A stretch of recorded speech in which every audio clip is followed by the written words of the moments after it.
Hey there! Tonight, instead of marching through heroic battles or following proud kings into uncertain wars, we're wandering into the dimmer corners of ancient imagination, into the shadows where the Greeks placed the things they feared, respected, and tried very hard not to meet in person. Not the shining Olympians, nor the great warriors, but the creatures that made even heroes hesitate. Serpents born from chaos, lions that breathed fire, spirits of vengeance, and guardians of the underworld whose names were whispered rather than spoken. If this kind of soft, atmospheric mythology helps you drift off, feel free to like the video and subscribe, but only if it genuinely brings you peace. And let me know in the comments where you're listening from and what time it is. It's always strangely comforting to see all the night owls drifting into sleep together. So dim the lights, find a comfortable position, let the edges of the day fall away. We begin not with a monster, but with the quiet, dimly lit world that created them. Before the Hydra sprouted extra heads, before Medusa's hair began making alarming hissing sounds, there were simply human beings living in a landscape that could feel, how shall we put this, mysteriously uncooperative. The ancient Greeks inhabited mountains that groaned unexpectedly, seas that changed their mind without warning, and shadowy valleys that looked like the perfect place to lose both your way and your optimism. In such a world, stories didn't just entertain, they explained. Monsters weren't decoration. They were a language for the unknown. They were how the Greeks made sense of natural dangers long before anyone invented geology, meteorology, or the habit of checking the weather on one's phone. It's worth remembering that the Greeks lived in a time when most journeys took place on foot, often uphill both ways, and usually with the feeling that something unpleasant might be lurking behind the next rock formation. A rustle in the bushes might be a harmless goat, but it might also be a boar, an animal the Greeks regarded with the same caution a modern person reserves for malfunctioning electrical sockets. And so, when someone said they'd seen a creature as tall as two men, with glowing eyes and a roar that could shake the hills, people didn't question it.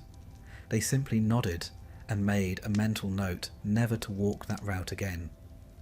The earliest written sources for monsters appear in Hesiod's Theogony and Homer's Iliad and Odyssey, but the stories are older still. They trace back to oral traditions, Mycenaean culture, and influences from the Near East. When merchants crossed the Aegean, or sailors anchored in foreign ports, they returned with both goods and tales. Stories of strange creatures and even stranger lands that mixed into the Greek imagination like herbs stirred into a pot of stew. To understand why monsters became so crucial to mythology, imagine Greek geography from a villager's perspective. Mountains blocked the horizon like giant, silent judges. Thick forests concealed everything from wolves to bandits. Marshlands produced fevers and strange vapours. The sea, beautiful though it was, had the unsettling habit of swallowing ships whole. In this setting, monsters didn't feel far-fetched. They felt plausible. Natural hazards simply invited supernatural explanations. For example, the Hydra of Lerna was said to live in a swamp where real travellers often fell ill. The Greeks looked at the marsh, noted the fevers that returned again and again, and understandably decided that a many-headed serpent was involved. Similarly, volcanic activity in Sicily likely inspired stories of the Cyclopes. One glaring, fiery eye glowing from within the mountain. Even whirlpools off the coast of southern Italy fed into the creation of Charybdis. a sea monster with the charming habit of swallowing oceans. In this way, monsters functioned as caution signs. "Avoid this coastline," the myth whispered. "Don't linger in that swamp." It was far more vivid than the modern "stay out" sign, and perhaps more effective. After all, you're far less likely to wander where you shouldn't if there's a chance something with enormous teeth might be involved. The Greeks also placed monsters on the literal edges of the world.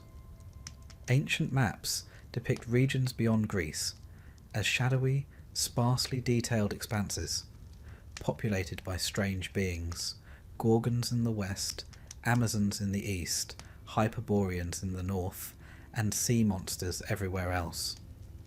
The Greeks weren't claiming these creatures lived there with absolute certainty, but they were acknowledging that distant lands often hold mysteries. The world felt vast and unknowable, and filling its margins with monsters made emotional sense. Yet Greek monsters weren't always born of fear. They also expressed cultural ideas, symbolic truths, and, occasionally, the Greek fondness for dramatic flair. Many monsters reflect moral or psychological themes. The Minotaur, for instance, is more than a bull-headed man. It symbolises the consequences of broken promises and cruelty in the reign of King Minos. Medusa embodies the ancient Mediterranean fear of the evil eye, a belief that misfortune could be inflicted through a single malicious glance. Cerberus, with his 3 coordinated heads, represents the unyielding boundary between the world of the living and the dead. Even the infamous Chimera, a lion, a goat, and a serpent, all doing their best to share the same set of legs, likely arose from ancient encounters with real leopard populations in Anatolia, combined with the region's volcanic vents. When ash and flame spilled from the mountainside, the Greeks saw a creature that breathed fire, and the imagination did the rest. Storytellers, poets, and wandering bards shared these myths across festivals, marketplaces, and taverns. Almost every community had a local monster tale, shaped over generations. One region might describe a creature as hideously dangerous, while another depicted it as almost polite, as long as you didn't trespass on its cave during mealtime. Variation was expected. That's the beauty of myth. It bends with the storyteller. Greek art played its part too. Every vase painting, temple carving, and bronze plaque helped fix a monster's appearance in the cultural imagination. Early depictions of Gorgons show them with bulging eyes, tusks, and tongues sticking out, a far cry from the tragic, alluring figure later artists would imagine. Meanwhile, Scylla appears in Greek art as half woman, half fish, half dog, all personality, a reminder that monsters evolved visually as much as narratively. And monsters weren't always hated. Some protected sacred sites. Others acted as symbols on shields, armour, and buildings. The Gorgonean, the staring, wide-eyed face of a Gorgon, became a protective emblem meant to frighten away evil. One imagines it also frightened away dinner guests if placed too close to the table. Many monsters were part of large divine families. Typhon and Echidna, for example, were said to be the parents of several of the worst beasts heroes ever encountered. Their children include the Hydra, Cerberus, the Chimera, and quite possibly the Nemean lion. Thanksgiving in that household must have been an unforgettable experience. What's remarkable is that Greek thinkers eventually began reinterpreting monsters. Philosophers like Plato and Aristotle examined them from metaphorical or naturalistic perspectives. Aristotle, in particular, explained monstrous forms as errors of nature, which sounds very gentle considering he was referring to creatures who could turn people into stone or set cities on fire.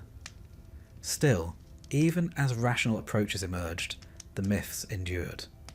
They spoke to deeper truths about courage, fate, fear, and the human urge to face the unknown. Heroes who battled monsters represented the struggle against chaos itself, whether that chaos took the form of a labyrinth, a snake-infested swamp, or a god who had clearly skipped breakfast. Over the centuries, monsters travelled well. Romans adopted them, medieval scribes illustrated them, Renaissance painters revived them, and modern storytellers continue to reinvent them. Each new era finds something relevant in these ancient figures. A Hydra becomes a symbol of problems that multiply. A minotaur becomes a metaphor for power trapped in its own violence. Medusa becomes a reflection of trauma and transformation. And so, before we meet these creatures one by one, before we hear their legends and explore their origins, it's good to understand the soil they grew from. A land shaped by earthquakes, storms, mountains, and seas. A culture rich with imagination, curiosity, and the occasional exaggeration. A people who explain the world not with textbooks, but with tales, adding a monster or two whenever the landscape seemed particularly dramatic. Tonight, as you drift into sleep, imagine an ancient storyteller in a quiet village square, lantern flickering beside them, gathering listeners with the promise of wondrous things. Monsters were never just beasts in the dark. They were the Greeks' way of asking questions about life, fear, fate, and everything that waited beyond the firelight. A fitting first step, then, before we follow heroes into shadowed caves, storm-tossed seas, and labyrinths with no turning back. Typhon was not merely a monster. He was, according to the Greeks, the monster, the embodiment of every violent tremor under the earth, every roaring storm across the sky, and every volcanic outburst that sent entire villages politely reconsidering their real estate choices. If the ancient world ever had a physical form for chaos itself, Typhon was it. Born from Gaia, the earth, and Tartarus, the deepest darkness beneath the underworld, Typhon entered mythology as a deliberate challenge to Zeus. Gaia, still displeased with Zeus for defeating her Titan children, apparently decided that diplomacy was overrated and opted instead to create a walking natural disaster to express her dissatisfaction. And so Typhon emerged, towering, terrible, and loud enough to make the sky flinch. Descriptions of Typhon differ, depending on the poet, but none of them are comforting. Hesiod tells us he was a creature of unimaginable height, his head brushing the stars.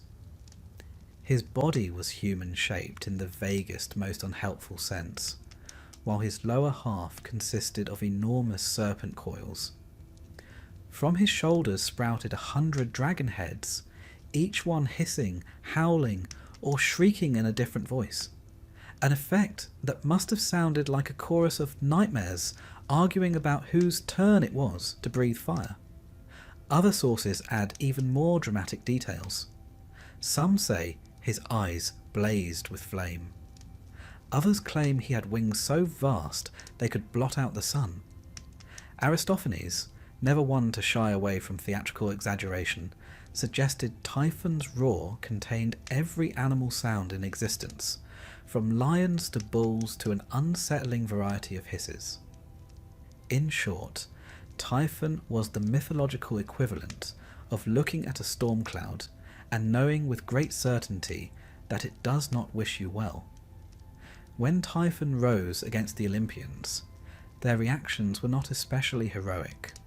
Although Greek art often depicts the gods in glorious noble poses, the myths themselves occasionally reveal a more relatable side. According to one popular tradition, the moment Typhon approached Olympus, the gods panicked and fled. They disguised themselves as animals, each one choosing a form that, for reasons known only to them, seemed practical at the time. Apollo became a hawk. Hermes turned into an ibis. Dionysus transformed into a goat, which may have been a subtle commentary on his personal brand. Even Artemis, the famously composed huntress, reportedly became a cat. Nothing says divine authority like an entire pantheon scattering across the countryside as household pets. Only Zeus stayed behind.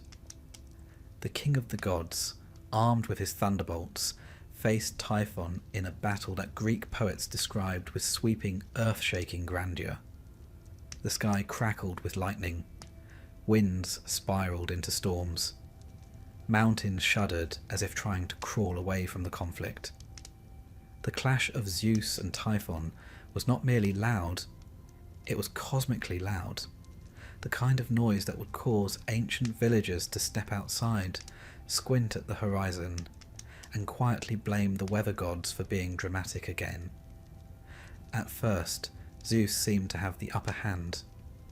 His lightning bolts scorched Typhon's heads one after another. But Typhon was no ordinary opponent. He surged forward with colossal strength, tore the sickle from Zeus's hands, and managed, in an unprecedented display of mythological audacity, to slice the tendons from Zeus's wrists and ankles. With the god of thunder suddenly rendered immobile, Typhon carried him away to a cave on Mount Cassios and imprisoned him there. It was, admittedly, an embarrassing moment for the king of Olympus. Fortunately, the Olympians who had earlier transformed into farm animals eventually returned to their senses. Hermes and Pan devised a rescue plan, a rare example of Hermes demonstrating responsibility and Pan demonstrating anything other than panic. They stole back Zeus's tendons, restored him to full strength, and thus reignited the battle. This second confrontation was decisive. Zeus unleashed a storm so tremendous that the poet struggled to describe it without running out of terrifying adjectives. Lightning crashed, mountains cracked, seas boiled, and the sky glowed with fire. Typhon, overwhelmed by the onslaught, finally retreated toward the earth, burrowing deep beneath Mount Etna, in Sicily. There, Zeus imprisoned him beneath layers of molten stone. The Greeks believed that Typhon remained trapped under Etna, and that every eruption was his rage breaking through the earth. The trembling of the ground, the roar of volcanic fire, the rivers of lava. These were not geological events, but the movements of a furious giant still wrestling against his fate. Even today, when Etna rumbles, one can almost hear the echo of the old myth, Typhon shifting restlessly in his fiery prison. But Typhon's importance extends far beyond his own story. His legacy shapes a vast portion of Greek mythology.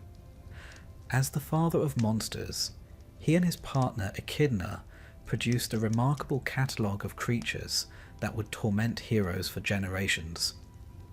Cerberus, the three-headed guardian of the underworld, the Chimera, part lion, part goat, part serpent, and entirely unreasonable, the Hydra with its ever-multiplying heads, the Sphinx with her riddle and her stare, and even the Nemean lion. These weren't merely monsters, they were Typhon's children, scattered across the Greek world like a mythological family reunion gone terribly wrong. Typhon's story also carries symbolic meaning that resonated across centuries. He represents the forces of chaos and nature, earthquakes, storms, eruptions that threaten order. Zeus, by defeating him, symbolizes the establishment of cosmic stability. The Greeks saw this struggle not as a single event, but as a perpetual truth about the world. Beneath the calm surface of life, chaos always stirs. Ancient philosophers took this idea further. To them, Typhon was not just a literal monster, but a metaphor for disorder, emotion, or the unpredictable power of nature. Plato even suggested that myths like typhons served educational purposes, teaching people to respect natural forces and maintain harmony in society. Plato did not clarify how effective this teaching method was if the audience was primarily frightened children. Culturally, Typhon's presence allowed the Greeks to explain the geography around them. In places such as Sicily, where volcanic activity was a constant concern, the idea of Typhon trapped beneath the earth made emotional sense. When the ground trembled, it wasn't simply soil shifting. It was a reminder that even imprisoned forces of chaos remained alive, waiting. At festivals and storytelling gatherings, rhapsodes recited Typhon's myth with dramatic crescendos and lingering pauses. Listeners likely shivered or smiled at the thought of the gods fleeing as animals, or leaned in at the image of Zeus regaining his strength. These stories weren't distant legends. They were living, breathing interpretations of the world around them. And so, Typhon stands at the beginning of Greek monster lore, not just because of his size, or his spectacle, or his tendency to make volcanoes erupt inconveniently, but because he set the tone for all the creatures that followed. He showed that monsters were not simply terrifying, they were meaningful. They shaped the landscape, the imagination, and the emotional world of the Greeks. Every time ancient people heard thunder rolling across the mountains, or felt the ground stir beneath their feet, they remembered Typhon. And perhaps even today, when Etna glows against the night sky, a small part of that old story flickers again. The father of monsters still breathing somewhere deep below. Echidna was not the sort of mother you'd expect to find in a gentle lullaby. She did not bake biscuits, nor did she dispense affection in tidy little phrases. No, Echidna was the mother of monsters in the most literal sense. Half woman, half serpent, she dwelled in the dimmest outskirts of the ancient world, giving birth to creatures so troublesome that heroes made entire careers out of dealing with them. Her story begins with her lineage, which is, like most Greek family trees, quite the architectural hazard. According to Hesiod's Theogony, Echidna was the daughter of Phorcys and Ceto, primordial sea deities associated with the strange and the monstrous. Some later writers, however, describe her as a child of Tartarus and Gaia, tying her directly to the same ancient chthonic forces that produced Typhon. Either way, she emerged from a family where normal was not a widely used word. Echidna's form reflects this ancestry. She is described as a beautiful woman from the waist up, with striking features and a presence that made mortals instinctively uneasy. From the waist down, however, she was an enormous serpent, her coils capable of crushing stone. Ancient poets enjoyed emphasizing the contrast: soft human beauty above, scaled terror below. It is the sort of combination that makes sense only in mythology, where logic occasionally steps aside to take a short holiday. The Greeks imagined Echidna living far from human settlements, usually in caves, ravines, or desolate mountain passes. Her home was secluded not only because she valued privacy, but also because her children were the sort who attracted unwanted attention from heroes, kings, and the occasional unfortunate shepherd.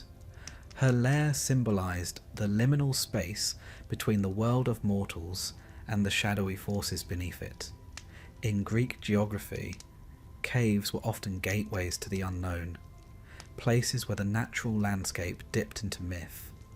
Her most famous partner was Typhon, the catastrophic storm giant you met in the previous chapter.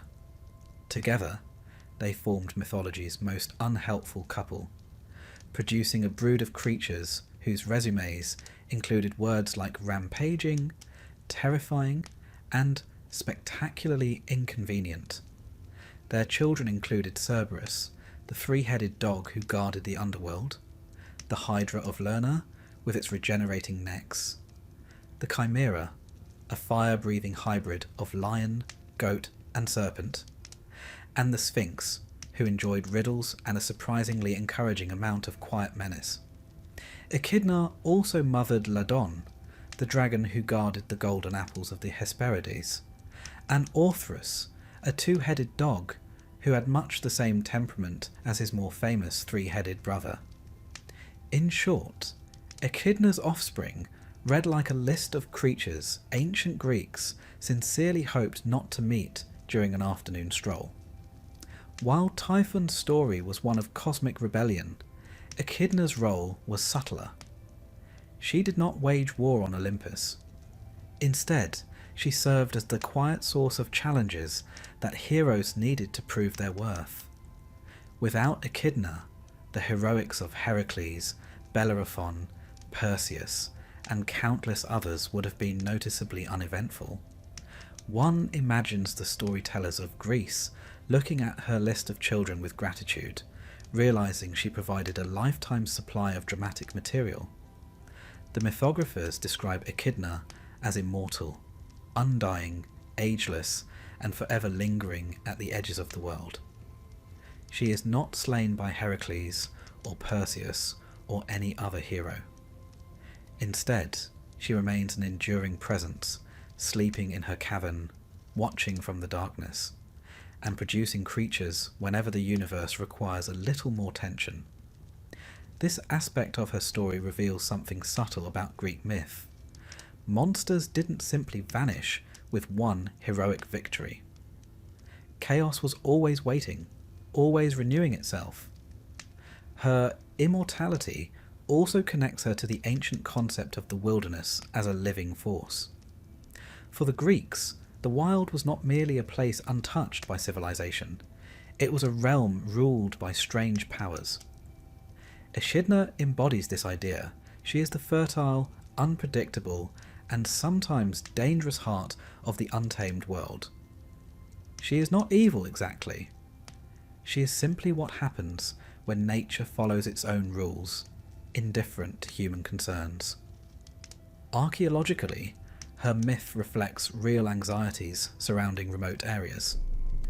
Ancient Greece was full of caves that inspired local legends, deep crevices where vapours rose mysteriously, and mountain springs with unsettling echoes. Places like these took on supernatural associations, and storytellers imagined them as homes of beings like Echidna.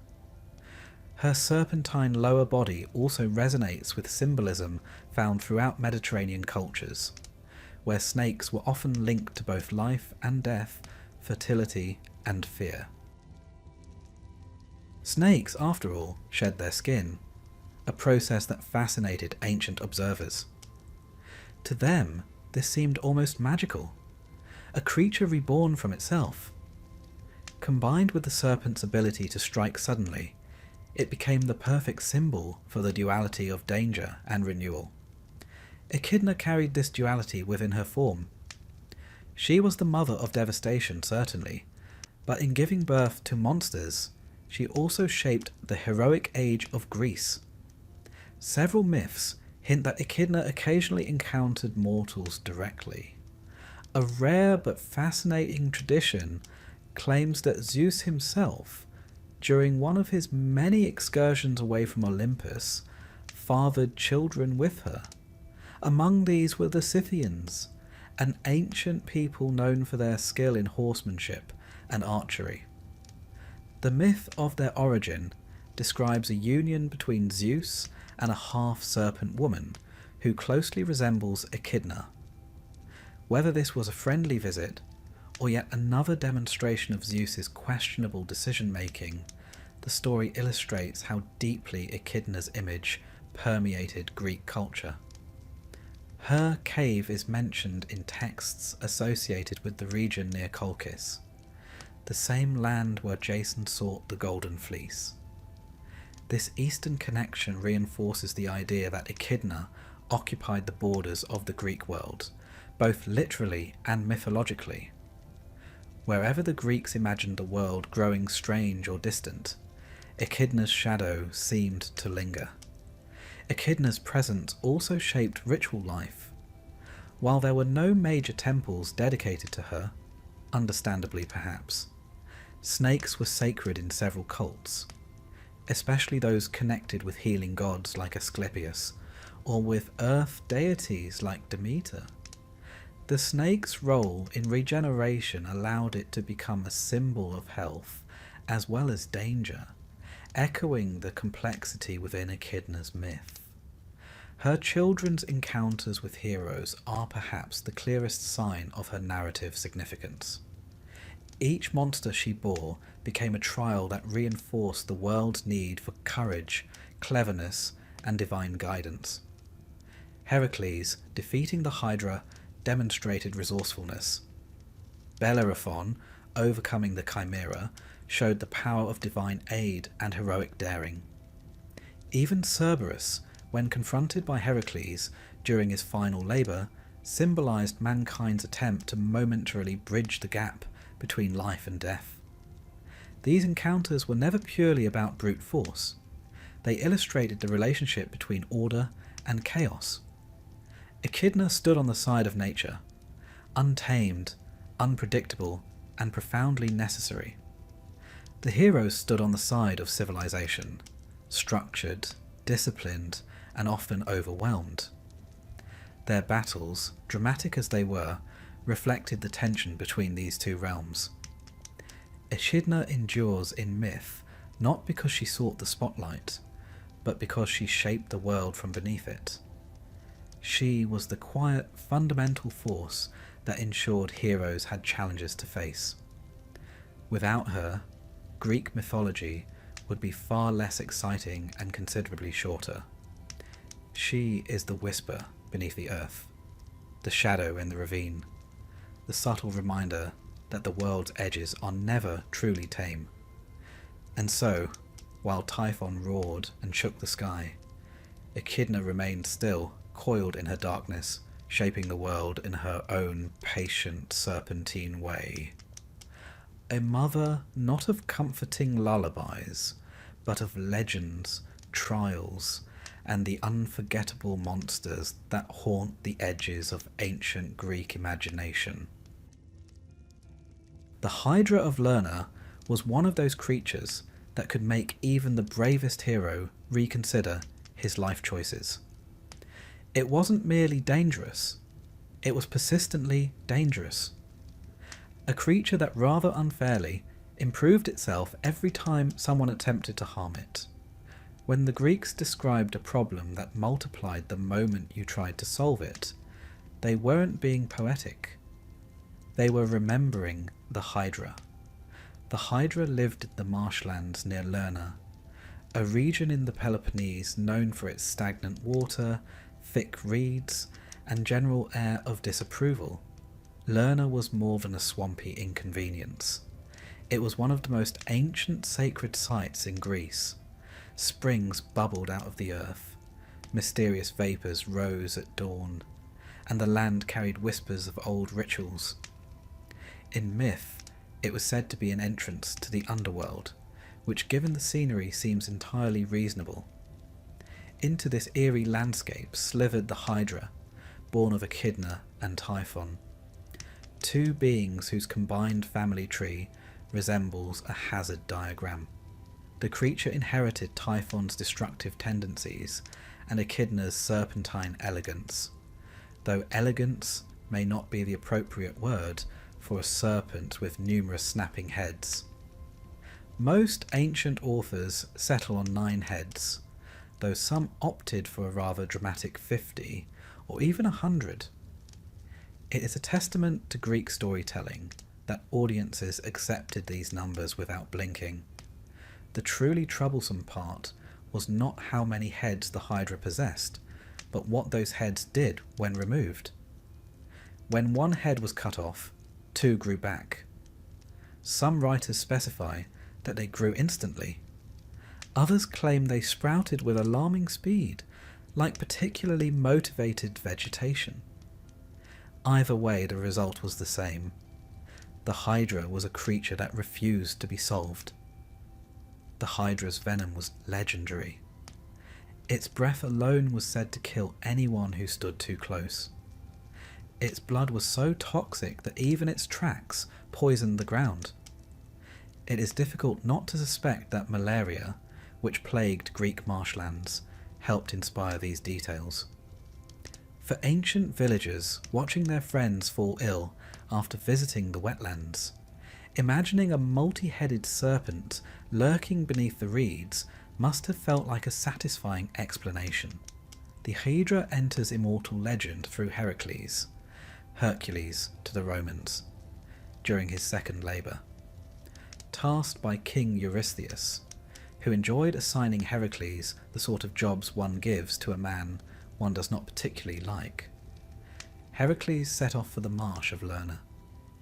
The hero had already slain the Nemean lion. Naturally, he assumed he could handle a serpent. Heroes, in general, were overly optimistic. Heracles arrived at the Hydra's lair, which lay beneath a massive plane tree. The air was thick with swamp mist, the kind of fog that makes one think about turning back and pretending one never received the assignment in the first place.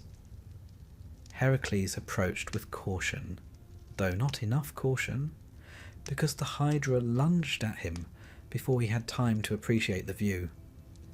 The battle that followed was fierce. Heracles swung his club and severed one of the Hydra's heads. The head rolled into the reeds, and for a brief moment Heracles allowed himself a triumphant thought. That moment was short-lived. The stump immediately sprouted 2 new heads, both hissing, writhing, and generally behaving as though they had been practicing synchronized aggression. Heracles frowned, which in his case was a significant reaction, and tried again. Same result. 2 more heads. Again.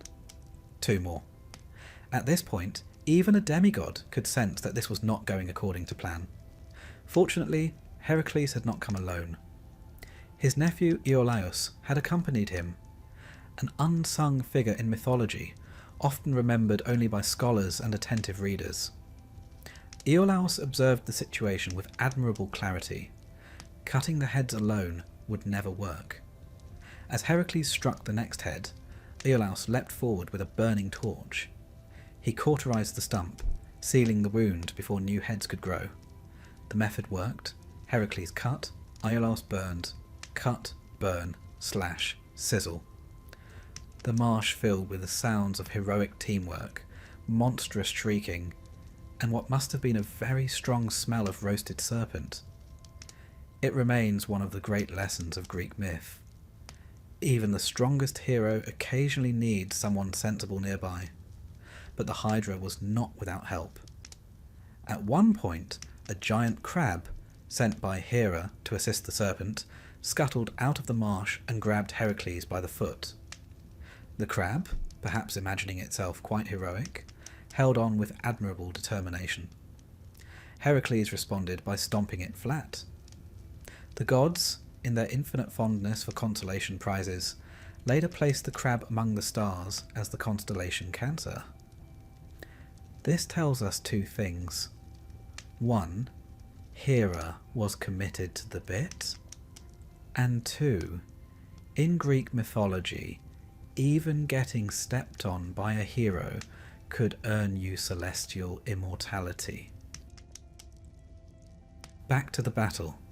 After a sustained exchange of cutting and burning, only 1 head remained, the immortal one.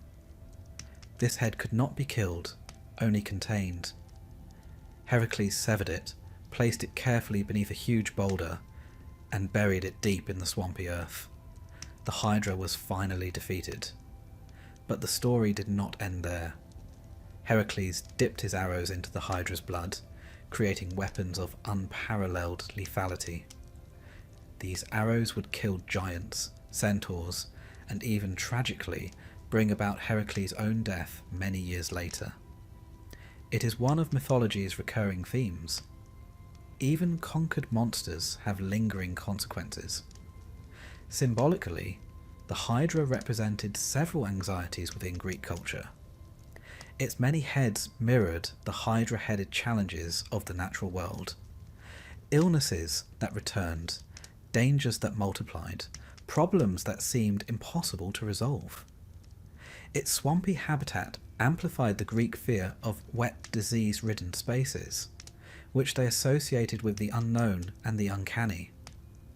The Hydra's regenerative ability reflected nature's persistence, its refusal to be subdued entirely by human effort. In art, the Hydra frequently appears beside Heracles, coiling around him with a tangle of serpentine necks. Early black figure vases show the hero in direct combat, club raised, while later red figure pottery emphasises the teamwork between Heracles and Iolaus. The contrast between the hero's broad, muscular frame and the Hydra's chaotic mass of heads created one of the most visually dynamic scenes in ancient art. Even Roman mosaics continued the theme, celebrating Heracles' ingenuity as much as his strength.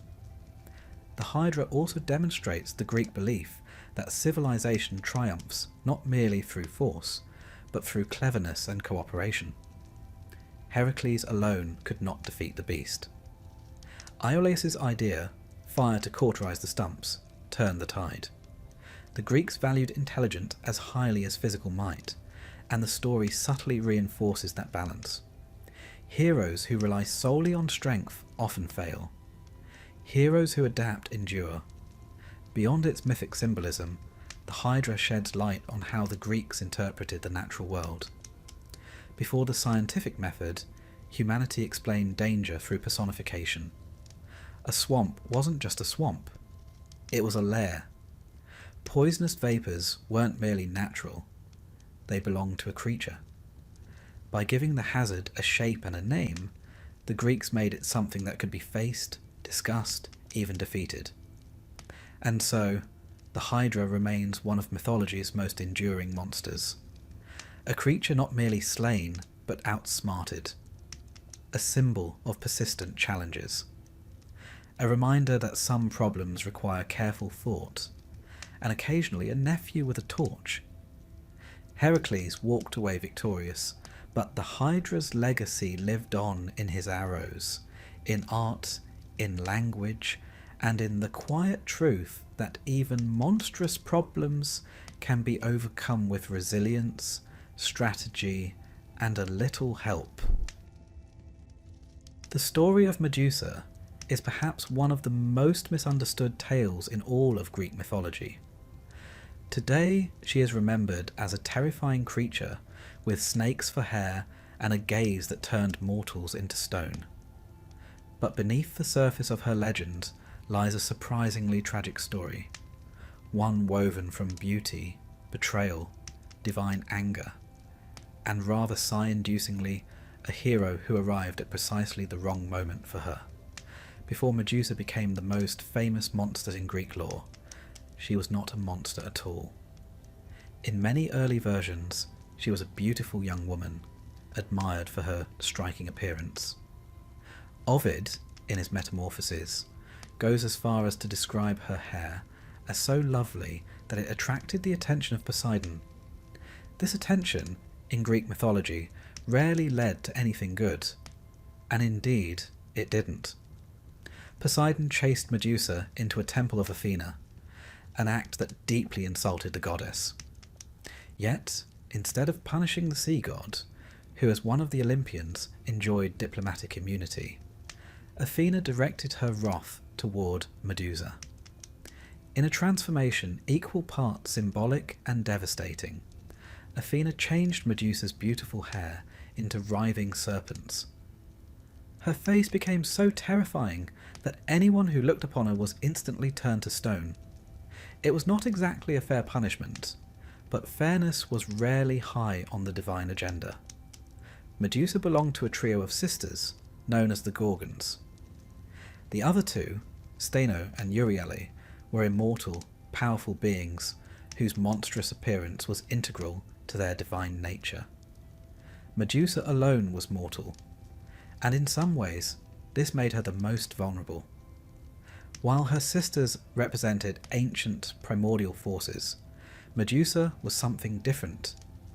A mortal woman caught in the crossfire of divine politics. Artistically, the earliest depictions of the Gorgons on Greek pottery show them with bulging eyes, tusks, protruding tongues, and snake-like features. They were meant to be frightening, protective symbols, apotropaic figures used to ward off evil. The Greeks believed that the image of something terrifying could repel danger. In a sense, the Gorgon face was a supernatural do not disturb sign. Shields, temples, breastplates, and doorways often displayed Gorgon imagery, not to glorify monsters, but to keep real dangers at bay. Over time, however, the image of Medusa softened. By the classical period, artists began portraying her with a strangely tragic beauty. Snakes still present, but draped elegantly. Her expression still powerful, but tinged with sorrow. There is something quietly heartbreaking about this shift.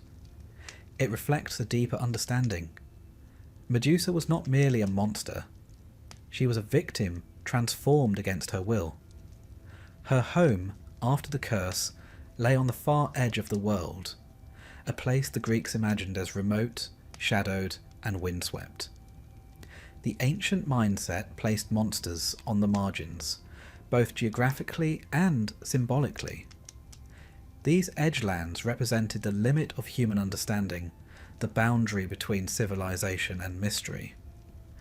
Medusa lived at that boundary, a reminder of what happens when mortal lives collide with divine tempers.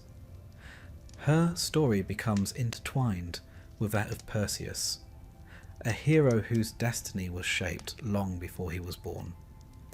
King Acrisius of Argos, fearing a prophecy that his grandson would one day kill him, imprisoned his daughter Danae to prevent her from bearing a child. Zeus, who considered locked rooms more of a suggestion than a barrier, visited Danae in the form of a golden shower. Greek myths seldom improve upon retelling. Perseus was born soon after. To rid himself of the prophesied child, Acrisius set mother and child adrift in a wooden chest. But the sea is notoriously unreliable at obeying murderous instructions, and the pair washed ashore safely. Perseus grew up strong, clever, and destined for heroism, which is how his path eventually crossed with Medusa. The king of Seriphus, Polydectes, sought to rid himself of Perseus, and cleverly disguised this goal as a polite request. He asked Perseus to bring him the head of Medusa, a task so absurd that most people would have declined on the grounds of not wanting to be turned into outdoor decor. But Perseus, young and enthusiastic, accepted. His quest led him across the Greek world and beyond. He sought the guidance of Athena and Hermes, who, perhaps feeling somewhat responsible for Medusa's situation, decided to help. Hermes gave him a curved sword, sharp enough to slice through anything, and a pair of winged sandals for swift travel. Athena provided a polished bronze shield. Its reflective surface would allow Perseus to see without looking directly at Medusa. Perseus also visited the Graeae, 3 ancient sisters who shared a single eye. These beings were among the strangest in Greek myth, old, grey, and eternally bickering about whose turn it was to use the eye. Perseus, rather dramatically, stole their shared eye until they agreed to tell him where the Hesperides lived. The Hesperides, in turn, offered him a magical sack capable of safely carrying Medusa's head. Perseus left with both equipment and, one imagines, a particularly memorable travel story. When he finally reached Medusa's lair, he found her asleep among the stone figures of men who had tried and failed before him. It is here that Medusa's tragedy becomes most apparent. She did not stalk the land seeking victims. She lived in isolation, cursed, transformed, and dangerous not by choice but by circumstance. Using Athena's shield as a mirror, Perseus crept closer. The reflection revealed Medusa's features, still monstrous, but tinged with a sense of quiet suffering. Without ever facing her directly, he swung Hermes' blade and severed her head. From her blood sprang Pegasus, the winged horse, and Chrysa, a golden giant. These strange offspring symbolized both the violent nature of her death and the lingering divine power within her. Perseus placed the head into the enchanted sack and fled as Steno and Euryale awakened, their anguished screams echoing across the landscape. Their sister was gone, and unlike them, she could not rise again. It was the rare moment in Greek myth when the monsters were not the ones in the wrong. Perseus used Medusa's head several times in his later adventures. It turned sea monsters to stone, petrified foes, and even fulfilled the long-feared prophecy when Acrisius was accidentally struck by a discus during athletic games. A reminder that prophecy in Greek myth usually arrives precisely on schedule, whether one wishes it or not. Eventually, Perseus gave the head to Athena, who placed it upon her shield, the Aegis. It became a symbol of divine protection. Its terrifying power transformed into something that guarded rather than destroyed. Medusa's story reveals much about ancient belief. The Greeks understood that beauty could provoke envy, that innocence did not guarantee safety, and that divine beings often acted from emotion rather than justice. Medusa became a reminder of these truths: tragic, powerful, feared, and misunderstood. Over the centuries, she evolved further. Medieval writers feared her. Renaissance artists beautified her. Modern storytellers reclaim her as a symbol of trauma, resilience, or feminine rage. Each era reshaped her, but one truth remains. Medusa was never just a monster.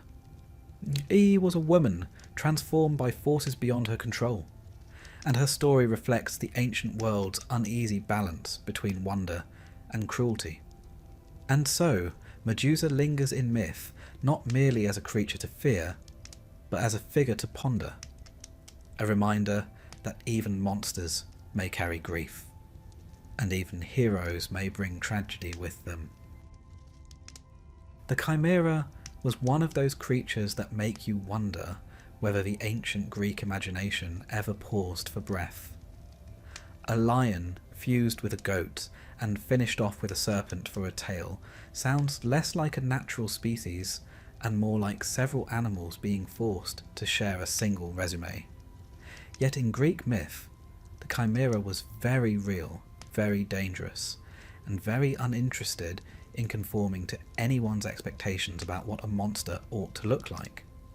Born from Echidna and Typhon, parents whose offspring consistently caused headaches for heroes and cartographers alike, the Chimera inherited the family talent for causing trouble.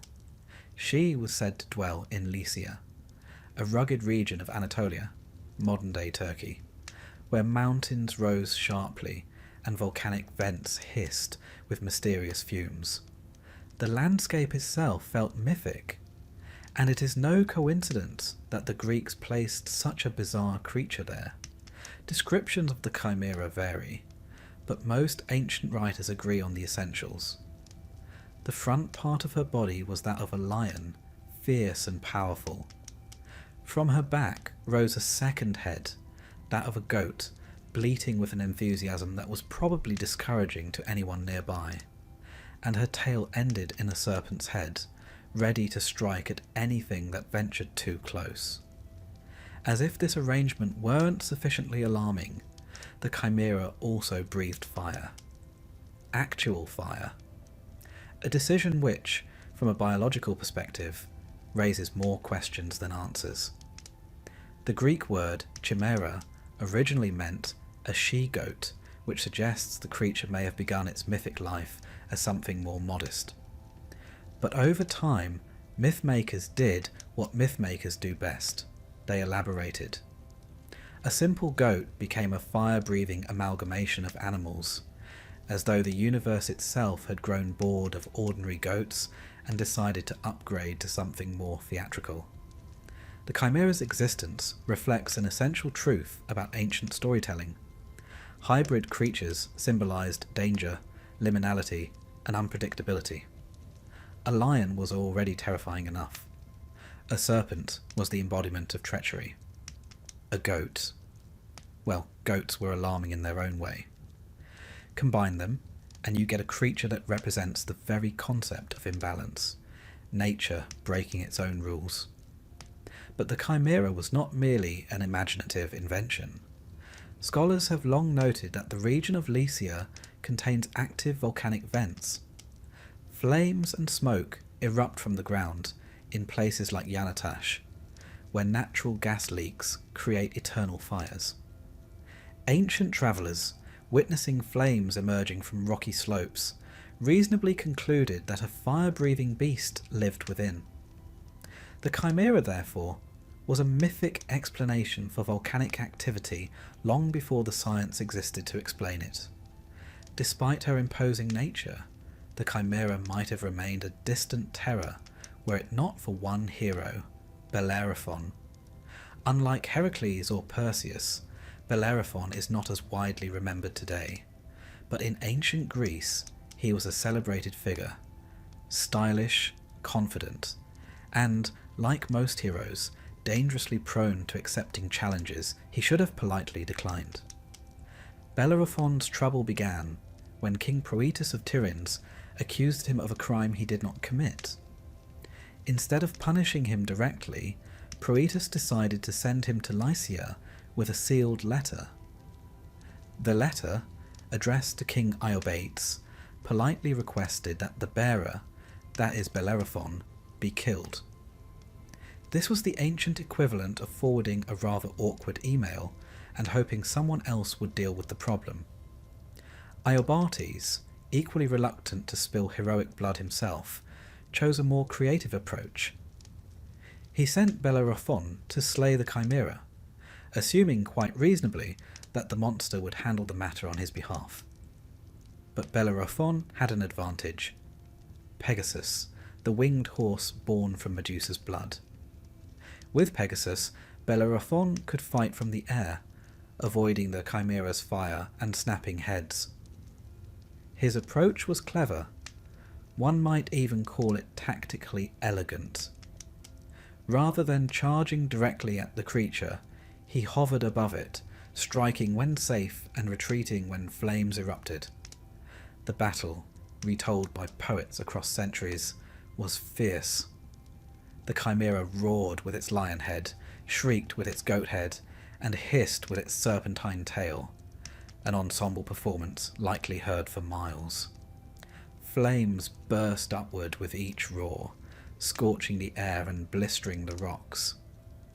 Bellerophon, circling overhead on Pegasus, looked down upon the scene with a mixture of heroism and the dawning realization that this was not going to be a quick job. Different versions describe different endings. In some, Bellerophon plunged a spear into the Chimera's flaming throat, suffocating it. In others, he attached a block of lead to his spear. When the Chimera breathed fire at him, the molten metal flowed into her throat, killing her from within. Regardless of the method, the important key is that Bellerophon outsmarted the creature, not by strength, but by strategy. This victory, however, reveals something interesting. The Greeks deeply admired intelligence in combat. Heracles used a torch against the Hydra. Theseus used a thread to escape the labyrinth, and Bellerophon used molten metal to defeat a fire-breathing beast. Greek heroes succeeded not merely because they were strong, but because they were clever. The Chimera's defeat reinforces the idea that monsters embody chaos, and heroes must impose order through wit as much as through muscle. After slaying the Chimera, Bellerophon completed several more dangerous tasks, but, in a pattern familiar to anyone who studies Greek myth, success led to hubris. Believing himself nearly invincible, he attempted to ride Pegasus to Olympus itself. Zeus, disinclined to welcome uninvited guests at divine altitude, sent a gadfly to sting Pegasus. The horse reared, Bellerophon fell, and the once great hero spent the rest of his days wandering the earth in misery. It is one of mythology's more pointed lessons. One may defeat a monster, but no one defeats pride. The Chimera, however, lived on in memory. Greek art portrayed her frequently, often with Bellerophon and Pegasus in dramatic compositions. Vase painters relished the visual challenge of combining three animals into one coherent form. Sculptors carved her body in sinuous twisting lines. Even the earliest coins from Lycia bear images of the Chimera, cementing her as a regional emblem. Her hybrid nature also influenced later cultures. Medieval bestiaries referenced her as a symbol of deceit or unnatural mixture. Renaissance scholars revived her as a metaphor in literature. In modern language, we still use chimera to mean an impossible dream, an illusion, or something composed of disparate parts. Even in science, a chimeric organism refers to a creature with genetic material from different sources. The ancient monster echoes in laboratories and literature alike. But perhaps the most compelling part of the Chimera's myth is how she embodies the landscape. Fire from the earth, smoke rising from mountains, strange geological vents. These features inspired the imagination long before geology existed. The Chimera gave shape to natural wonder. Her breath was the earth's flame, her roar the sound of mountain winds, her serpentine tail the shifting fissures below. She was not merely a monster, she was a mythic interpretation of a place, and she was, in her own strange way, a creature shaped by the anxieties of ancient life. The unpredictability of nature, the threat of disaster, the mystery of volcanic fire, all of it condensed into a single being that defied logic. The Greeks looked at the burning hillsides of Lycia and told a story. A remarkable story, admittedly dramatic, and certainly involving more goats than one might expect. The Chimera endures because she stands at the crossroads of fear and wonder. She is the embodiment of chaos, the symbol of liminal spaces, and a reminder that the ancient world explained its mysteries not with measurements and graphs, but with imagination, and so she lingers in the quiet edges of myth. A lion roaring, a goat screaming, a serpent hissing, and fire rising from her throat. A creature impossible by nature, but entirely possible in the realm of story. Cerberus was not the sort of dog one walked casually through a village. He was, after all, the guardian of the underworld, a three-headed hound born from Typhon and Echidna, whose job was not to retrieve sticks or wag his tail, but to ensure that the dead stayed precisely where they belonged. In Greek myth, he is one of the most iconic creatures, a symbol of finality and the boundary between worlds. But, as with most beings connected to the underworld, his story is wrapped in layers of symbolism, fear, and the ancient understanding of what lies beyond life. Cerberus lived at the gates of Hades, stationed at the entrance like the world's most intimidating security officer. His three heads watched in different directions, one forward, one slightly to the side, and the third, one imagines, scanning for mortals trying clever tricks. Ancient poets describe him with a mane of snakes and a serpent for a tail. Later artists softened the image, But even then, one could tell that this was not a creature you approached with treats. His primary duty was simple: allow the dead to enter the underworld, but prevent them from leaving. In Greek thought, death was not a revolving door. Once one crossed the threshold into the realm of Hades and Persephone, returning was not the expected outcome. Cerberus ensured this rule remained unbroken. He was, in a sense, the living embodiment of the word final. The Greeks imagined the underworld as a vast layered realm, far more complex than the popular image of a gloomy cavern. It contained rivers: Styx, Acheron, Lethe, Cocytus, and Phlegethon, each symbolizing different aspects of death. Souls wandered through meadows, crossed streams, and, depending on their lives, found peace, punishment, or something in between. Approaching this realm required passing Cerberus, who stood between mortality and the unknown. Despite his frightening role, Cerberus was not malicious. He was simply doing his job, and doing it exceptionally well. A few heroes did manage to bypass him, but none of them forgot the experience, and none did so without help from the gods. The most famous of these was Heracles, whose 12th and final labour required him to bring Cerberus to the surface world. Eurystheus, perhaps running out of ideas or simply tired of seeing Heracles return alive, issued the order expecting the hero to fail. The underworld was, after all, not the sort of place one popped into lightly. Heracles first sought initiation into the Eleusinian mysteries, a powerful religious tradition connected with death and rebirth. This step reflects a remarkable detail often overlooked. Even heroes needed spiritual preparation before entering the realm of the dead. With this sacred rite completed, he descended into the underworld through one of its entrances. There were several scattered across Greece, each believed to be a thin place where the living world met the world below. Once inside, Heracles approached Hades and Persephone with an unusual politeness for someone who frequently solved problems with a club. He asked permission to borrow Cerberus.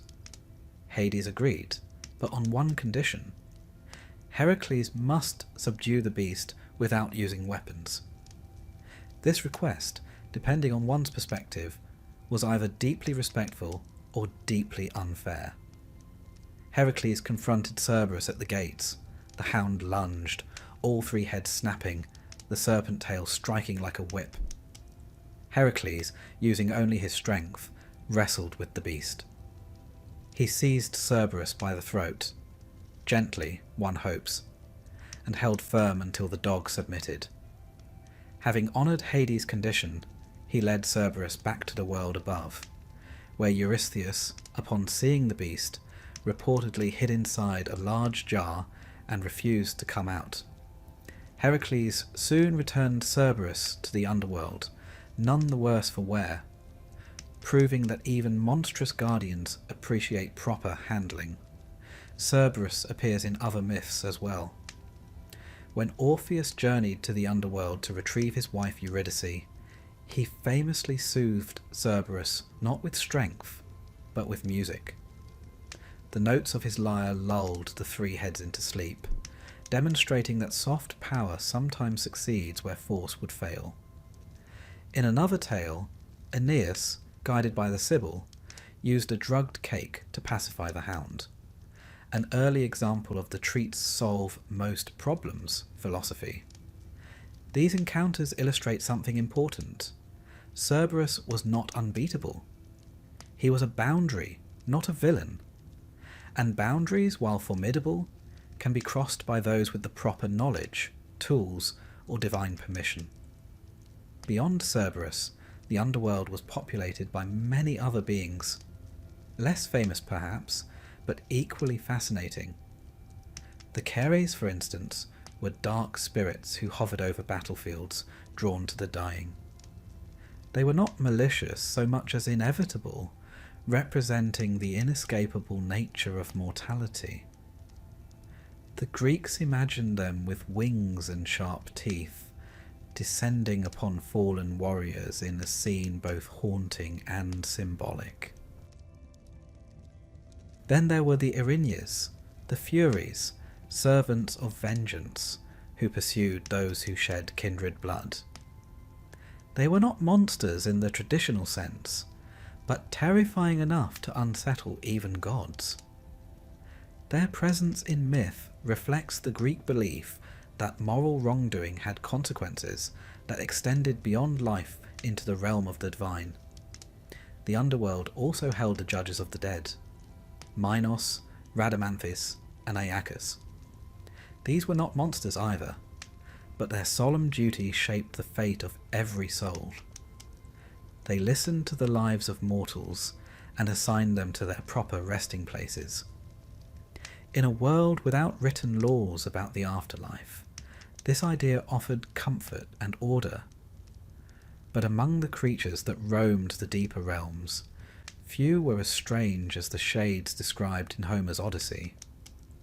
When Odysseus descended into the underworld, he found spirits fluttering like shadows, eager to drink the blood of the sacrifices he offered. Only then could they speak. It was a haunting, fragile existence, far removed from the dramatic torments depicted in later Roman poetry. In this dim landscape, Cerberus was the first line of order, keeping the living out and the dead in.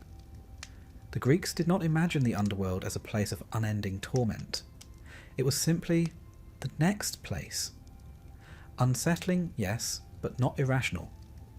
Its monsters represented the unknown, not evil. Over time, Cerberus became a broader symbol. Greek potters painted him on vases, often alongside Heracles. Sculptors carved him in reliefs. Roman poets added their own flourishes. Virgil described him drooling venom, which is unpleasant but on brand. Even much later, medieval scholars referenced him as a guardian of sin, though this interpretation was far removed from the quieter Greek understanding. In the modern world, Cerberus endures as an emblem of boundaries between life and death, order and chaos, safety and uncertainty. He also stands as one of the few monsters in Greek myth without malice. He did not chase heroes across mountains or terrorize villages. He did not roam the world seeking victims. He stayed diligently at his post, fulfilling a role no one else wanted.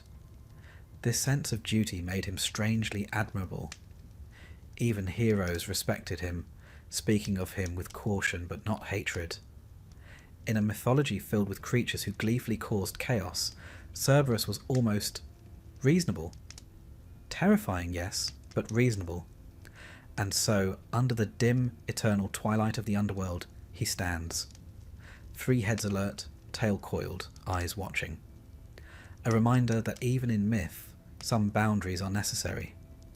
Some guardians are steadfast, and some monsters are not monsters at all, but protectors of a world that must remain separate.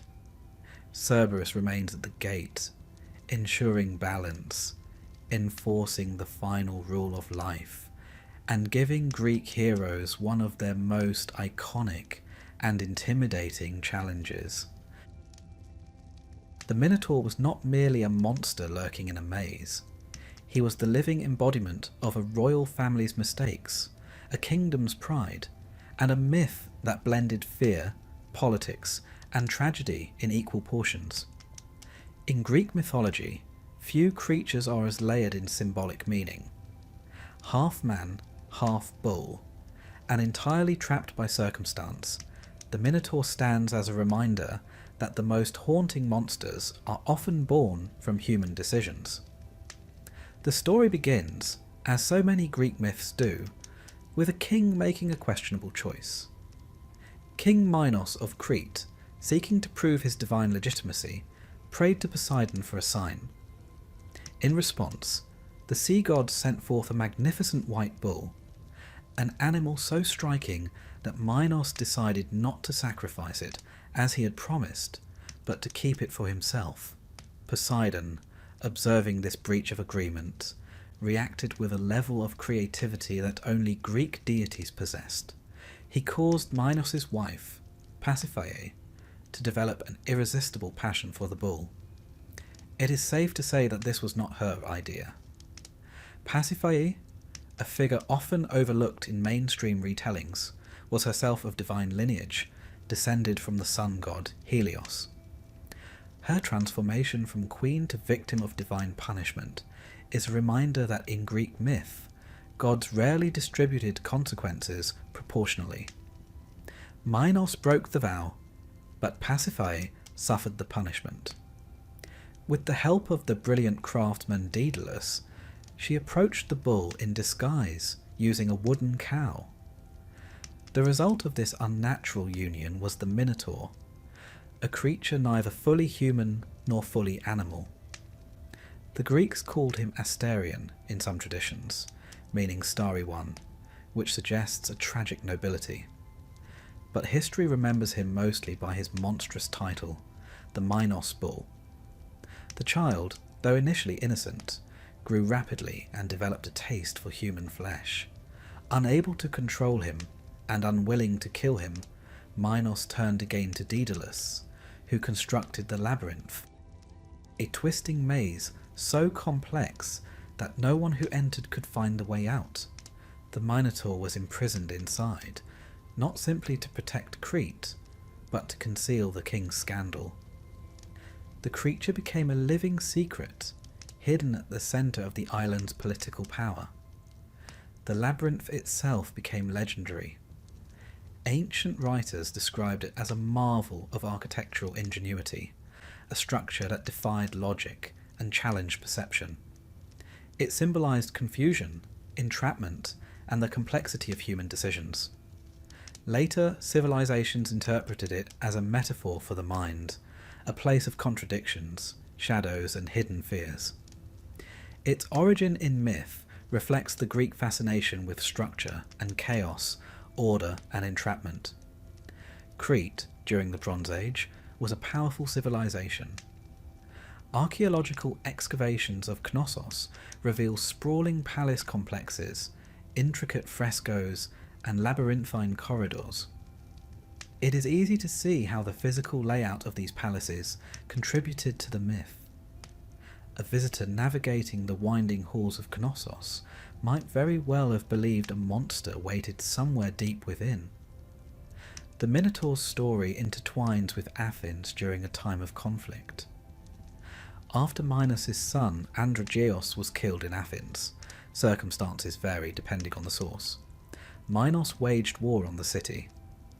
Victorious, he demanded a heavy tribute every 9 years, or annually, depending on the tradition. Athens was to send 7 young men and 7 young women to Crete, where they would be sent into the labyrinth as living sacrifices to the Minotaur. This cruel arrangement reveals the darker side of mythic kingship. Minos used the Minotaur not simply as a monster, but as a political tool. The tribute reinforced Crete's dominance and kept Athens subdued. The Minotaur was a weapon of intimidation, a symbol of the consequences of defying Crete. Into this grim tradition stepped Theseus, the Athenian hero who would eventually become king. Theseus volunteered to join the sacrificial youths, not, presumably, because he fancied the experience, but because he intended to put an end to the tribute and slay the Minotaur. The Athenians, weary of seeing their young people vanish into Crete's labyrinth of stone and fear, placed their hopes in him. Upon arriving in Crete, Theseus received unexpected help from Ariadne, daughter of Minos. Whether she fell in love with him upon sight, or simply recognised an opportunity to rebel against her father's tyranny, varies by storyteller, but the result is the same. She provided Theseus with a ball of thread. This deceptively simple object became the key to navigating the labyrinth. By tying one end to the entrance and unravelling the thread as he went, Theseus ensured he could find his way back. the image of the thread has endured in Western thought for millennia. It symbolises logic, guidance, clarity, and hope. An elegant counterbalance to the maze's confusion. It is also a reminder that heroes rarely succeed entirely on their own. Theseus entered with courage, yes, but he emerged with the help of Ariadne's cleverness. When Theseus encountered the Minotaur deep within the maze, the battle was swift and brutal. Ancient sources disagree on the details. Some say he used his bare hands, others claim he wielded a club or sword, but they agree on the outcome. Theseus slew the creature and led the surviving youths back out using the thread. And here lies a curious truth. The Minotaur, for all his ferocity, was also a victim. Born from divine punishment, imprisoned as a secret, and fed sacrifices he never asked for, he lived a life of isolation and violence. His death ended Crete's reign of terror, but it also ended a life shaped entirely by forces beyond his control. After the escape, Theseus fled Crete with Ariadne, but in a twist that reveals the less flattering aspect of his character, he abandoned her on the island of Naxos. Whether through forgetfulness, cold calculation, or divine intervention, as some versions insist, Ariadne woke alone. It is a moment that highlights the ambiguity of Greek heroes. They are brave, yes, but rarely flawless. Theseus's return to Athens brought further sorrow. He had promised his father, King Aegeus, that if he succeeded, he would replace his ship's black sails with white ones. In his excitement, he forgot. Seeing the black sails approach, Aegeus believed his son dead and threw himself from a cliff into the sea, which thereafter bore his name, the Aegean Sea. It is a stark reminder of how triumph and tragedy coexist in myth. The Minotaur's story, however, endured long beyond the fall of Crete. In Greek art, he appears as a powerful, imposing figure, half bull, half man, often depicted with enormous strength and a posture that blends human rage with animal instincts. The Greeks understood him not merely as a beast, but as a creature shaped by circumstance. In later eras, writers and philosophers reinterpreted the myth. For some, the Minotaur represented uncontrolled passion. For others, the darker impulses within the human psyche. The labyrinth became a symbol of life's complexity, the maze each person must navigate in search of clarity. Ariadne's thread became a metaphor for reason, love, or guidance, depending on one's needs. Modern storytellers often reclaim the Minotaur as a tragic figure, a being born into monstrosity, longing for freedom. And perhaps that is the quiet truth beneath the legend. The Minotaur was terrifying, yes, but he did not choose his form, his prison, or his fate. His story reveals the tension between power and vulnerability, between kingship and consequence, between the order of human society and the wildness that lurks beneath. A creature of the labyrinth, shaped by divine punishment and political cruelty, the Minotaur remains one of the most haunting figures in Greek myth. Not simply because of what he was, but because of what he could never be. The ancient Greeks loved the sea, but they also respected it with the kind of caution one normally reserves for large, unpredictable animals. The sea provided food, trade, and travel, yet it also swallowed ships without warning, and conjured storms that rearranged a sailor's plans in seconds.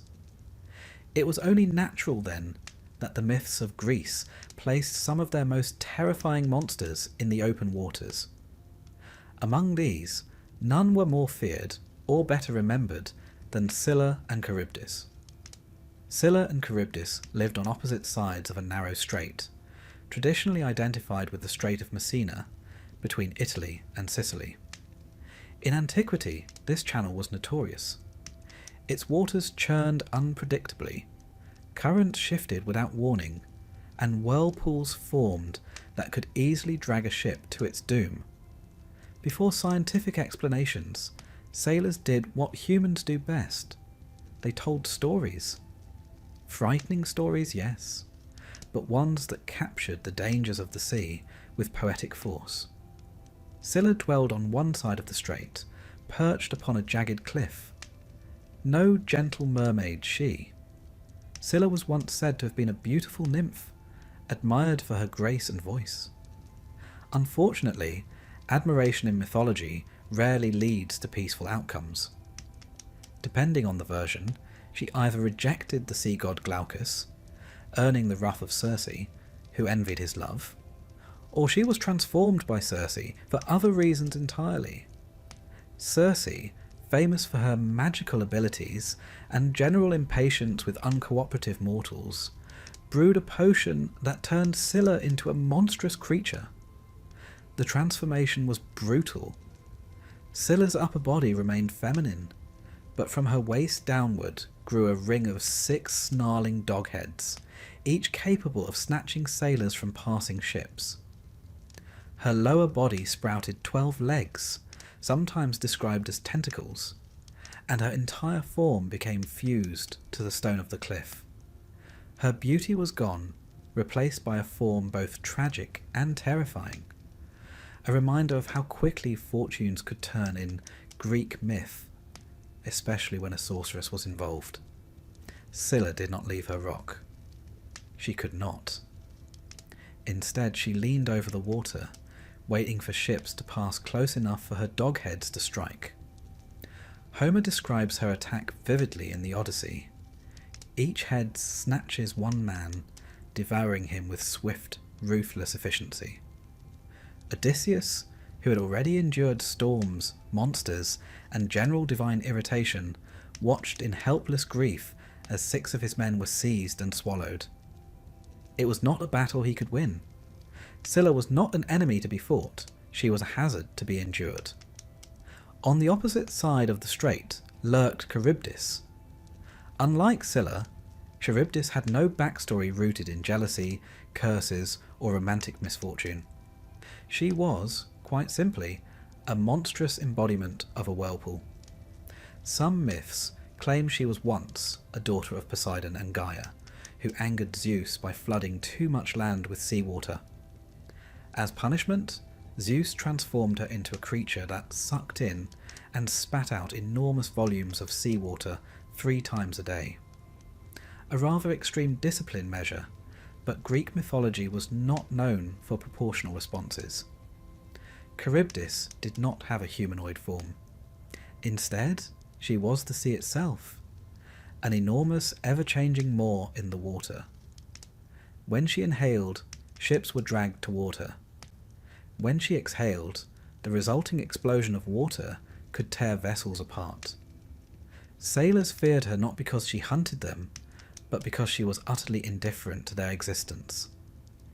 In her, they saw the unfeeling power of nature. Between Scylla and Charybdis, the strait was nearly impossible to navigate. To sail too close to Scylla meant losing crew members.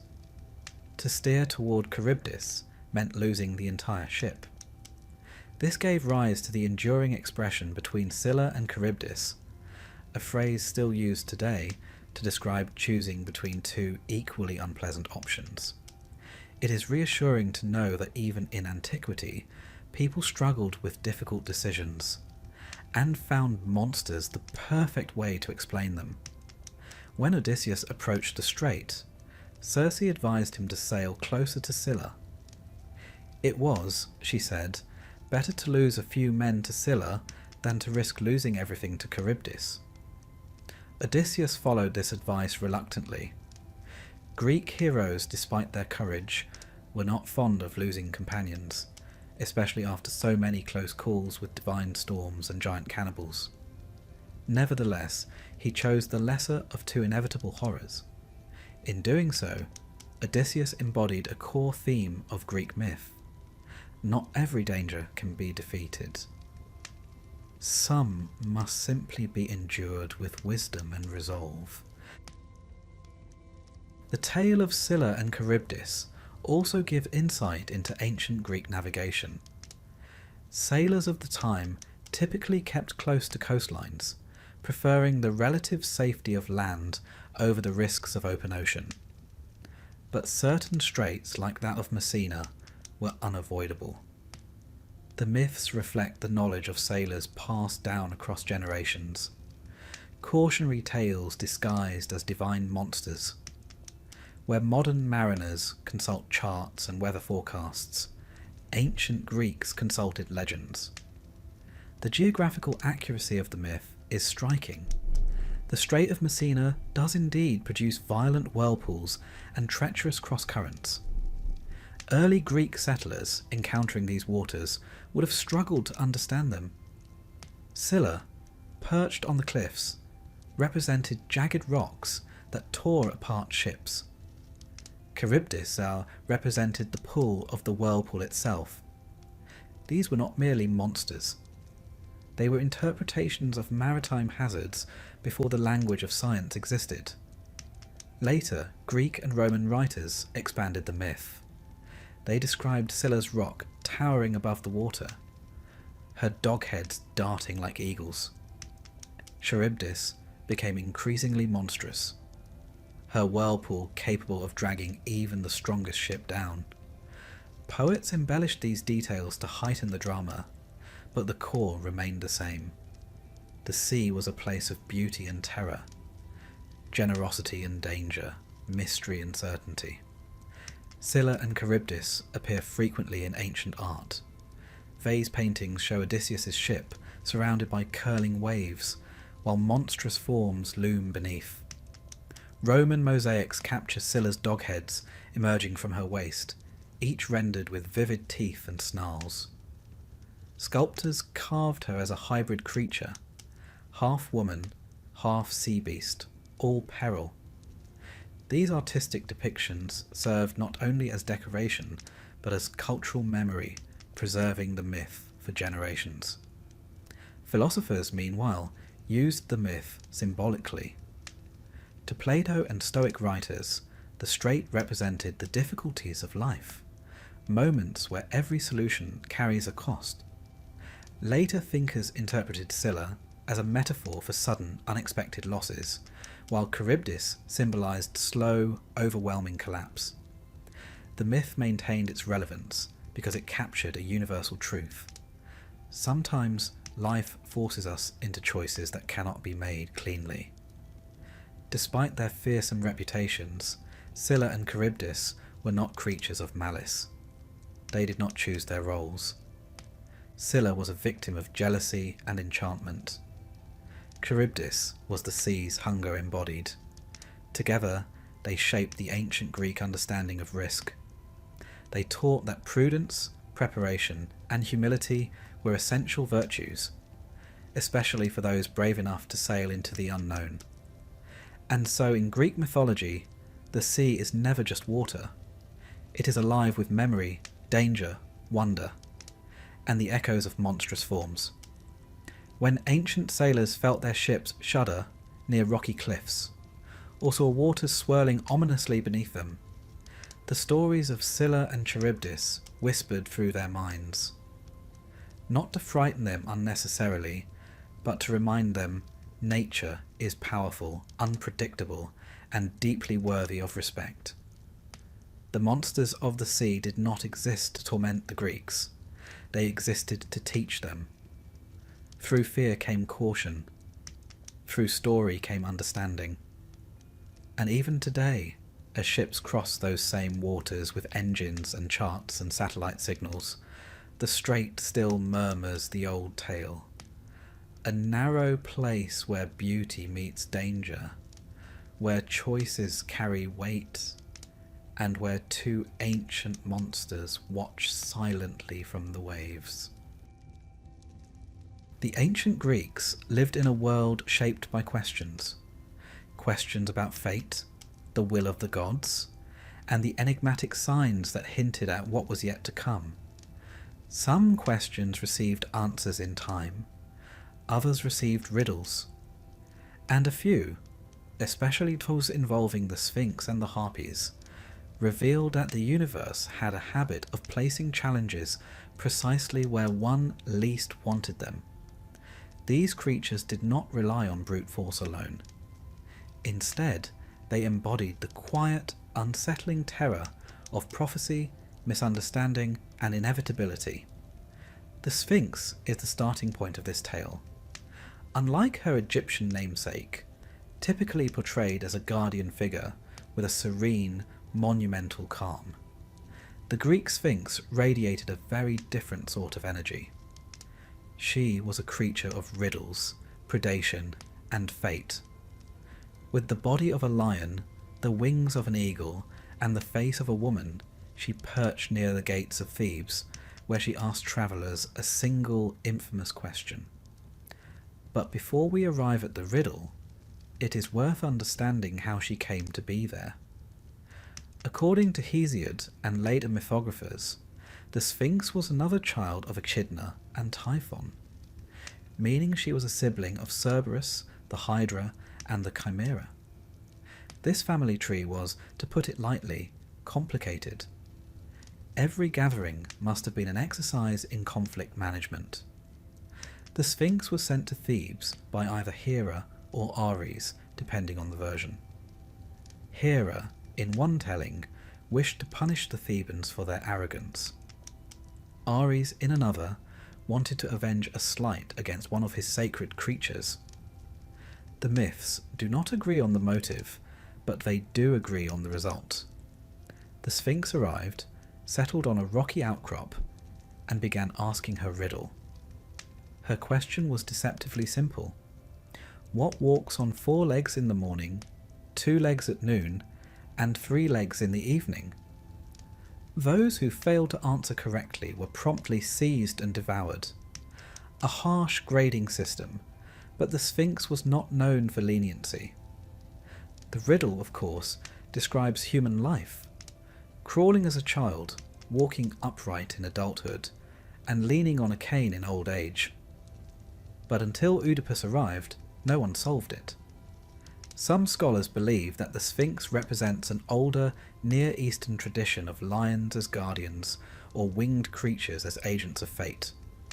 Others see her as a symbol of drought or plague.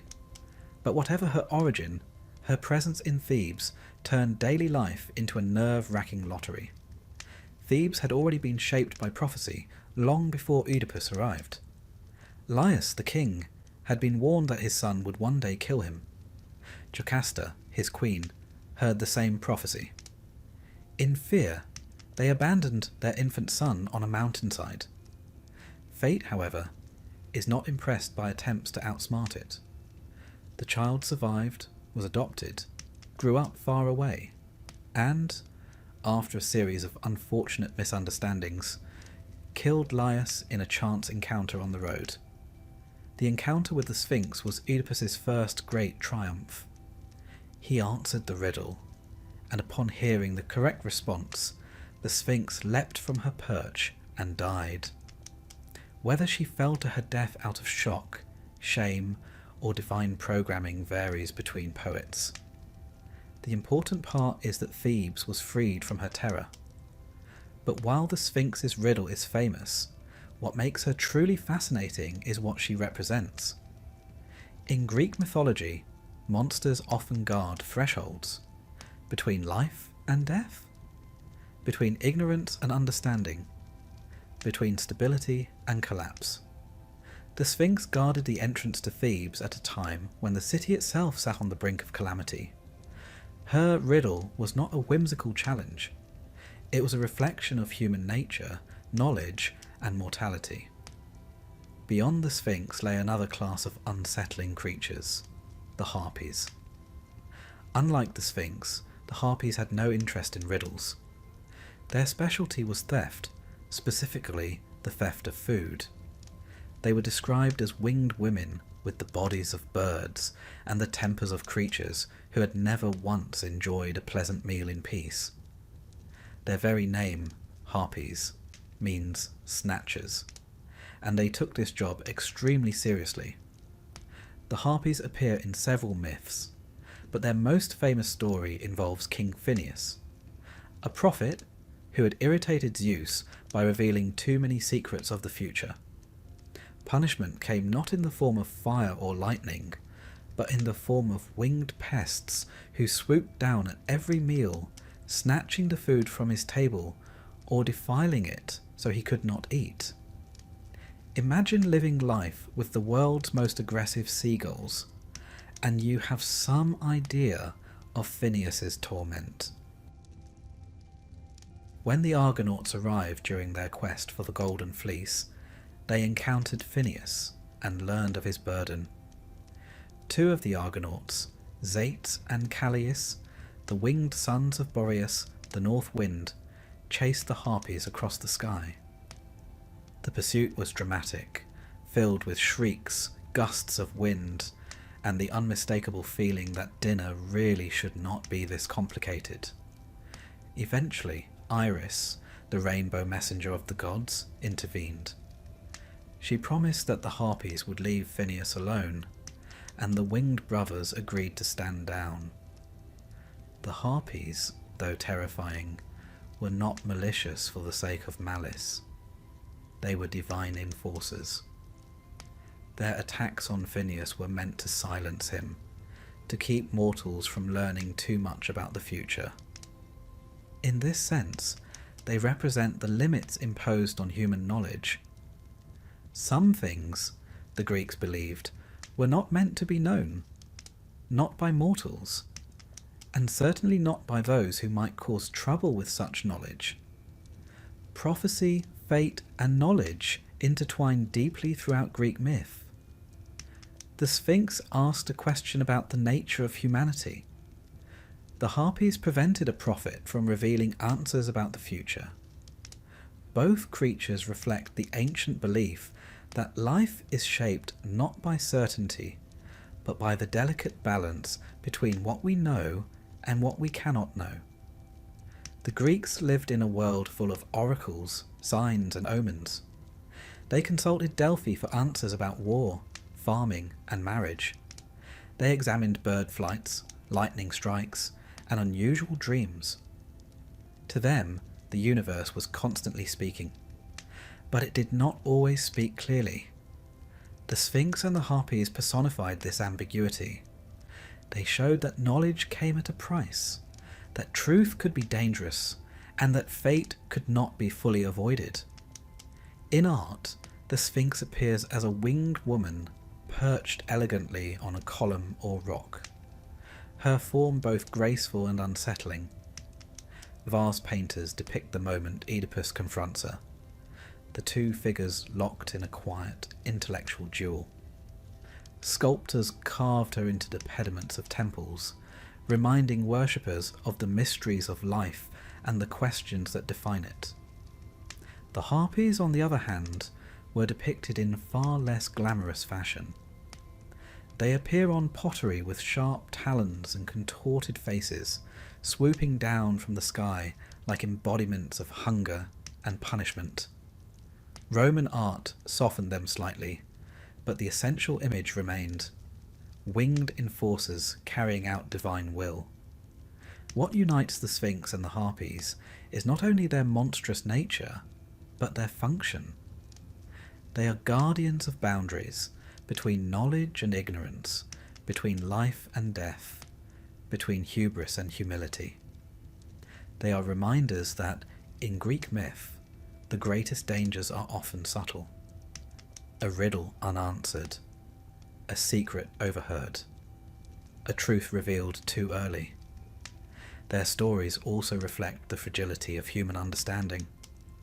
Oedipus answered the riddle of the Sphinx, but he could not solve the riddle of his own life.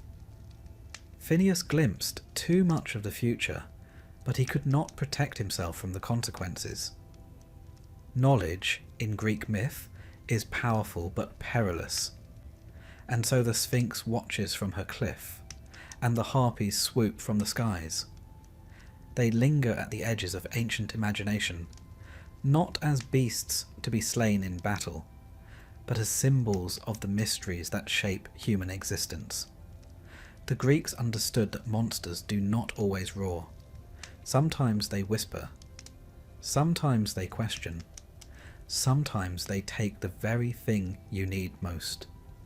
In the stories of the Sphinx and the Harpies, terror comes not from claws or fangs, but from the quiet truth that fate is never fully within our control.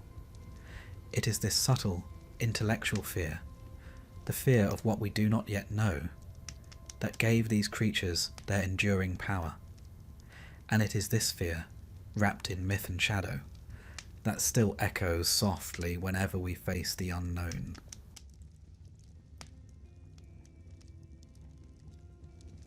Before the thunder of Zeus, before the affairs of mortals and gods, before temples rose and sacrifices burned on polished altars, there was only chaos. Not the sort of chaos one finds in a teenager's bedroom or the British Parliament on a bad day. No, this was primordial chaos, the first thing to exist, according to the ancient Greeks. A vast and formless expanse, or rather the very absence of form altogether. Not a swirling, dramatic storm of energy, but an empty, silent chasm. A cosmic shrug. One could hardly point to it and say, "Ah, yes, there's the beginning of everything," and yet that's exactly what it was. The Greeks didn't concern themselves with tidy origin stories. Their myths were like their wine, strong, dark, and prone to making you question reality. So out of this chaos, this yawning void, things simply began to appear. Not with a bang, but more of an eternal unfolding. First came Gaia, Earth herself. She wasn't born into the world. She was the world. Hills, valleys, rivers, forests. All of these would emerge from her form. Gaia wasn't just a mother figure. She was the ultimate matriarch. Fertile, vast, and as we'll come to see, not one to be trifled with. She was life's first foundation, firm beneath our feet, even before there were feet to stand on. Next came Tartarus, the deep abyss. Not hell, not exactly, though later myths would retrofit it as such. Tartarus was more like the basement of reality. Far beneath Gaia's surface, darker than night, it would one day serve as the prison for divine rebels. But for now, it simply was. A brooding echo beneath the burgeoning cosmos. Then arrived Eros. Not the cherubic Valentine with his love arrows, but a far older, more abstract force. This Eros was the glue that bound things together. He was the drive toward creation, the principle of attraction that made Gaia fertile, that gave form to the formless. Without Eros, chaos would have stayed, well, chaotic. With him, the universe took its first breath. From chaos also came Nyx, the night, shrouded in darkness and mystery, older than any god to come. A figure of deep reverence and even fear. It was said that even mighty Zeus would think twice before crossing her. Alongside her emerged Erebus, the darkness of the underworld, not malevolent, simply unlit. Nyx and Erebus together birthed a host of shadowy offspring. Hypnos, sleep. Thanatos, death. Moros, doom. Nemesis, retribution. And others with names fit for Gothic novels. These primordial beings weren't quite deities, as we understand them. They weren't the kind to pop down in disguise and seduce a shepherd. They were concepts, forces. Personified, yes, but barely anthropomorphic. They were nature before nature got poetic. Gaia, however, had other plans. She decided it was time for company. And so, without a partner, as one might plant a garden alone, she gave birth to Uranus, the sky. He was no bearded fellow reclining on a cloud. Uranus was the entire dome of heaven, stretching over Gaia in an eternal embrace. The ancients believed the sky was a physical object, a solid firmament. One could imagine Uranus as a kind of divine lid, snugly fitted over Earth. Together, Gaia and Uranus began to populate the universe. not with trees and birds, but with beings, their children, the first true generation of gods, the Titans. There were 12 of them in the classic canon.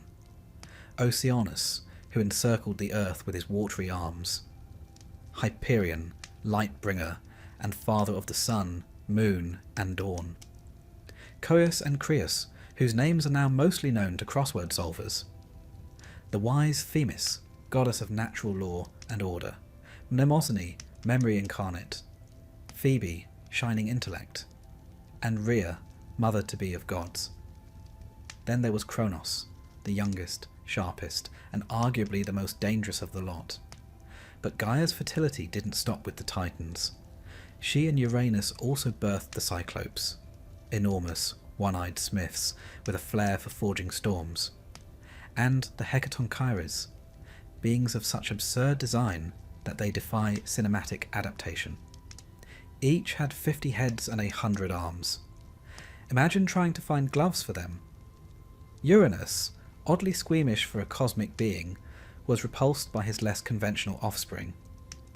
He deemed them monstrous and, in what can only be described as divine repression, stuffed them back into Gaia. Not metaphorically, physically, into her. One imagines this was less than comfortable. Gaia, for all her patience, was not a passive being. She groaned beneath the strain, quite literally, and eventually decided enough was enough. She forged a great sickle out of flint, one of the few available materials in a universe still under construction. Then, in hushed tones, she called upon her Titan sons to rise against their father. Only one answered her call: Kronos, clever Kronos, ambitious Kronos, the youngest of the Titans, and most willing to get his hands, or rather his sickle, dirty. Under cover of night, Kronos lay in wait. As Uranus descended to embrace Gaia, Kronos struck. With a swift, merciless motion, he castrated the sky. Yes, this is not metaphor. The Greeks were vivid in their storytelling. No room for subtle symbolism here. From the blood of Uranus, spilled upon Gaia, sprang the Furies, agents of vengeance. Also the giants, those hulking foes of later gods, and the Meliae, nymphs of the ash trees, a strangely gentle addition to the otherwise blood-soaked harvest. Uranus's severed appendage tumbled into the sea. From the churning foam that followed, out emerged Aphrodite, beautiful, radiant, and a goddess who, paradoxically, owed her existence to an act of dismemberment. Greek mythology, it seems, finds no contradiction between beauty and butchery. With Uranus overthrown, Kronos took the throne of the cosmos. The Titans were now in charge, and Kronos married his sister Rhea. Again, divine family trees often twist in on themselves like ivy on a ruined temple. The two presided over what later generations would call the Golden Age, a time before suffering, war, or want. A time without humans, mind you, but a pleasant enough era for the gods. But peace in myth is a fragile thing. Kronos, like his father, grew wary. Uranus had warned him, in his last pained utterance, that one day a child of Kronos would rise to overthrow him, just as he had done. The seed of paranoia was planted, and it bore bitter fruit. So, Kronos devised a preventative strategy, one that lacked both compassion and nutritional value. Each time Rhea bore him a child, he swallowed it, whole. One by one, their offspring, Hestia, Demeter, Hera, Hades, and Poseidon, were devoured. Not killed, just tucked away inside their father. Kronos became less a ruler and more a walking nursery. But we'll come to that tale in the next chapter. Before we leave the dawn of the cosmos behind, it's worth considering the underlying meaning of these stories. Myth is not mere entertainment. It's philosophy in sandals. Uranus's overthrow is more than divine patricide. It's the triumph of change over stasis. Gaia's rebellion speaks to the endurance of the earth, the refusal of the feminine to be silenced. Kronos, the god of time, becomes a cautionary tale. Even time itself cannot outrun destiny. These myths also echo across cultures. The Hittites told of Kamabi, who overthrew the sky god Anu by biting off his genitals. Yes, again with the genitals. The Babylonians sang of Marduk's battle with Tiamat, the monstrous matriarch of chaos. In each case, the old order is torn down to make way for the new. It's no coincidence that these tales emerge from early civilizations grappling with power, with the rise and fall of kings, the cycles of rule and rebellion. In myth, we see the blueprint of monarchy, revolution, and even generational trauma, drawn with the bold lines of legend. And so, the stage is set. The Titans now stride across the world, vast and brilliant, embodiments of natural force and cosmic order. Humanity has not yet arrived. Olympus is but a dream. The gods, such as they are, act more like living laws of nature than characters with personalities. But even now, the cycle has begun. Kronos has overthrown his father, and in turn he will be overthrown. Because in every age, in every myth, the same truth waits quietly in the wings. Time devours all. The reign of Kronos was, by all ancient accounts, a rather fine time. If you weren't one of his children, that is. To most, it was the Golden Age, an era when the earth yielded its bounty freely. Seasons were gentle, and mortals, if they existed at all, didn't suffer from taxes, back pain, or unsolicited oracles. There were no wars, no crime, and best of all, no gods sniping at each other from hilltops. It was a time before law was needed, because so the myth claims, no one did wrong. One imagines it was a bit like an eternal Sunday afternoon, without the tea shortage. But under the surface of this peace was an anxiety, not of the world but of its ruler. Kronos, Titan of time, king of all that existed, had a problem. He'd become his father. Now, to Kronos' credit, he had overthrown Uranus for the crimes of cruelty and repression. But as is often the case in myth and monarchy alike, the rebel becomes the tyrant as soon as the crown touches his brow. Kronos had heard a prophecy, not from some mountain-dwelling oracle or mysterious old crone with a tea kettle, but from his own wounded father, Uranus, who, in his post-castration wisdom and bitterness, muttered that one day a child of Kronos would rise up and overthrow him. This, it turns out, is the sort of thing that sticks in one's mind. And so, Kronos decided on what can only be described as a unique parenting technique: swallowing his children. Each time his wife and sister, because in myth those are often the same person, Rhea bore him a child. Kronos opened wide and gulped the baby down whole. No chewing, no remorse, just one big divine gulp, like oysters, only more sentient.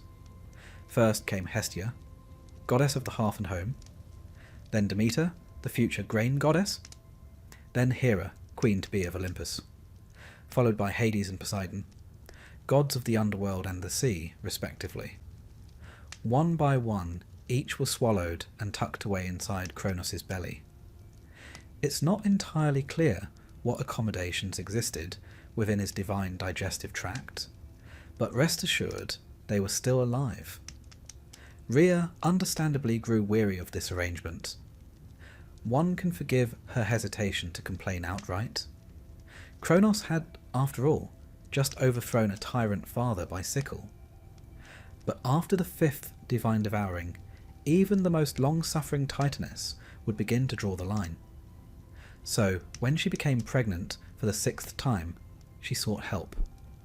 Not from Kronos, obviously, and not from the local Titan HR department, but from Gaia, her own mother. The original Earth Mother, as always, had a plan. When the time came for the child to be born, Rhea travelled in secret to the island of Crete, a land which, in myth, always seems to be the go-to destination for divine child hiding.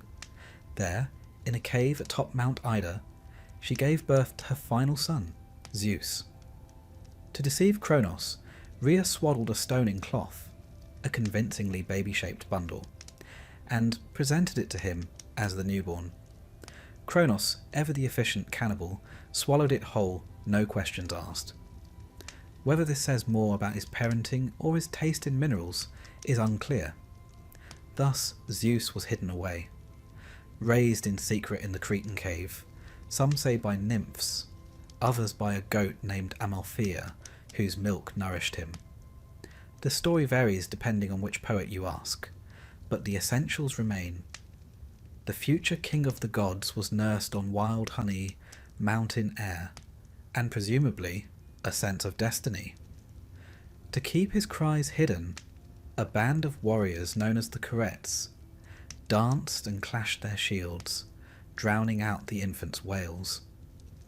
It's a rare instance of interpretive dance being used as a military defense system. Meanwhile, back in the divine stomach, Kronos carried on, utterly unaware that his demise was, quite literally, brewing outside of him.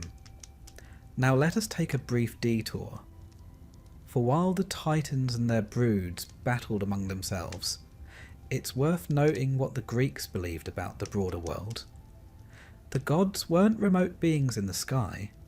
They were present, interwoven into the very fabric of nature and time. Trees whispered with dryads. Rivers flowed with naiads. Every breeze, every storm, every flicker of fire had divine presence. Time, as embodied by Kronos, wasn't just a ticking clock. He was time. His rule, therefore, represented not just power, but inevitability. He could not be reasoned with, or escaped. And so the idea that he would be overthrown by his own offspring reflected not merely the cyclical nature of power, but the deeper fear, that even time itself must give way. Back on Crete, Zeus grew tall, strong, and, unlike his Titan kin, with a flair for the dramatic. When he reached maturity, he returned to challenge his father, but not with brute force alone. First, he employed cunning. Depending on the version of the myth you prefer, and the Greeks had several, Zeus enlisted the help of Metis, a goddess of wisdom, who gave Kronos an emetic potion. Not quite poetic justice, but close. Kronos, after drinking this divine ipecac, vomited up his children in reverse order. First came the stone, still wrapped in its baby blanket, then Poseidon, Hades, Hera, Demeter, and finally Hestia, each emerging full-grown and presumably rather displeased about the whole ordeal. Now reunited, the 6 children of Kronos did not go quietly into exile or therapy. No, they declared war. A great, terrible, decade-long war. The Titanomachy would now begin. But that's a tale for the next chapter. For the moment we must pause and consider what this chapter of myth tells us. The swallowing of children, ghastly though it sounds, is an ancient metaphor, one that pops up in multiple cultures. In Mesopotamian myths, older gods are consumed or imprisoned by younger ones. In Vedic tales, gods are born, hidden, and returned in cycles. It all reflects the same truth. The younger generation is both a hope and a threat. Each new child represents the end of their parents' reign. Power, after all, is temporary, and no one knows this better than the gods. In the myth of Kronos, we also find the seeds of time itself being defined. His very name, Kronos, later becomes conflated with Kronos, the personification of time.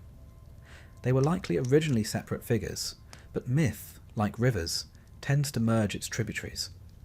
Kronos becomes time. And what does time do, if not consume all things? And yet, time also creates. From the belly of Kronos emerged the future gods of Olympus, not dead, but preserved, waiting. Time devoured them, but also made their return inevitable. A rather elegant metaphor for cycles, rebirth, and revolutions, don't you think? One final note on that stone baby. According to later myths, Zeus placed the swaddled rock at Delphi, the sacred centre of the world, as a marker. It became known as the omphalos, or navel of the world, a sort of cosmic belly button, if you will. Pilgrims would journey to see it, a literal rock wrapped in myth, representing the moment the cosmos began to shift. So ends the brief, uneasy reign of Kronos as supreme ruler. He who tried to escape fate by devouring his children, only to be undone by one he never truly met. One could almost pity him if he weren't such a profoundly unpleasant father figure. Now the stage is set. The Titans on one side, ancient, vast, and rooted in the primal forces of the world, and on the other, the Olympians, younger, bolder, and very much in the mood to cause a bit of chaos. The battle between them will shake the very bones of the earth. Mountains will crumble, seas will boil, and the sky itself will tremble. But that, as always, is a story for another time. For now, we leave our young Zeus, triumphant in his first great act, standing at the edge of war, with lightning in his blood and rebellion in his heart. The old order has been challenged. The storm is coming. And Kronos, poor, unfortunate Kronos, is left to wonder how it all went so wrong. War had never come to the cosmos before. Until now, divine disputes were more in the realm of poetic drama than actual combat. Kronos overthrew Uranus in a single gruesome act, more surgery than skirmish, and the rest of the Titans merely nodded along, perhaps relieved to be free of a father who treated his children like unruly houseplants. But when Zeus freed his siblings from Kronos' divine digestive tract, something shifted. For the first time in history, such as it was, 2 generations of gods stood in opposition.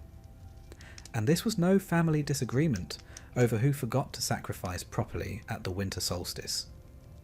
This was war, capital W, the kind sung of by poets with blood in their throats and dust on their lyres. On one side stood the Titans, ancient, elemental, vast. They embodied the raw forces of the world, the endless ocean, the bright sun, the turning heavens. Powerful, yes, but also set in their ways. They were accustomed to being worshipped, or at the very least, not interrupted. On the other side were the Olympians, younger, hungrier, and armed with a sense of destiny so potent it could curdle milk. Zeus, Poseidon, and Hades led the charge, bolstered by their sisters, Hera, Demeter, and Hestia, and a growing band of divine allies. These were not primordial abstractions, but gods with personalities, ambitions, and the sort of confidence only found in immortals who'd never paid rent. The war is known as the Titanomachy, a word best pronounced with a stiff drink. It means Battle of the Titans, though that hardly captures the scale. This wasn't merely a squabble over succession, it was a seismic rupture in the fabric of creation. Mountains shattered, rivers reversed, the very heavens quaked. The battleground? Thessaly, according to tradition, though given the scope of the conflict, one imagines it spilled well beyond the map. For 10 years the war raged. Neither side gained a clear advantage. The Titans fought from Mount Othrys, a gloomy peak befitting their age and gravity. The Olympians meanwhile took Mount Olympus, smaller at the time, but destined to become the celestial penthouse suite. It was a standstill. A divine cold war turned hot. Lightning clashed against stone, earthquakes thundered beneath the sea, and the skies rang with the clash of immortal arms. But the Titans, for all their strength, had a weakness. They lacked innovation. Their power was ancient but static. The Olympians, however, adapted. They were learning, evolving. And soon they would find the allies they needed to tip the balance. Enter Gaia, again. The primordial matriarch, always watching, always intervening at just the right moment. Perhaps she favoured her grandson Zeus. Perhaps she merely enjoyed a bit of chaos now and then. Regardless, she revealed a crucial truth. The Titans could be defeated, but only if the Olympians enlisted those who had once been betrayed by Kronos, the Hecatonchires and the Cyclopes. You remember them? The 100-handed ones and the single-eyed smiths, exiled by Uranus, imprisoned by Kronos, and now languishing in the depths of Tartarus. Not exactly ideal allies, but desperate wars call for desperate resurrections. Zeus, never one to miss an opportunity, descended into the abyss. He fought his way past the guardian monsters and cracked open the prison doors. The Cyclopes, in gratitude, forged weapons for their liberators. To Zeus they gave the thunderbolt, to Poseidon the trident, and to Hades the helm of darkness, which rendered its wearer invisible and, if legend holds, quite smug. Armed with these new tools, and with 100 arms hurling boulders and trees like javelins, the Olympians turned the tide. Now, imagine the battlefield. The air thick with divine energy. Lightning bolts arcing across the sky like angry comets. Massive rocks soaring through the heavens like bowling balls launched from catapults. Trees uprooted, mountains gouged. And in the centre, Zeus.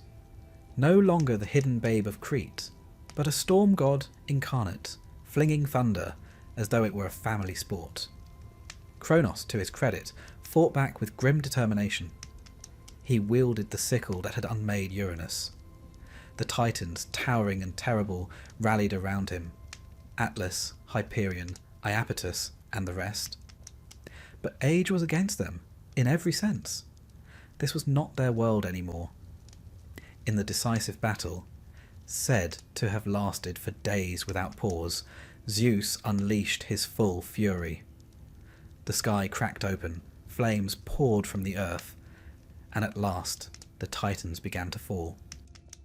Defeated, the male Titans were cast down into Tartarus, imprisoned behind adamantine gates, guarded by the newly freed Hecatonchires, who had apparently found their calling as celestial prison wardens. Kronos, their leader, was bound and vanished into mythic obscurity.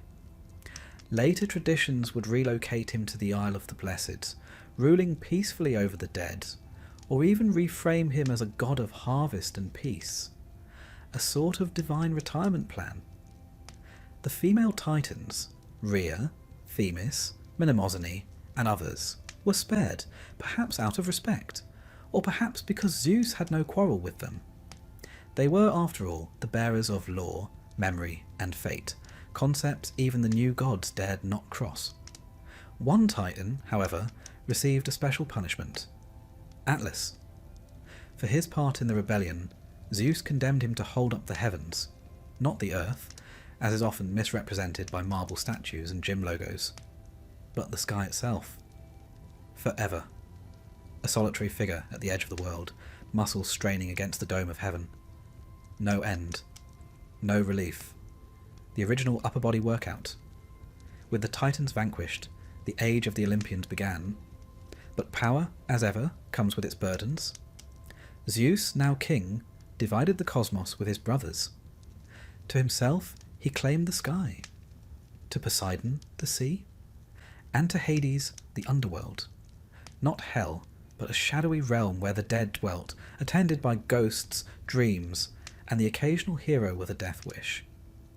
Earth, meanwhile, remained neutral territory, shared dominion. A realm of mortals, myths, and meddling. And with order restored, the gods took up residence on Mount Olympus. Not just a peak, but a palace. A place of cloud-wreathed halls, golden thrones, ambrosia feasts, and the sort of drama usually reserved for dynastic soap operas. Yet not all wounds were healed. Gaia, once again displeased, perhaps by the harsh punishment of her Titan sons, gave birth to a new challenger, Typhon. But that, as you might guess, is a tale for another chapter. Let us pause then and consider the meaning of this mythic war. The Titanomachy is not merely a tale of violence. It is a symbolic clash between old and new, between the static and the dynamic, between the timeless forces of nature and the personality-driven caprice of gods. The Titans represent order and inevitability, the sun rising, the ocean flowing, the stars spinning. The Olympians, on the other hand, represent change, passion, rebellion, very human traits for immortal beings. In Greek thought, this war is the moment when the universe stopped being abstract and became personal. The Titans were powerful, yes, but they didn't interfere in the affairs of mortals. The Olympians would meddle, punish, reward, and fall in love with alarming regularity. They were, in short, gods made in man's image, and that made them both relatable and terrifying. Historically, the Titanomachy reflects ancient cultural shifts. Some scholars have seen it as an echo of the transition from older pre-Hellenic deities to the Olympian pantheon, a kind of religious rebranding. Others note similarities to Near Eastern myths, where younger gods overthrow primordial beings in messy cosmic coups. But the enduring appeal lies in its drama, the idea that even gods must struggle, that even the mightiest can fall, and that victory often comes not from brute force, but from strategy, unity, and a timely bit of vomit.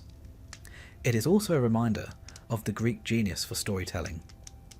They gave us gods who are flawed, noble, petty, and profound. Gods who fight, laugh, weep, and seduce. And from the rubble of war, they built a cosmos not of abstract principles, but of characters. And so, as the dust settles over Mount Othrys, as Tartarus echoes with the groans of fallen titans, and Olympus shines with the light of a new regime, we find ourselves at the threshold of a new world. But as the gods take their thrones, they inherit more than power. They inherit prophecy, pride, and the seeds of their own undoing. Because if history has taught us anything, and Greek myth is, if nothing else, a very dramatic history, it's that no reign is eternal, not even for the gods. The war was over. The Titans had fallen.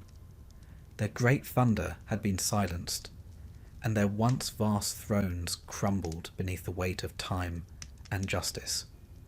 Or what passed for justice when administered by gods with suspiciously personal vendettas. Zeus and his siblings now ruled. From their glittering perch atop Mount Olympus, they looked down upon a cosmos that was, if not entirely tidy, at least properly organised. Kronos had been cast into Tartarus. The Titan throne room on Mount Othrys lay in ruin. The Cyclopes returned to their forges, and the Hecatonchires, bless their many hands, got steady employment as prison guards. A rare success story in divine rehabilitation. But if you think peace followed triumph, you've clearly never read a Greek myth. Zeus, now king of the gods, was not content merely to wear the crown and hold thunderbolts like a celestial javelin team captain. No, he faced a problem that has plagued every ruler from the Bronze Age to boardrooms: legitimacy. It's one thing to win power, it's quite another to keep it. And somewhere beneath the triumphant roar of Olympus, an ancient whisper persisted: prophecy. Gaia and Uranus, those primordial sages, had once warned Kronos that he would be overthrown by his child. That prophecy came true, in spectacular stomach-churning fashion. But as fate, irony, and perhaps genetics would have it, Kronos' successor, Zeus, found himself the target of an eerily similar prediction that he too would one day be overthrown by his own child. Now, Zeus, not being an idiot, took this very seriously. He had just staged an entire cosmic war to dethrone his father. The last thing he wanted was to go the way of Uranus and Kronos, dethroned, dismembered, or digested. So he did what many insecure tyrants have done before, and since. He tried to preempt fate.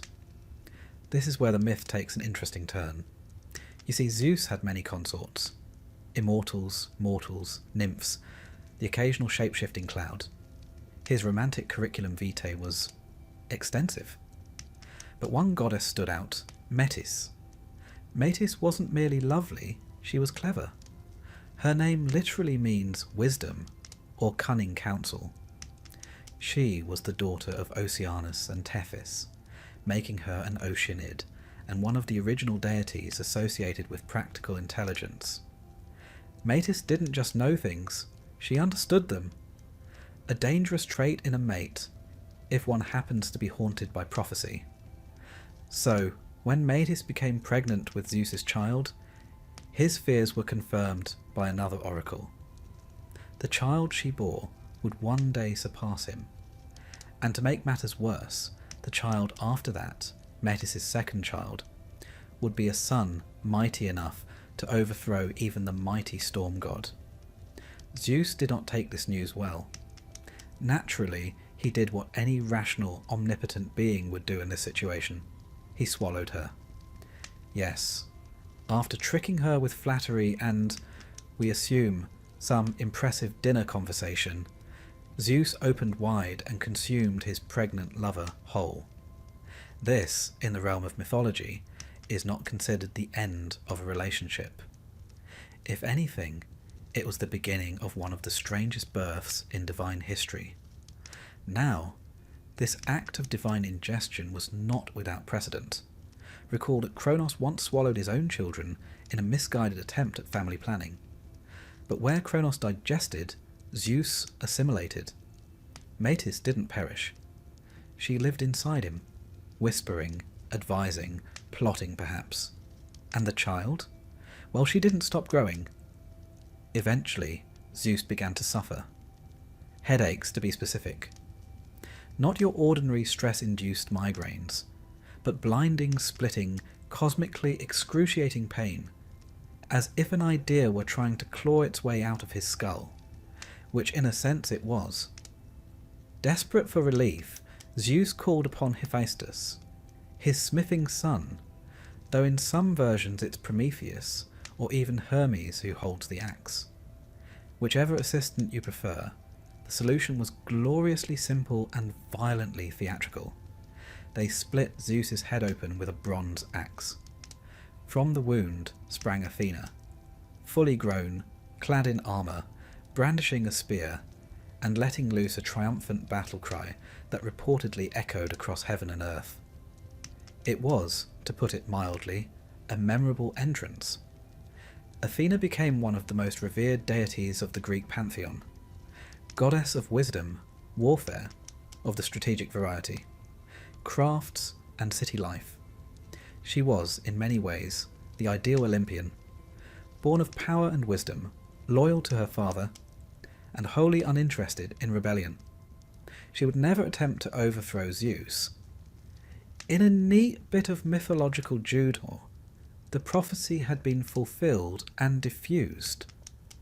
The child had emerged, but not as a threat. Still, the fear of usurpation remained embedded in Zeus's divine psyche. He had seen it happen twice before. Perhaps that's why he ruled with such flair, a mix of charm and tyranny, benevolence and thunderous wrath. He could be a protector of oaths and the punisher of perjurers, a lover of justice and a champion of questionable seductions. Now, while Zeus fretted about fate and fatherhood, the other Olympians were busy expanding their portfolios. Poseidon ruled the sea, but not without conflict. He jostled with other gods over dominion of coastal cities. Athens, most famously, where he lost a divine talent contest to his niece Athena. His gift, a saltwater spring, or a warhorse depending on the version, was outshone by Athena's olive tree. The Athenians, practical folk, chose olives, and Athena got a city. Hades, meanwhile, withdrew to his gloomy kingdom. Despite being cast as the villain in later tales, he was perhaps the most dutiful of the trio. His realm was orderly, bound by law, and surprisingly clean. He rarely ventured out, though when he did, it caused no small amount of trouble, as we'll see with a certain daughter of Demeter. Demeter herself, goddess of agriculture, tended to the fertility of the earth. Hestia kept the hearth burning, and Hera, ever regal, became queen of the gods. Though married to Zeus, her tolerance for his extracurricular activities was limited. Her jealousies, while infamous, were not without reason. She was the goddess of marriage, after all. It must have stung when her own was a soap opera. And so Olympus flourished in its dramatic, dysfunctional way. But even as the gods built palaces and shaped destinies, the world was not finished shifting. You see, Gaia, again, was not pleased. Her sons, the Titans, were still imprisoned. Tartarus groaned beneath their weight, and Gaia, who had borne Uranus, who had suckled the Titans, who had helped overthrow 2 generations of rulers, now stirred with fresh indignation. She gave birth to a new child, not a Titan, not a god, a monster. His name was Typhon. If the Titanomachy was a war of gods, what followed was something far more primal. Typhon was a being of chaos, born to unmake what Zeus had built. Towering, serpentine, with 100 dragon heads and a voice of many beasts, he was the very embodiment of fear and fury. But that is a tale for the next breath, the next thunderclap. For now, we leave Olympus in its uneasy peace, a mountain crowned with glory, yet haunted by prophecy, betrayal, and the distant rustling of wings. And in this fragile calm, one lesson persists. Power in Greek mythology is never inherited without cost. It must be seized, defended, and above all, outwitted. The gods are not static deities on high, but creatures of conflict and complexity. And though the Titans had fallen, their story was not quite done. Because even in defeat, the old powers whisper through the cracks of the world, waiting, as all fallen empires do, for a chance to rise. It begins, as so many grand tales do, with an uneasy peace and a gathering storm. Cronus, king of the Titans, ruler of time and devourer of his own offspring, had done everything in his power to preserve his reign. But fate, that most stubborn of forces, had other plans. And Zeus, the child he had so thoroughly attempted to avoid, was now a grown god, strong, clever, and not at all inclined to thank his father for the years his siblings had spent in the gastric dark. The Titanomachy, a word that really rolls off the tongue once you've practiced, was the great war between the elder gods, the Titans, and the young upstarts, the Olympians. It would span 10 years, shaking the foundations of the cosmos itself, and it would mark the end of one divine age and the beginning of another. Let's set the scene. After Zeus had tricked Cronus into vomiting up his siblings, a gruesome but oddly satisfying family reunion, the 6 children of Cronus and Rhea stood united: Zeus, Poseidon, Hades, Hestia, Demeter, and Hera. Quite the divine ensemble, though at this point they were more scrappy revolutionaries than polished gods. Think less Westminster robes and more French resistance, divine addition. Cronus, of course, was less than pleased to see his children hale, hearty, and not at all inclined to forgive him. But he wasn't alone. He summoned his Titan brothers and sisters, rallying them to his cause. After all, they'd ruled the cosmos since the defeat of Uranus, and the idea of handing over their power to these impudent young gods was simply undignified. On one side stood the Titans, led by Cronus and bolstered by powerful allies: Atlas, the general; Coeus, the inquisitor; Iapetus, the bringer of mortality; and Oceanus, who wisely kept to himself and his rivers; Switzerland in the coming storm. Some Titanesses also remained neutral or distant, perhaps sensing which way the wind was blowing. On the other side were the Olympians, who, let's be honest, were underdogs. Young, relatively inexperienced, and lacking the sheer primordial force of the Titans. But Zeus had something Cronus never could quite grasp: strategy, allies, and a knack for turning chaos into advantage. He also had brothers who weren't above a bit of trickery, and sisters with the brains to match. Now, as myth would have it, the war wasn't fought with swords and shields in any conventional sense. Instead, it was an all-out metaphysical brawl. Mountains hurled like pebbles, thunderbolts cracking through the sky, earthquakes, storms, rivers torn from their beds. Imagine a cosmic version of a rock concert, where each drumbeat causes tectonic plates to shift. Zeus, ever the ambitious son, knew he needed more than just brute force. So, he did what many generals throughout history have done. He broke into prison and recruited the roughest lot he could find. Deep in Tartarus, his grandfather Uranus had imprisoned the Cyclopes and Hecatoncheires, monstrous children of Gaia and Uranus, cast away for being rather aesthetically unpleasing. Now, the Cyclopes, those one-eyed smiths, weren't merely brute muscle. They were artisans, master craftsmen. It was they who forged Zeus's thunderbolts, Poseidon's trident, and Hades' helmet of invisibility.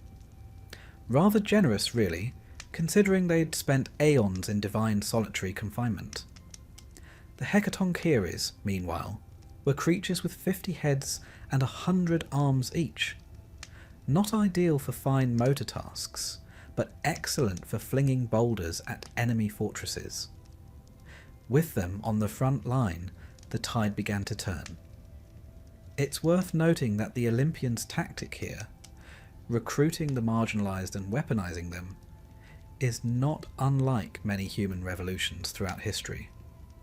The French Revolution, the Haitian Rebellion, even bits of the Bolshevik rise echo this mythic pattern. The excluded become the decisive factor. Myth reflects history, or perhaps vice versa. The war raged across the land of Thessaly, specifically the region around Mount Ophrys, the Titan's stronghold, and Mount Olympus, the base of the younger gods. You might picture Olympus as the divine penthouse suite, but at this stage it was more bunker than palace. The battlefield was not confined to the earth. The sky itself echoed with thunder. The seas boiled with Poseidon's wrath. The underworld trembled at Hades' command. And through it all, Gaia, the Earth Mother, groaned beneath the weight of divine rage. At times, Gaia herself seemed to rebel. Her children, on both sides, were tearing her apart. In later myths, she would birth Typhon in response to this agony, but we're getting ahead of ourselves. Zeus proved to be a leader unlike Cronus. He delegated, a skill many monarchs never master. He led assaults, rallied his siblings, and coordinated his allies. Poseidon split the seas to strike at Titan strongholds. Hades used his helmet to infiltrate enemy lines, causing chaos and confusion. Hera and Demeter served as logisticians and strategists, keeping the Olympian effort organised and sustained. It wasn't just brawn, it was brains. And slowly, the Titans began to falter.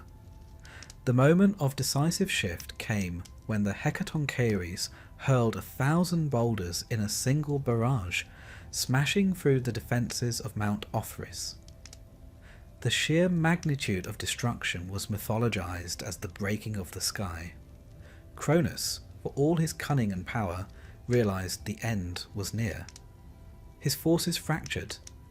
Some titans fled. Others, like Iapetus and Creus, fought to the bitter end. But loyalty has limits, especially when your enemy has a thunderbolt and 100 armed giant on his side. Cronus was captured. Atlas, who had led the Titan army, was singled out for special punishment. The Titans as a whole were banished to Tartarus, a deep pit beneath the underworld, darker and more dreadful than any human hell. There they would remain, guarded by the Hecatonchires. Poetic, really, given that the very beings they once imprisoned now stood guard over them.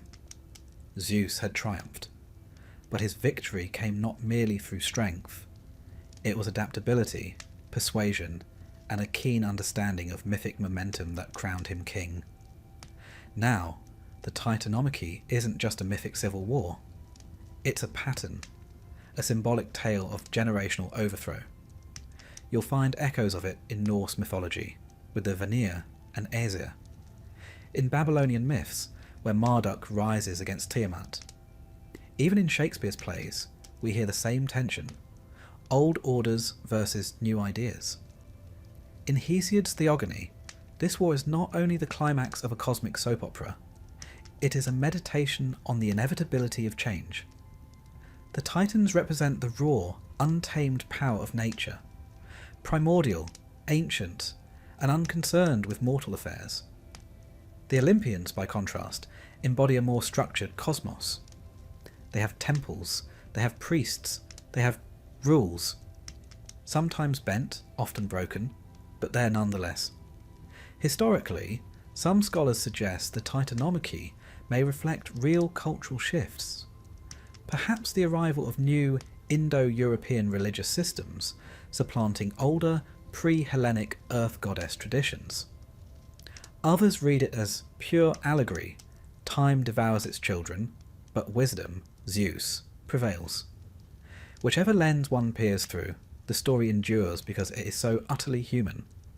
Fathers and sons, rebellion and rule, fear of obsolescence and the audacity of youth. With the Titans defeated and imprisoned, the cosmos stood at a crossroads. For the first time, the universe wasn't ruled by abstract personifications of nature, but by gods with personalities, flaws, families, and, if we're honest, rather more drama than might be strictly necessary. Zeus and his brothers divided the world between them. Zeus took the sky, Poseidon the sea, and Hades, always the short straw, was given the underworld. The earth was shared, though Zeus, being Zeus, tended to treat shared as a suggestion. And so the Olympian age began. But peace, as we'll see, never lasts long in myth. Not when gods are involved. Still, for now, the thunder quieted. The earth stopped shaking. And somewhere in the vast gloom of Tartarus, Cronus brooded in silence, defeated by his own prophecy. And his own son. History, myth, and family dinners, it seems, all share the same lesson. Never underestimate the children. With the Titans hurled into the shadowy depths of Tartarus, their mighty limbs bound in chains, forged by the Cyclopes and the Hecatonchires, watching over them like the world's most enthusiastic prison guards. The Olympians might have been forgiven for expecting a well-earned rest. After all, a 10-year divine war tends to take the spark out of anyone. But this, dear listener, is mythology. And if there's one lesson to take from it, it's that peace is never more than a brief pause before the next calamity. Zeus now ruled from Mount Olympus, a lofty perch indeed, and began to lay the groundwork for the cosmos as we've come to understand it. Ordered, hierarchical, slightly theatrical. With his brothers Poseidon and Hades, he divided the realms. Zeus claimed the sky, Poseidon the sea, and Hades, with the weary acceptance of a younger sibling denied first pick, took the underworld. The earth, that ever-suffering neutral ground, remained shared, though one suspects Zeus took the lion's share when no one was looking. But ruling a world is one thing. Maintaining order among gods, who possess not only egos the size of mountains, but also the capacity to level said mountains with a glance. That's quite another. The Olympians, you see, were a fractious bunch, full of rivalries, grudges, and deeply dramatic love lives. If the Titans had been raw forces of nature, the Olympians were very much soap opera stars with divine powers. Petty, powerful, and often spectacularly self-involved. Still, for a time, Zeus managed to keep things together. The cosmos settled into its new structure.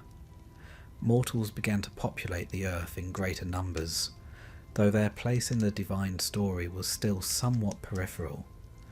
Pawns, really, in the feuds and flirtations of the gods. These early humans, barely more than upright shadows in Hesiod's vision, looked up to the gods with awe and fear, and occasionally served as collateral damage in divine disagreements. But there was someone who was not content with the new order, someone ancient, rooted deep in the very bones of the world, someone with a rather personal grudge against both Titans and Olympians alike. Her name was Gaia. Gaia, the Earth herself, mother of the Titans, grandmother of the Olympians, and the one who had once urged Cronus to rebel against Uranus, found herself watching the same cycle play out again. And this time, she was not impressed. Cronus had become just as tyrannical as Uranus. Zeus had overthrown him in much the same way, and now Zeus, for all his charm and thunderbolts, was following the same path, becoming the very thing he had fought to replace. One could almost hear her sigh through the rustling leaves. So Gaia, ever fertile in both body and vengeance, decided the new gods needed a reminder that even the mighty must bow before the truly ancient. And so she gave birth, again, not to a brood of gods or nymphs or pleasant earth spirits, but to a monster. Not just any monster, mind you. This was Typhon.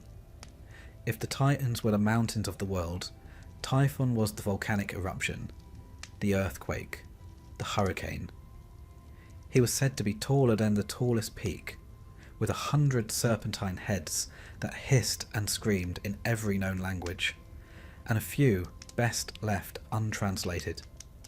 His eyes shot flames, his voice could shatter mountains, and from his waist down he was a mass of coiling vipers. In other words, he was not someone you'd invite to dinner, unless the meal involved panic and the collapse of civilization. Now, Typhon wasn't alone. Alongside him was Echidna, his mate, half woman, half snake, and together they would spawn some of the most terrifying creatures in Greek mythology. Cerberus, the three-headed hound, the Chimera with her lion-goat-serpent triad, the multi-headed Hydra of Lerna, and the cunning Sphinx. This delightful family portrait of monstrosities would terrorize mortals and heroes for generations to come. One might say they were the mythological version of the in-laws no one wanted. But before any of those nightmares arrived, Typhon himself marched straight toward Olympus, leaving scorched earth and terrified gods in his wake. The Olympians, for all their power, had never seen anything like him. Some fled. Others stood their ground briefly before realizing that thunderbolts were doing very little to a creature who could shrug off mountains. According to some versions, the gods actually transformed themselves into animals and ran for Egypt, giving rise perhaps to some of the animal-headed deities in Egyptian myth. Nothing like a bit of cross-cultural borrowing under divine duress. Zeus, however, was not so easily cowed. Or so he claimed later, conveniently glossing over the bit where he too may have briefly transformed into a ram. In the climactic clash, Zeus took to the skies with thunder and storm at his back. Typhon met him with fire and wind and 100 angry voices. The battle raged across the world. Mountains were ripped from their roots, rivers boiled away, and the sky itself cracked with the fury of their struggle. It was chaos not seen since the earliest days of creation, and for a moment it looked as though the new order might fall before it had truly begun. But at first things did not go well for the king of the gods. Typhon, in a feat of mythic audacity, managed to seize Zeus and tear out his sinews, yes, the literal strings that made Zeus function, and hide them away in a cave. Without his strength, Zeus was powerless. It was only thanks to the cunning of Hermes, who retrieved the sinews in a daring heist more worthy of a Bond film than a Bronze Age hymn, that Zeus was restored. And then came the reckoning. With renewed strength and fury, Zeus unleashed the full force of the heavens upon Typhon. He struck him down with lightning upon lightning until the beast crashed into the earth. And where did he fall? Beneath Mount Etna in Sicily, a volcano that, to this day, occasionally belches smoke and flame. According to the Greeks, that's Typhon stirring restlessly in his prison, every eruption a reminder that chaos can never be fully extinguished, merely buried. With Typhon defeated, Gaia's rebellion was quashed, and the Olympian order was once again restored. But it hadn't been without a cost. The gods had learned a lesson, if only briefly, that power, no matter how supreme, must be earned and defended, that the world itself, Gaia, could not be taken for granted, and that the old forces, those born before law and language and lightning, would always be there, in the shadows, waiting. It is tempting to see Typhon as merely a monster, the big bad. But like many figures in Greek mythology, he is more than he appears. He represents chaos, yes, but also resistance. He is the voice of the earth itself, roaring back at its rulers. He is the fear that no matter how much you build, it can all come undone. That beneath civilization the wild always waits. Historically, the tale of Typhon may reflect older myths of primeval chaos monsters, like Tiamat in Babylon, or Leviathan in the Hebrew tradition. Many ancient cultures had stories in which a storm god battled a sea or serpent monster, symbolic of the battle between order and chaos, culture and nature. Zeus versus Typhon is the Greek version of that universal motif. It also likely mirrors historical anxieties.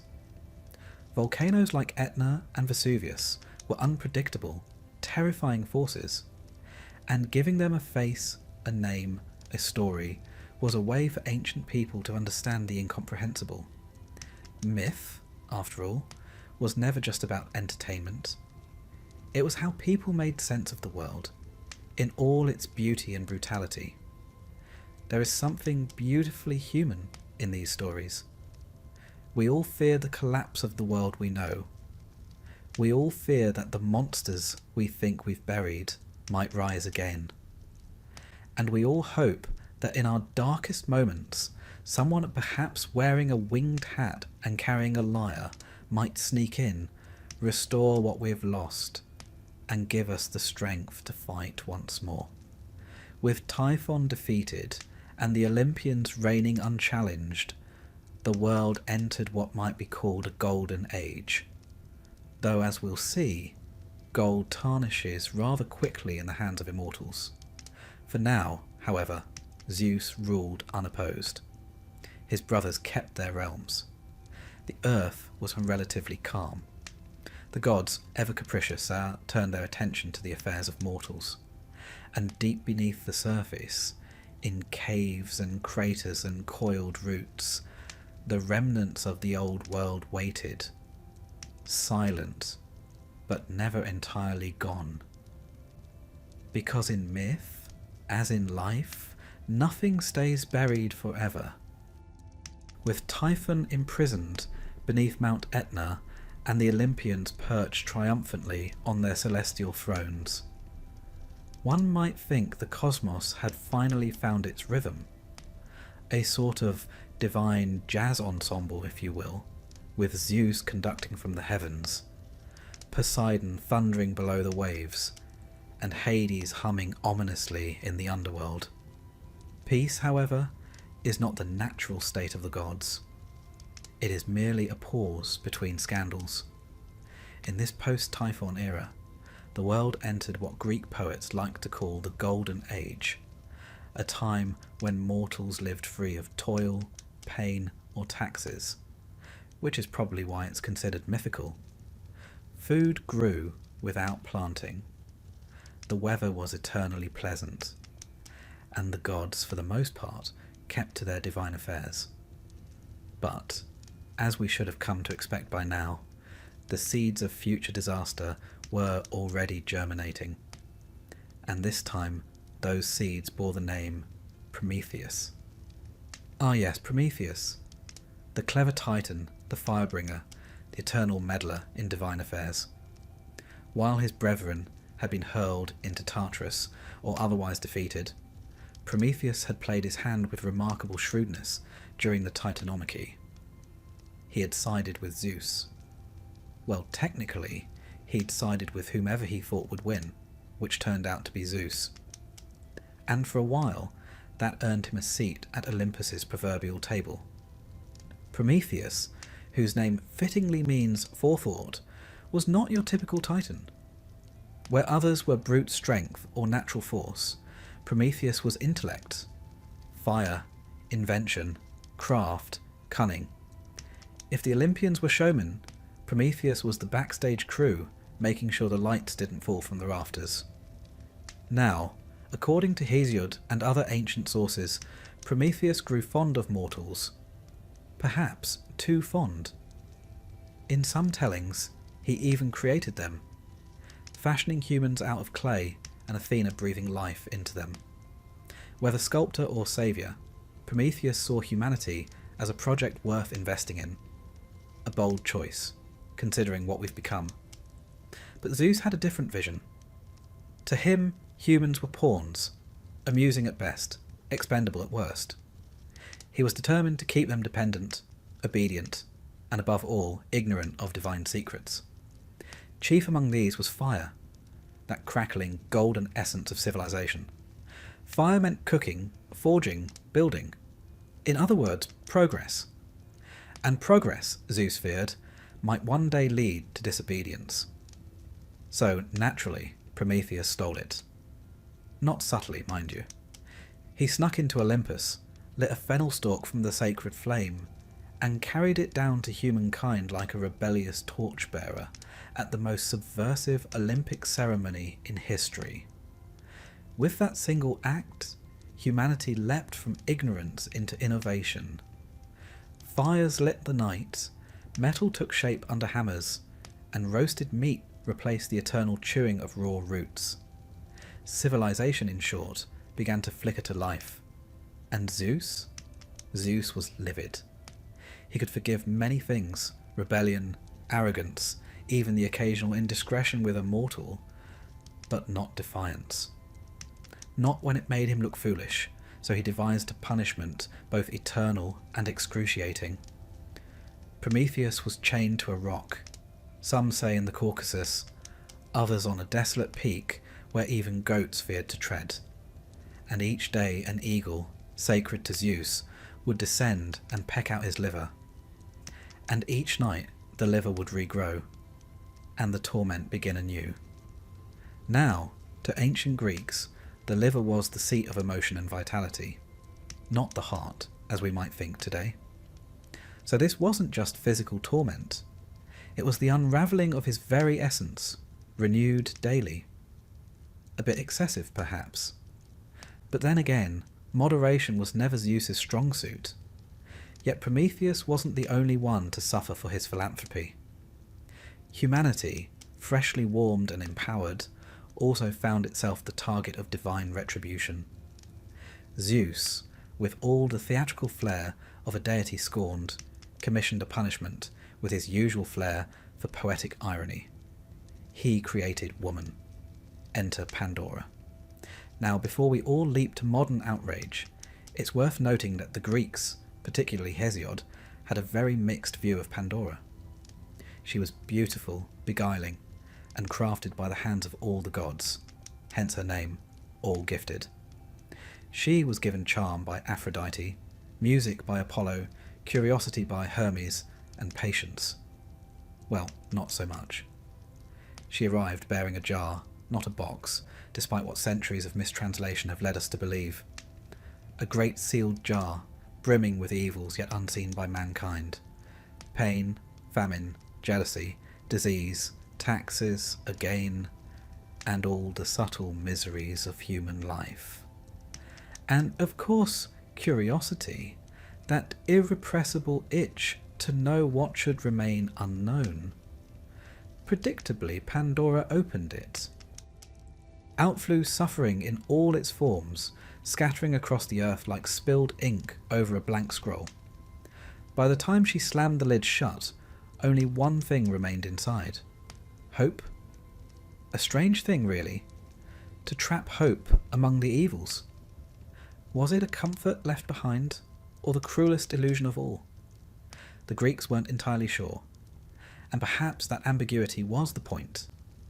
Thus, humanity, now armed with fire, but cursed with mortality and misery, began its long and winding march through history. Prometheus, watching from his rocky perch, must have wondered if it had all been worth it. The gods, meanwhile, resumed their celestial antics. Still, Prometheus's story didn't end in chains. In time, a new hero would rise, Heracles, and it would be he who, passing through the mountains during one of his 12 labours, spotted the bound Titan, and moved by something resembling pity, slew the eagle and shattered his bonds. Zeus, by then more mellow, or distracted, allowed it. Perhaps he even admired the audacity of a mortal defying him, though he'd never say so aloud. Prometheus's tale is often read as a mythological blueprint for the human condition. Intelligence versus authority, progress versus punishment, and the eternal price of defiance. The fire he stole represents not just literal flame, but metaphorical enlightenment, science, art, reason, imagination. He is the first rebel, the first scientist, the first martyr for the cause of humanity. And perhaps the Greeks saw in Prometheus something of themselves, a people whose philosophers questioned the heavens, whose engineers bent nature to their will, and whose playwrights dared to probe the flaws of gods. In Prometheus, they found a figure both heroic and tragic, a reminder that progress always comes at a cost, and that defiance, though noble, rarely goes unpunished. Historically, some scholars have argued that Prometheus may be older than even the Olympians themselves. Elements of his tale echo Mesopotamian and Indo-European myths. The fire thief, the culture bringer, the god who aids mortals against the will of his peers. His punishment bears striking similarity to other chained rebels like the Norse Loki, or even the biblical Satan, whose overreach is met with cosmic incarceration. But unlike those darker figures, Prometheus is rarely seen as evil. He is a complex hero, proud, clever, stubborn, and self-sacrificing. He challenges the gods not for his own gain, but to uplift others.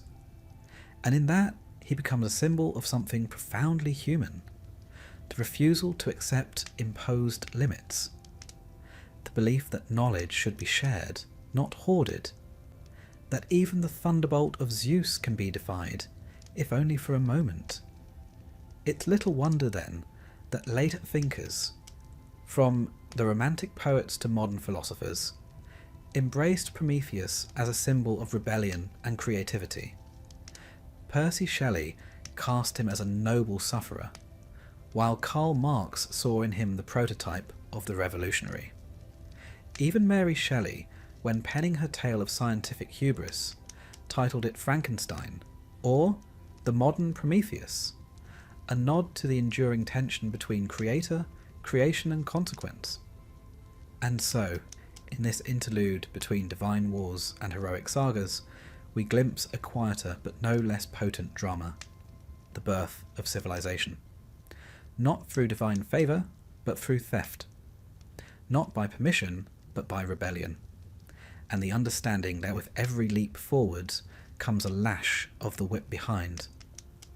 As the Olympians reclined upon their thrones, watching mortals build fires and temples and philosophies, perhaps they sensed that their time, though long, would not be eternal. For the gift of fire is the seed of questioning, and once you ask why, even a god must eventually answer. The story of the Titans is not just one of giants and storms and the clash of divine armies. It is also the story of these who come after, the thinkers, the rebels, the flame bearers. And in Prometheus, we find the bridge between the age of monsters and the age of men. A titan, yes, but perhaps the most human of them all. With Prometheus chained and humanity stumbling into a world aflame with both knowledge and suffering, the cosmos seemed, for a fleeting moment, to be at rest. The Titans were mostly imprisoned, the gods firmly entrenched in power, and mankind busy roasting its first goat over a sacred flame. But rest, in myth, is merely the inhalation before the next divine catastrophe. And Olympus, as always, was teetering on the edge of drama. Let us now pivot from the divine rebellion of Titans to the creeping instability that would later plague the reign of the Olympians themselves. The Titans may have been overthrown, but their legacy, like a good curse, was not so easily dismissed. Their children, those liminal beings born of the old order but destined to live under the new, found themselves in a particularly awkward position. Neither wholly defeated nor entirely embraced, they haunted the edges of myth like shadows at a feast. Take, for example, the Hecatoncheires. These were the 100-handed, 50-headed siblings of the Titans, Briareus, Cottus and Gyges, monstrous by modern standards, though to the ancient Greeks they were simply robust. Imprisoned in Tartarus by Uranus, and later freed by Zeus to help win the Titanomachy, they were handsomely rewarded by being sent straight back into the shadows, assigned to guard the gates of Tartarus. Imagine winning a war and being rewarded with eternal security duty at the universe's most miserable prison. One does wonder if they ever considered a union. Then there were the Cyclopes, Thunderbolt Forgers, one-eyed craftsmen of divine artillery. Also liberated during the Great War, they gifted Zeus his famous lightning, Poseidon his trident, and Hades his invisibility helm. A helmet that, funnily enough, saw very little use after the war. It seems Hades preferred brooding in full view. The Cyclopes, for their trouble, were also sent back to the forge, pounding away in volcanic caverns like Hephaestus on espresso. Their fate? To be footnotes in the story they helped win. But the true undercurrent of tension came not from the sidelines, but from the next generation, the children of Zeus and his siblings. Now, the Olympians had only just claimed their thrones. One might think they'd hold off on producing a new crop of divine drama. But no. Zeus, as prolific as he was powerful, began populating the cosmos with alarming speed.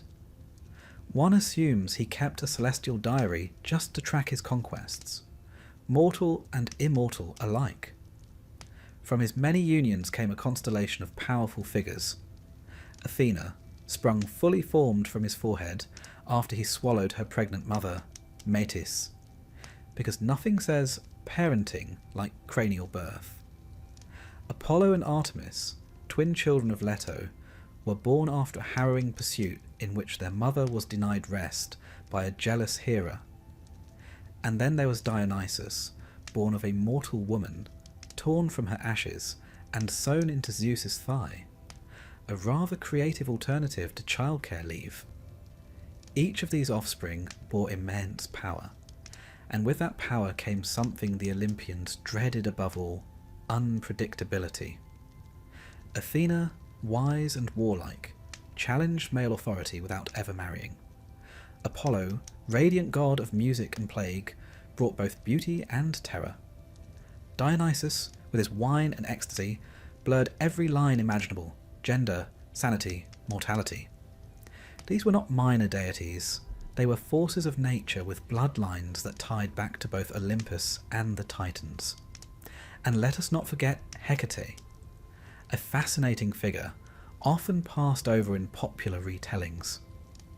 A Titaness by birth, yet honoured by Zeus, she was granted dominion over magic, crossroads and ghosts. She moved through the world like smoke, appearing at night with her torches, straddling the boundary between old and new. Some say she remained loyal to neither side, and perhaps that's why she endured. She played the long game, but all this divine breeding had consequences. You see, when gods mingle with mortals, their children tend to be problematic. Not in the refuse to do their chores sense, but in the accidentally start wars, kill monsters, and spark genocides sense. The age of heroes was beginning to shimmer faintly on the horizon, and with it the last flicker of Titan influence. For the world was beginning to shift again, away from the gods and towards something else entirely: fate. The Greeks believed in a cosmology where power ebbed and flowed like tide. No one held absolute authority forever. Not Uranus, not Kronos, and not Zeus. And what lingered behind every myth, like a looming shadow at the feast, was the whisper that Zeus, too, would fall. Prophecies abounded. Just as Kronos had overthrown Uranus, and Zeus had overthrown Kronos, so too would Zeus be overthrown by his own son. A divine game of patricidal dominoes. Naturally, Zeus grew paranoid. He swallowed Metis, the goddess of cunning, to prevent her from bearing a son. He punished dissenters with lightning. He tightened his grip, which, historically speaking, is the first sign of impending collapse. Yet the collapse didn't come. At least, not all at once. Instead, we began to see the cracks in the Olympian regime, not through war, but through mythological contradictions. Mortals began to question. Philosophers rose. The gods, once terrifying and remote, became flawed, comic, even ridiculous. Dionysus, for instance, challenged Apollo in Delphi. Mortals questioned the will of the oracle. Heroes like Heracles, born of both divine and mortal blood, committed acts of both supreme valour and terrifying violence. They did not obey the gods, they negotiated with them, sometimes even tricked them. Heracles, remember, was the one who freed Prometheus, an act that subtly undermined Zeus's authority without triggering full-blown rebellion. In Heracles, we see something new, a figure who stands between the age of Titans and the rise of men. He is not a Titan, nor a god in the traditional sense, but something in between, a bridge. And he is not alone. Perseus, Bellerophon, Theseus. They all emerge in this liminal space, echoing the chaotic energy of the old world, but redirecting it toward mortal ends. And it is here that myth and history begin to blur. The Greeks, as their civilization matured, began to mythologize their own past. Cities claimed descent from gods. Families traced lineages to heroes. The Titans, once vast cosmic entities, became symbols, metaphors for disorder, for chaos, for the ancient powers that had to be tamed before the polis, the city-state, could rise. and the gods themselves were domesticated. They gained temples, rituals, and priests. They were still powerful, yes, but bound by decorum, by narrative, by the very mortals who once trembled before them. This, perhaps, is the final insult to the Titans. Not their defeat, but their absorption. Kronos was not only imprisoned, he was reimagined. In some Hellenistic sects, he became a god of peace, even of agriculture. The devourer became the father of time, Kronos, a different spelling, but similar enough to fuse over the centuries. And Gaia, once a primordial mother, was reduced to little more than symbolic soil beneath our feet. Even the war, the mighty Titanomachy, became a cautionary tale, retold by poets to remind listeners of the price of rebellion, and by politicians to justify their own divine authority. Myth, you see, is never static. It evolves, it adapts, it serves whoever speaks it loudest. And yet, the Titans endure. Not on Olympus, nor in statues, nor in temples, but deeper, in the subconscious, in the primal forces that still quake beneath our feet and churn within our oceans, in the fury of a storm that no god can command, in the impulse to rebel, to question, to light a fire even when the world demands obedience. They are not gone. Not really, you cannot banish what you are made of. For we are all, in some distant sense, children of the Titans, born of chaos, tempered by fire, reaching forever upward toward the divine, not to serve it, but to understand it, even to challenge it. And as the age of heroes draws near, as mankind begins to tell its own story, the Titans slip into myth, not defeated, but transformed, not lost, but waiting. Waiting in Tartarus, waiting in memory, waiting in us. As the dust of divine rebellion settled and Olympus gleamed in its post-war splendour, a quiet shift began to take place, not among the gods, but in the realm below. The age of Titans was over, yes. The age of the Olympians had begun in earnest. But now the torch was passing, not upwards, as it had from Gaia to Uranus, from Uranus to Kronos, from Kronos to Zeus, but downwards to the strange, fallible, fascinating creatures known as mortals. Welcome, then, to the heroic age, the age in which Titan blood still flickered in veins, Olympian caprice ruled from above, and humankind found itself cast into the starring role of the cosmic drama. It was a time of monsters and riddles, of hubris and honour, and of very large men attempting very impossible things. It's worth noting that the Greeks didn't view the heroic age as metaphor. To them, it was a golden era sandwiched neatly between myth and memory. It preceded the fog of history, but followed the chaotic primeval stew of the gods. These weren't mere bedtime stories. These were origin tales, political, familial, even moral, and the heroes within them were closer to living fossils than to fictional characters. And the first great hero, in many ways the archetype of them all, was Heracles, or Hercules, if you prefer your heroes Roman and slightly more muscular. Born of Zeus and the mortal Alcmene, Heracles was the walking proof that gods could not resist mortal women, nor could mortals resist getting swept up in divine entanglements. Poor Alcmene, by the way, was tricked into lying with Zeus after he disguised himself as her husband. Zeus, it must be said, would have made an outstanding actor, but a deeply troubling partner. Heracles entered the world not as a symbol of glory but as a threat.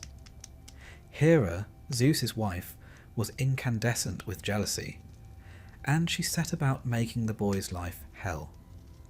As an infant, Heracles famously strangled 2 serpents in his cradle, sent by Hera to kill him. Most babies grapple with teething. Heracles wrestled with serpents. The tone was set.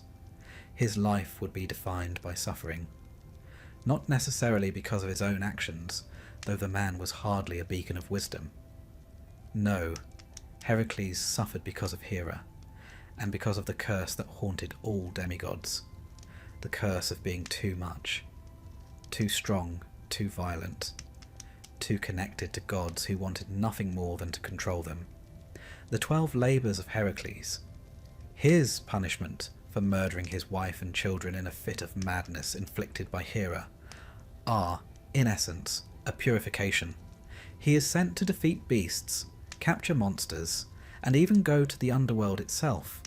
Each trial peels away the chaos of his Titan ancestry and the burden of divine expectation. He is, in a very Greek way, being civilized through suffering.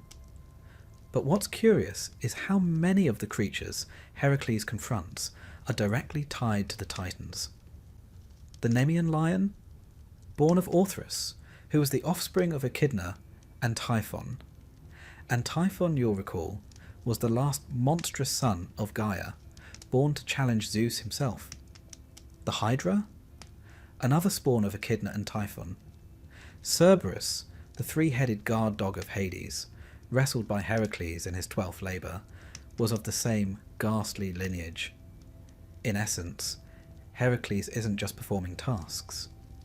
He's cleaning up the remnants of the Titan Age, one beast at a time. But Heracles wasn't alone in this. The heroic age is a veritable parade of mighty mortals straining under the weight of legacy. Take Perseus, who beheaded Medusa, one of the 3 Gorgons, herself a twisted echo of ancient chthonic power, likely once worshipped before the Olympian pantheon shoved her into monstrous irrelevance. Or Theseus, who navigated the labyrinth to kill the Minotaur, a beast born of divine punishment and mortal pride, with echoes of older Minoan bull worship baked into its horns. Then there was Jason, leader of the Argonauts, whose quest for the Golden Fleece was more political than heroic. His tale reads like a very dangerous trade mission, tangled in family drama, betrayal, and a helpful sorceress named Medea, who, spoiler alert, doesn't take rejection well. All of these figures, larger than life and doomed to fall, share a common trait. They're liminal. They belong neither fully to the gods nor to mankind. They exist in a transitional space, much like the Titans did before them. And while the Titans represented primal chaos and power unbound, these heroes represent something newer: individual will in the face of divine indifference. The gods in these stories are often petty, distracted, or even absent. Zeus, by this point, is less a thunder-wielding monarch and more of a spectral administrator. Hera is a grudge incarnate. Athena is wise, yes, but curiously inconsistent in her favour. And so the mortals begin to shine, not because they are perfect, but because they dare. Hubris, the Greeks warned, was the great sin, but it is also, paradoxically, the engine of the heroic age. To be a hero is to reach beyond your station, to say, I will slay this beast, or I will build this city, or I will sail past the edge of the world. It is to challenge limits. And in every one of these myths, that challenge is tied, consciously or not, to the defeat of the Titan spirit. And yet, the Titans aren't gone. Not really. They echo in the backdrops, in the monsters, in the forgotten gods and the strange lands the heroes visit. Tartarus is still there, beneath everything, a dark counterpoint to Olympus. Atlas still holds up the sky, punished not merely for his rebellion, but for his very endurance. Prometheus remains chained, gnawed upon by vultures, until Heracles, that walking demolition project, finally releases him. Even Kronos, who has been banished to the outer realms of myth, occasionally re-emerges in variant tales. In some Orphic traditions, he becomes a more neutral figure, associated with time. Kronos, a separate but often conflated being. And in others, He is restored in the golden age of peace that returns after Zeus's rule, a sort of celestial retirement plan. This is where myth and philosophy begin to merge. As the centuries pass and Greece moves into the classical age, thinkers like Hesiod, Plato, and later the Stoics begin reinterpreting the myths not as literal truths, but as allegories. The Titans become psychological forces. Kronos becomes time. Gaia becomes nature. Prometheus becomes the mind, clever, tragic, and rebellious. The heroic age, then, is a mirror held up to the human soul. A time in which mortal figures struggle not against monsters alone, but against destiny, family, and the gods themselves. It is the final echo of the Titanomachy, not in heaven, but on earth. And it is ending. For as the myths evolve, they lose their immediate power. The age of oracles gives way to the age of philosophers. The hero, once a demigod, becomes a king, then a politician, then merely a man with ambition. The divine loses its teeth. The world is slowly becoming recognisable, not entirely, of course. There's still magic, still gods meddling in the affairs of men, but the wildness is fading. And that, in some ways, is the final tragedy of the Titans. They were not just beings. They were forces of rupture. Necessary, terrifying, sublime. Their war with the Olympians was not merely a struggle for power. It was the cosmos straining to contain contradiction. Chaos and order, nature and reason, instinct and law. The heroes, knowingly or not, carried that contradiction forward. They tried to tame it, to conquer it, to live with it. Some succeeded. Most did not. But all of them, Heracles, Perseus, Theseus, Jason, and the rest, lived in the shadow of something much older, much wilder, and far less forgiving. And now that age is closing. The last of the great heroes will vanish into legend. The gods will become poetic symbols. The Titans, already forgotten by most, will be relegated to esoteric footnotes and ancient hymns. But before we bid them farewell, we must understand. Their story is not merely one of defeat.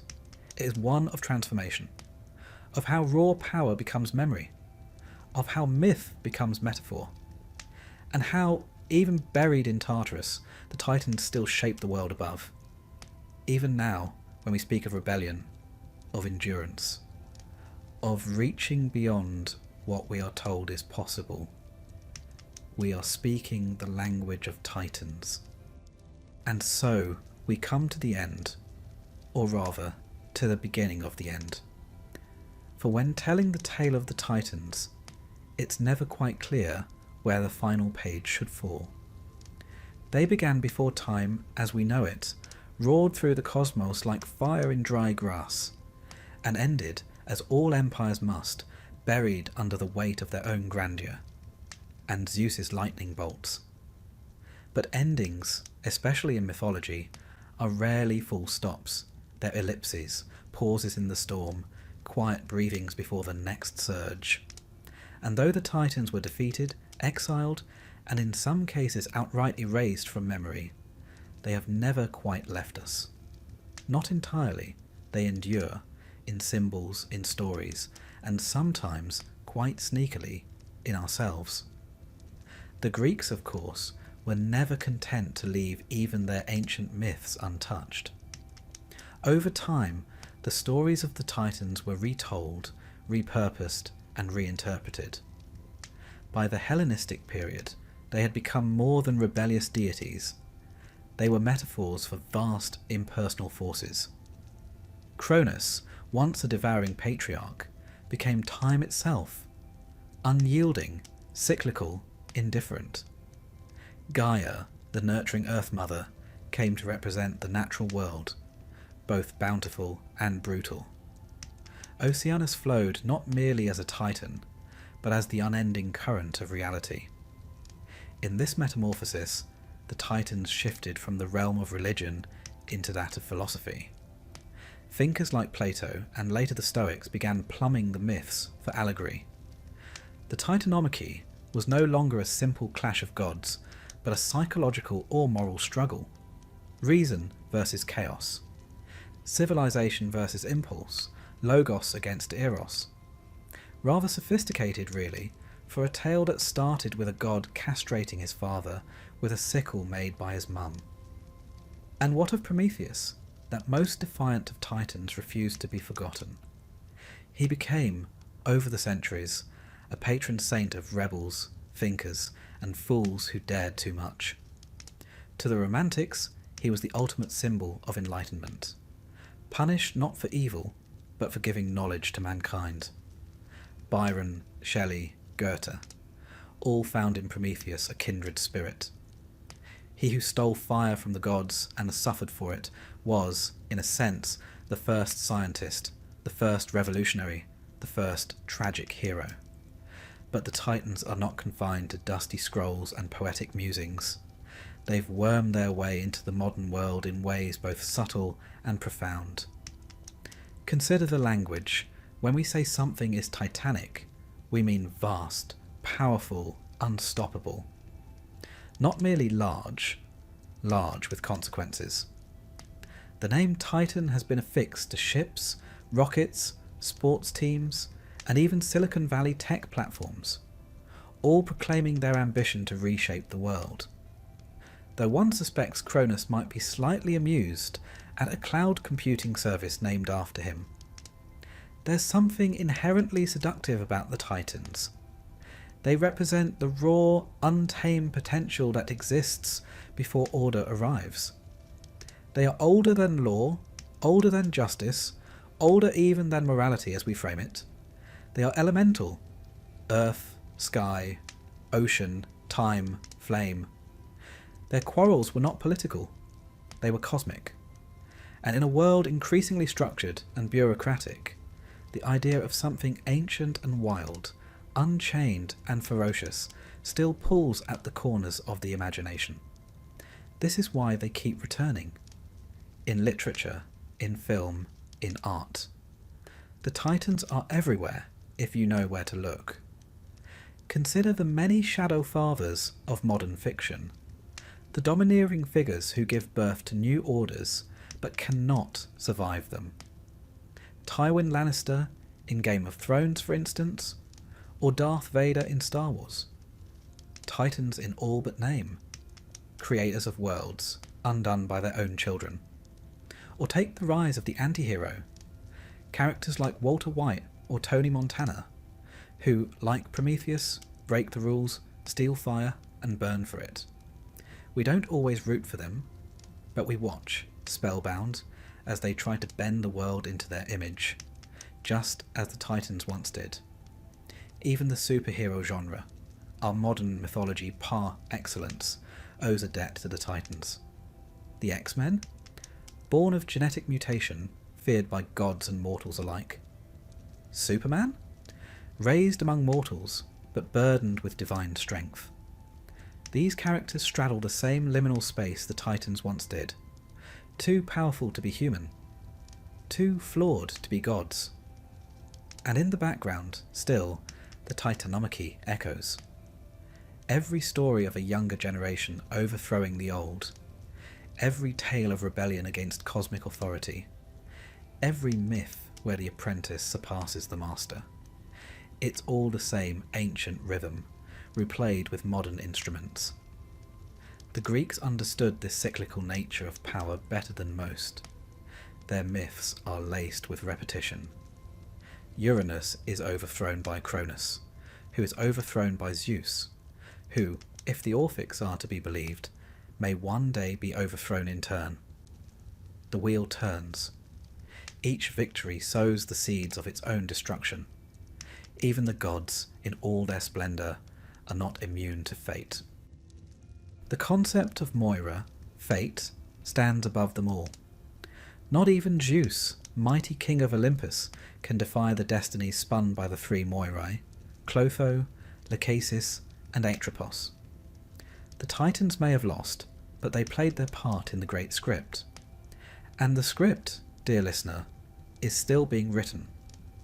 What's most fascinating is how these stories, born from a cluster of tribes in the mountains and coasts of Bronze Age Greece, have survived empire, conquest, religion, and modernity. They have outlived gods, kings, and continents, and they endure not because they are true in the literal sense, but because they are true in the human sense. We are all, in our own ways, Titan-blooded. We carry within us the fire of rebellion, the burden of memory, the urge to shape the world according to our will. Every time we break a rule for the sake of something better, every time we defy authority in the name of justice, every time we dream bigger than we are told we should, that too is a Titan's whisper in the ear. Of course, this is not without cost. Prometheus paid in agony, Atlas paid in weight, Cronus paid in isolation. To carry Titan fire is to risk being burned, but the Greeks never shied from tragedy. They embraced it. They believed that from suffering came understanding, from downfall came reflection. And so we reflect, not merely on the tale we've just told, the epic rise and fall of the Titans from the yawning void of chaos to the dark prison of Tartarus, but on what it means, why these stories matter, why they continue to matter. Perhaps, in the end, it's because the Titans remind us that greatness is not born from perfection, but from conflict, from the storm, not the calm, from the tension between what is and what might be. They are the raw materials of myth, and therefore of civilization itself. In them we see not only gods and monsters, but the human heart writ large, proud, flawed, courageous, vengeful, creative.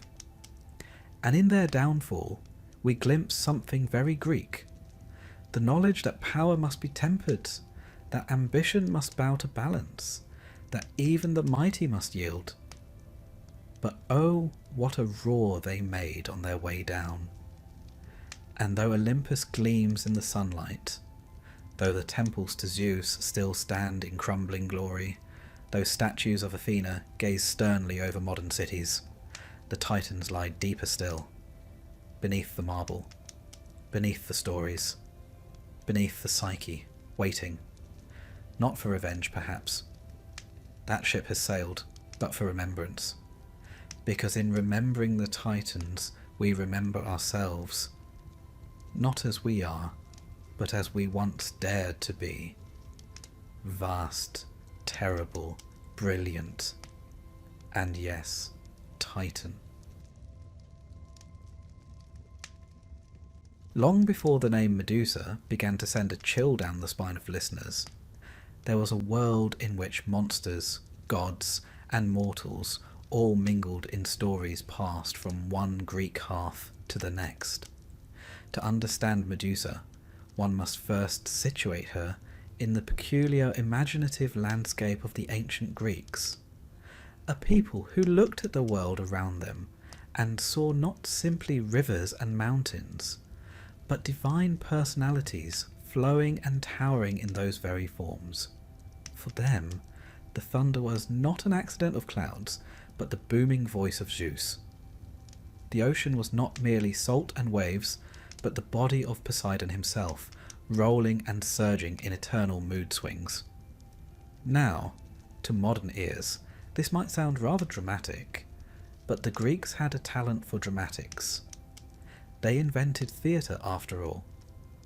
They found explanations for the baffling corners of existence in characters with elaborate family trees, most of whom had a penchant for affairs, grudges, and highly questionable parenting. It was in this crowded theatre of gods and monsters that the story of Medusa took shape. The Greeks often cast their monsters as symbols of the edges of human experience, those fearful realms just beyond civilization. Monsters were useful. They could be blamed for dangers lurking in forests or at sea. They could mark the limits of geography, warning sailors that beyond a certain headland lay chaos itself. So when you hear about a monster like Medusa, remember that she was not only a frightening tale told to make children behave, but also a sort of psychological landmark, a reminder of what lay beyond safety. To get there, however, we must go backwards in mythological genealogy. The Greeks loved genealogy with the same passion some families reserve for arguing about inheritances. Medusa, as you may know, was a Gorgon, but not the only one.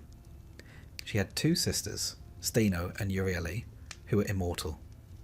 Unlike Medusa, who rather unfairly was born mortal. Their parents were Phorcys and Ceto, a pair of primordial deities whose domain was the sea. Now these two are not exactly household names. They don't often appear in popular retellings, and if you were to invite them to dinner, you'd probably regret it, since Ceto's portfolio included sea monsters of every variety. One imagines awkward conversation over soup, but these genealogical details matter, for they show us how deeply woven into the fabric of the cosmos Medusa was supposed to be. She was not an isolated invention, but part of a lineage of beings representing the primal, terrifying face of nature. To the Greeks, the sea was as much a source of dread as it was of livelihood, and it is hardly surprising that the monsters born of Phorcys and Ceto should carry that aura of danger. What's interesting is that in the earliest Greek art and literature, the Gorgons were not the sort of creatures to inspire gothic horror novels, but rather something far stranger. They were depicted with wide, grinning mouths, boars' tusks, protruding tongues, and sometimes even wings. If you've ever stumbled across one of those Gorgoneon masks, the stylized Gorgon heads carved on temples or shields, you might find them almost comical, with their bulging eyes and stuck-out tongues. They were meant to ward off evil, functioning as protective emblems.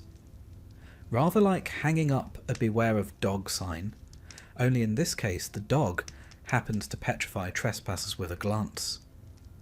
Medusa's uniqueness among her sisters is that she alone was mortal. This narrative choice allowed for her eventual defeat at the hands of a hero. Because let's face it, Greek myths always had to give the heroes something dramatic to do. But in her earliest incarnations, she was not necessarily the tragic figure of later retellings. Instead, she was just another monster, part of the background noise of Greek mythology, appearing chiefly to be vanquished. As the centuries passed, however, the story became more complicated. Myths are rather like a recipe that is passed down generations, each cook adding a pinch of spice or a splash of wine, until the dish bears only a faint resemblance to the original. By the time the Roman poet Ovid was writing in his Metamorphoses, Medusa's backstory had developed into something more poignant. Ovid tells us that Medusa was once a beautiful maiden, admired for her flowing hair. So admired, in fact, that Poseidon himself could not resist her. Unfortunately, he chose to pursue her in the temple of Athena, an act which not only violated Medusa, but also desecrated the sacred space. Athena, not known for her soft-heartedness, punished Medusa rather than Poseidon, which does feel like the mythological equivalent of sending the wrong child to bed without supper. The cultural context here is important. To the Greeks, the violation of a temple was a serious offence, and in their moral logic, the defilement of a sacred place demanded retribution. It mattered less who did the deed and more that the space was dishonoured. Thus, Athena transformed Medusa into the monster we know. Hair of serpents, eyes whose gaze turned men to stone, a face so dreadful that none could look upon it and live. Now, if you pause here and imagine yourself an ancient Greek, you might understand the resonance of this transformation. Snakes, for example, were creatures of both fascination and fear. They shed their skins and thus symbolised renewal, but they also lurked unseen in grass, ready to strike. In mythology, snakes were often linked to chthonic, or underworld forces. To give Medusa a crown of writhing serpents was to mark her as belonging to the liminal space between life and death, beauty and horror, mortal and monstrous.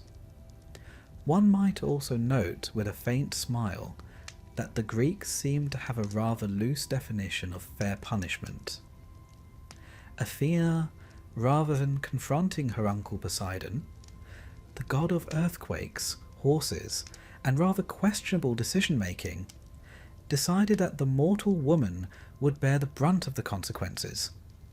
It is perhaps a reflection of the patriarchal structure of Greek society itself, in which women often bore punishment for circumstances well beyond their control. At this stage of the story, Medusa's fate seems sealed. She is no longer the admired maiden, but the feared creature. And yet, interestingly enough, the Greeks did not always treat her image with dread. As mentioned earlier, the Gorgoneion, her severed head, was placed on shields, breastplates, and temple walls. Even Athena, the very goddess who cursed her, bore her likeness on her aegis, that famous protective cloak. In a way, Medusa became a paradox, loathed and feared, yet also invoked for safety and protection.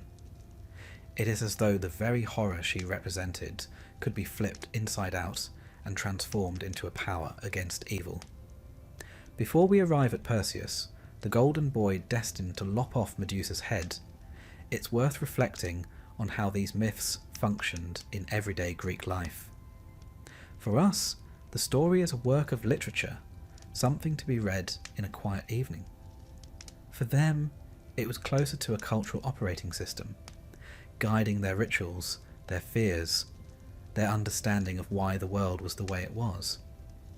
The figure of Medusa, embodying both beauty and terror, punishment and protection, is a reminder of how comfortable the Greeks were with contradictions. They were not especially bothered by whether a story was morally fair or neatly logical. Myths were not sermons. They were mirrors of the untidy complexity of human life.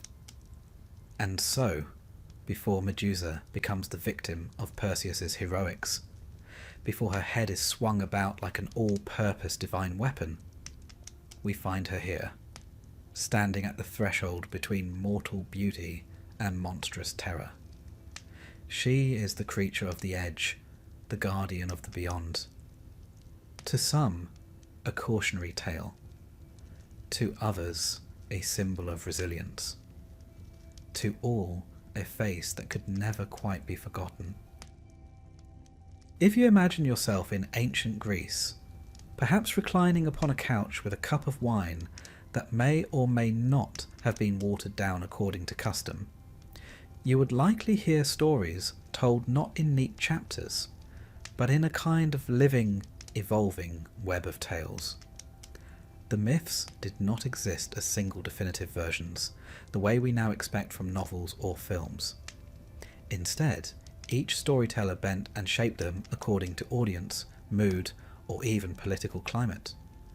So it is with Medusa, whose origins are stitched together from the fragments of poets, dramatists, and the wandering bards of a time when memory, not paper, carried knowledge.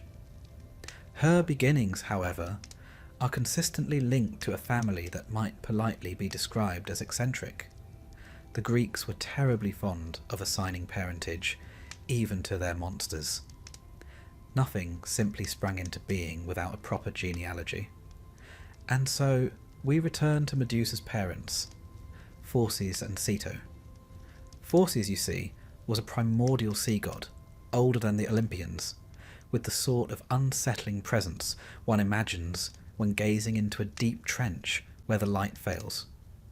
His consort, Ceto, was a goddess equally maritime, but less in the way of serene waves and more in the way of squids, sea beasts, and creatures that made sailors regret ever leaving port. Together they populated the mythological seascape, with offspring that make one rather grateful they belong firmly to the realm of imagination.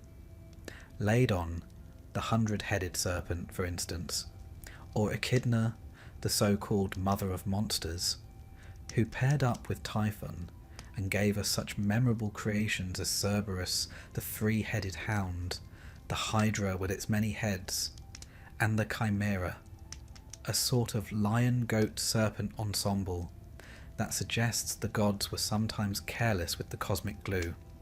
Amidst this menagerie, the Gorgons stand out as particularly fearsome.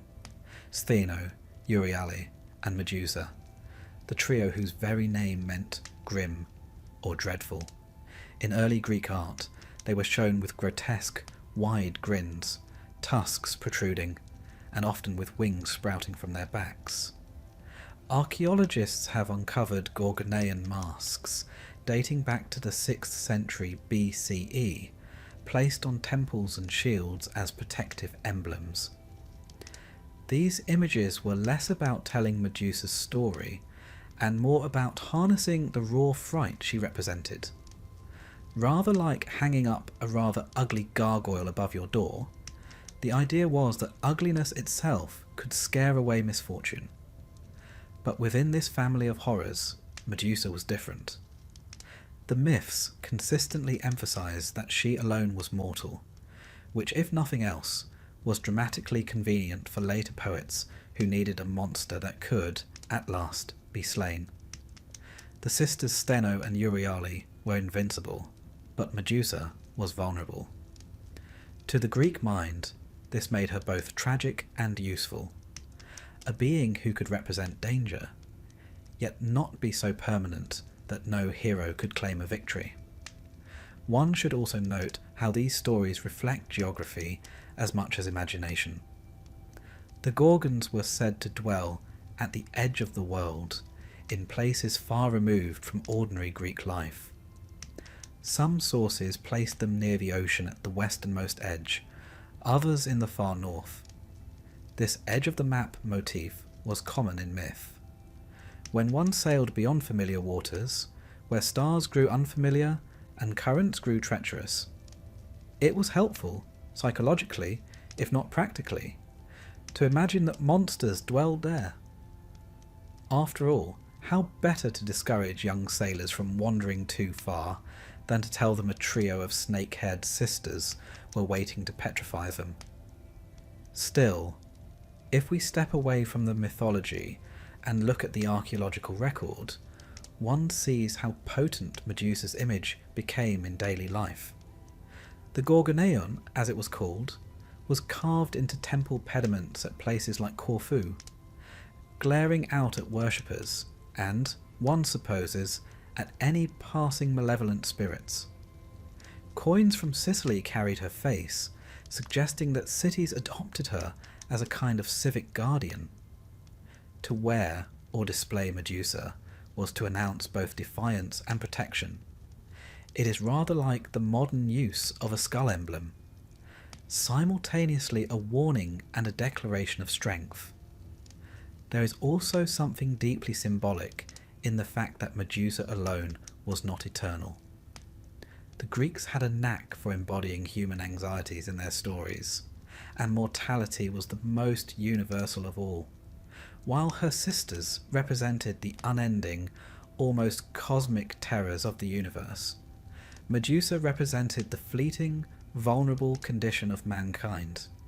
Yes, she was dangerous, but she could die, just as all mortals must. In that sense, her story bridges the gap between divine myth and human experience. And here we find the beginnings of sympathy for Medusa. Though later centuries would cast her as a tragic figure cursed by Athena, even in the earliest layers of myth, one senses that she is an anomaly, a monster who, unlike her immortal kin, carries the burden of eventual defeat.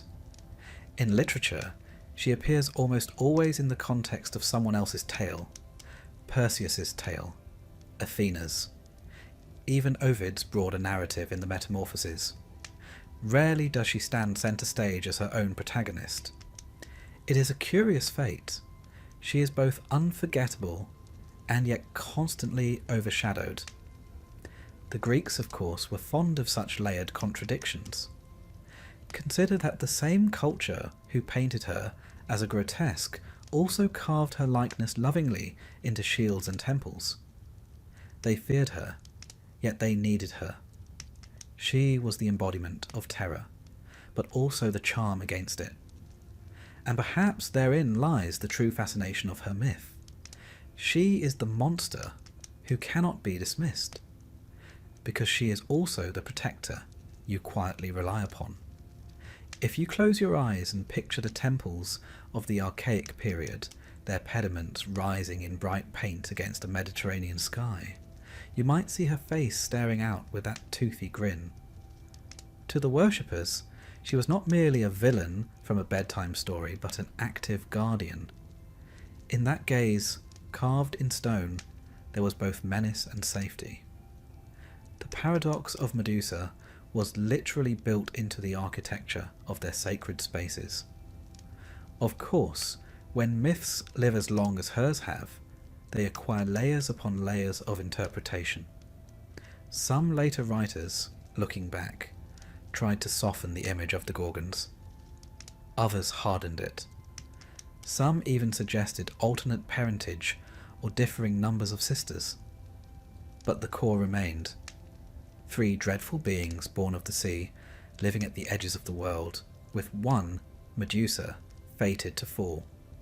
One could spend a lifetime cataloguing the small details of these myths, and scholars often have. Was Medusa winged, as early vase paintings show?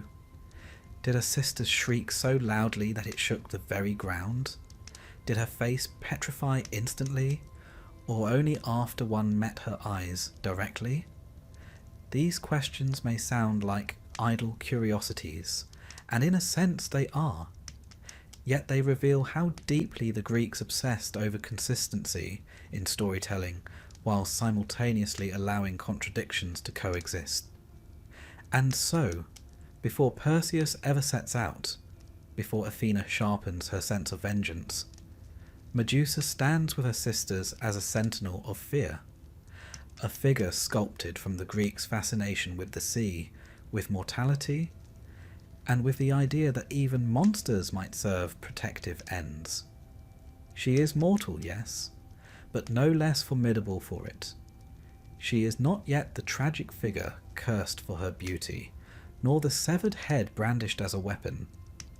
She is still simply Medusa, daughter of Phorcys and Ceto, sister to immortal terrors, dwelling at the periphery of the known world.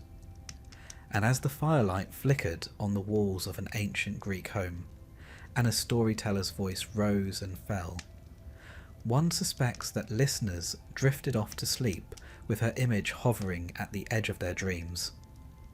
A monster, yes, but also a mirror of the very fears that haunted the edges of human thought.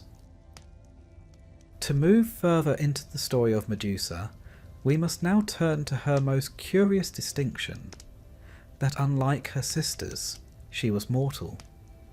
It may sound like a small detail, but in the mythological world of the Greeks, such distinctions mattered greatly. Immortality, after all, was the defining trait of the gods and their monstrous offspring. To be mortal among immortals was to be a walking contradiction. And yet, this was Medusa's lot.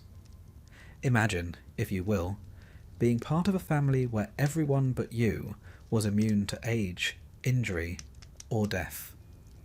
Rather like being the only one in your household without a decent raincoat on a drizzly day. You are bound to feel singled out. For the poets and storytellers, this odd condition created narrative tension. A monster that could be killed was in truth a monster worth writing about, because it allowed for a story of triumph. But before her eventual downfall at the hands of Perseus, the traditions insist on one thing: Medusa had been beautiful. Not merely pleasant to look at, but dazzling. A woman whose hair was said to be her crowning glory. Now, one might cynically observe that in Greek mythology, such beauty was rarely a blessing. More often, it was a liability. From Helen of Troy, whose beauty supposedly launched 1,000 ships, to Narcissus, whose good looks led him to drown staring at his reflection, the Greeks had a habit of turning beauty into trouble. Medusa's beauty caught the eye of Poseidon.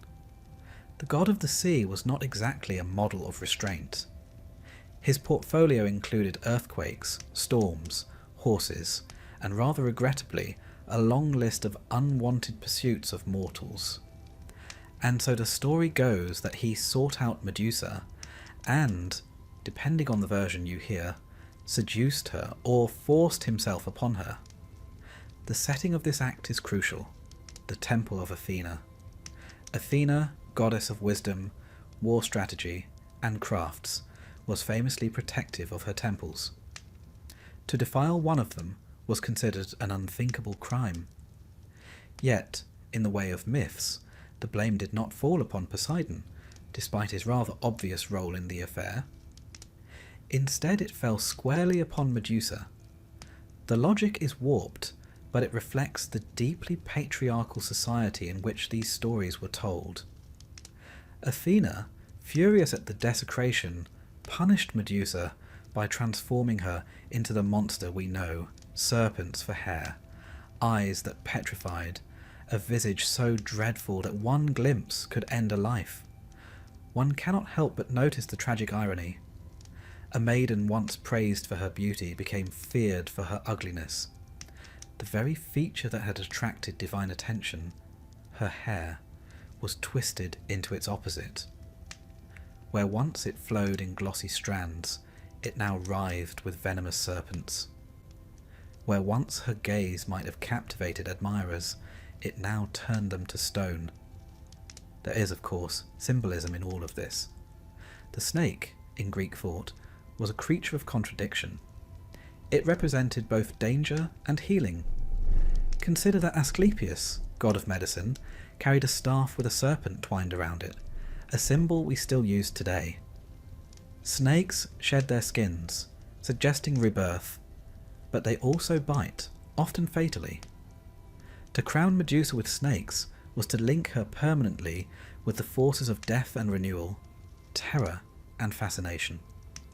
Now, depending on one's interpretive lens, Athena's actions can be seen in several ways. Some modern readers see the curse not as punishment, but as protection, transforming Medusa into a figure so formidable that she could no longer be harmed by men. Others view it simply as cruelty, an example of the gods' notorious habit of punishing mortals for offences they did not commit. The ancient sources, for their part, leave the matter ambiguous. Ovid, in his Metamorphoses, lingers on Medusa's beauty and downfall, painting her as a tragic victim. Hesiod, much earlier, scarcely mentions the circumstances at all, focusing instead on her monstrous form and her role as Perseus's quarry. Whatever the case, her transformation marked a turning point in how she was remembered. Before, she was one of 3 Gorgon sisters, formidable but not especially unique. Afterward, she became singular, a story all her own. It is curious how tragedy has a way of cementing characters in cultural memory. Without her curse, perhaps Medusa would have remained a minor monster in a footnote of Hesiod. With it, she became unforgettable. We must not forget the cultural context of these myths.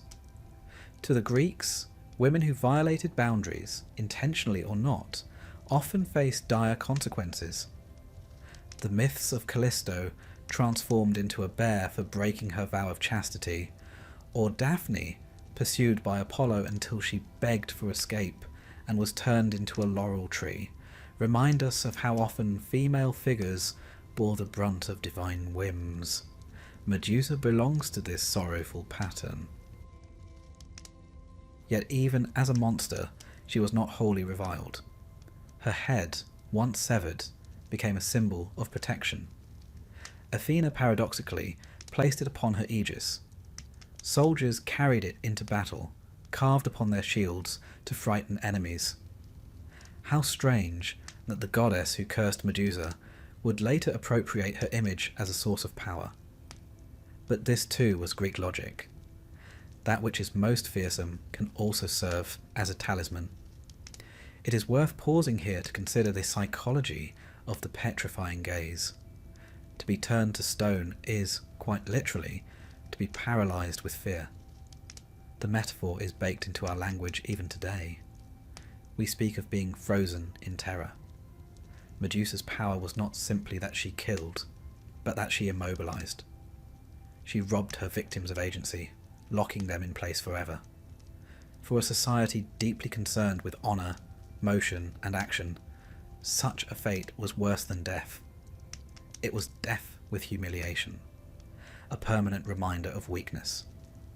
And so Medusa became more than a monster. She became a symbol of a fate to be dreaded, and by extension, a symbol of divine punishment. To look upon her was to be reminded of one's limits. No warrior, however skilled, could resist the simple act of sight.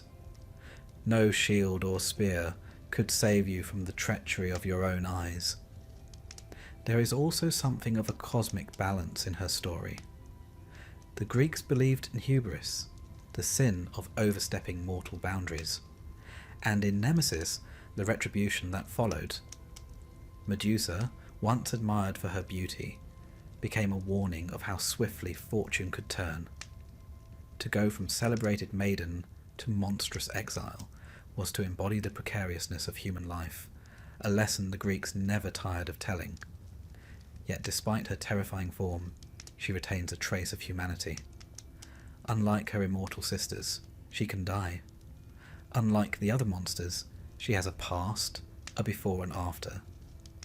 We are invited to imagine her not just as a beast, but as a woman who suffered unjustly, who lived with a curse she did not choose. Perhaps this is why she has continued to fascinate for millennia. She is both terrifying and sympathetic, a paradox wrapped in serpents. And so, in this stage of her story, Medusa stands apart from her sisters, marked by mortality, cursed with serpents. Her beauty turned to horror. She lives not in the bustling world of men, but in the distant reaches, a reminder of divine power and human fragility. She is no longer merely one of many children of the sea, but a figure destined for confrontation, her fate sealed in the imaginations of poets and listeners alike. As the Greeks told her story, perhaps by firelight or in the open air of a symposium, one imagines their listeners leaning closer, caught between fear and pity.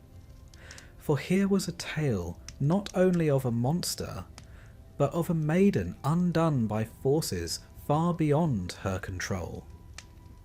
A story of transformation, of punishment, and of a beauty that became both her gift and her curse. Yet Medusa's case feels particularly poignant, perhaps because of her lingering humanity. She did not ask for her beauty. She did not ask for Poseidon's pursuit. And she certainly did not ask to be turned into a monster. In her fate, we glimpse a reflection of ancient society's unease with female power. A beautiful woman might attract desire, but too much beauty was dangerous. A woman might serve in a temple, but one misstep, or even no misstep at all, could spell disaster. Medusa embodies these anxieties, and so, from that moment onward, she was cast out, destined to live on the fringes of the world.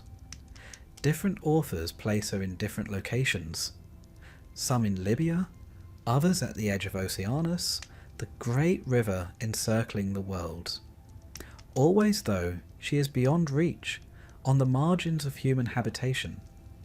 There, in solitude, she became the figure that would haunt the imagination for centuries. If you picture her wandering those lonely places, you might almost feel sympathy. She did not choose her fate, and yet she bore it with a kind of grim endurance. She became a guardian of thresholds, a warning carved into the very fabric of myth. Beware the power of gods, beware the peril of beauty, beware the fragile line between mortal and monster. The story of her curse also raises questions about Athena herself. The goddess is often portrayed as wise, rational, the protector of heroes. Yet here her actions appear harsh, even cruel. It reminds us that the gods of Greece were not paragons of morality. They were powerful, yes, but also capricious, flawed, and deeply human in their emotions. In punishing Medusa, Athena revealed the darker side of divine justice, a justice more concerned with symbolism than fairness. And yet, perhaps, that is precisely why these myths endured. They mirrored the contradictions of life itself. Justice was not always fair. The innocent often suffered. Beauty could be as perilous as ugliness. Power could both protect and destroy. Medusa's curse is not simply a tale of divine wrath. It is a meditation on the precariousness of existence. As Greek listeners heard the tale, perhaps they nodded in recognition. For who among them had not seen a neighbour punished unfairly? Who had not known the capriciousness of fortune, the way the sea could shift from calm to storm in the blink of an eye? Medusa's story, though wrapped in serpents and stone, spoke to a deeper truth. Life is rarely just, and survival often comes at the cost of transformation. And so, cursed and cast out, Medusa takes her place in the mythic landscape, not yet slain, not yet the severed head upon Athena's shield, but already transformed into something unforgettable. She is a reminder that even the gods, with all their wisdom and splendour, could be as unfair and as flawed as the mortals who worshipped them. The Temple of Athena is a curious stage upon which to place one of the most consequential episodes of Medusa's story. To the Greeks, temples were not simply stone buildings but living sanctuaries, places where the divine and the mortal brushed shoulders. A temple was the home of a god, and to step inside was to step onto sacred ground, heavy with the presence of the divine. It is within one such space that Medusa's fate took its most infamous turn. The myths tell us that Medusa, still mortal and still beautiful, served as a priestess of Athena. To serve in such a role was a profound honour. Priestesses were expected to remain chaste, their lives devoted to the goddess. One can imagine her tending to the rituals, perhaps arranging offerings of olive oil and garlands, perhaps weaving, as Athena herself was the patroness of the loom. Her life might have been one of quiet devotion, in stark contrast to the turmoil awaiting her. Enter Poseidon. Now Poseidon was not known for his restraint, as we have mentioned before. He was as unpredictable as the sea he governed, capable of calm one moment and tempestuous rage the next.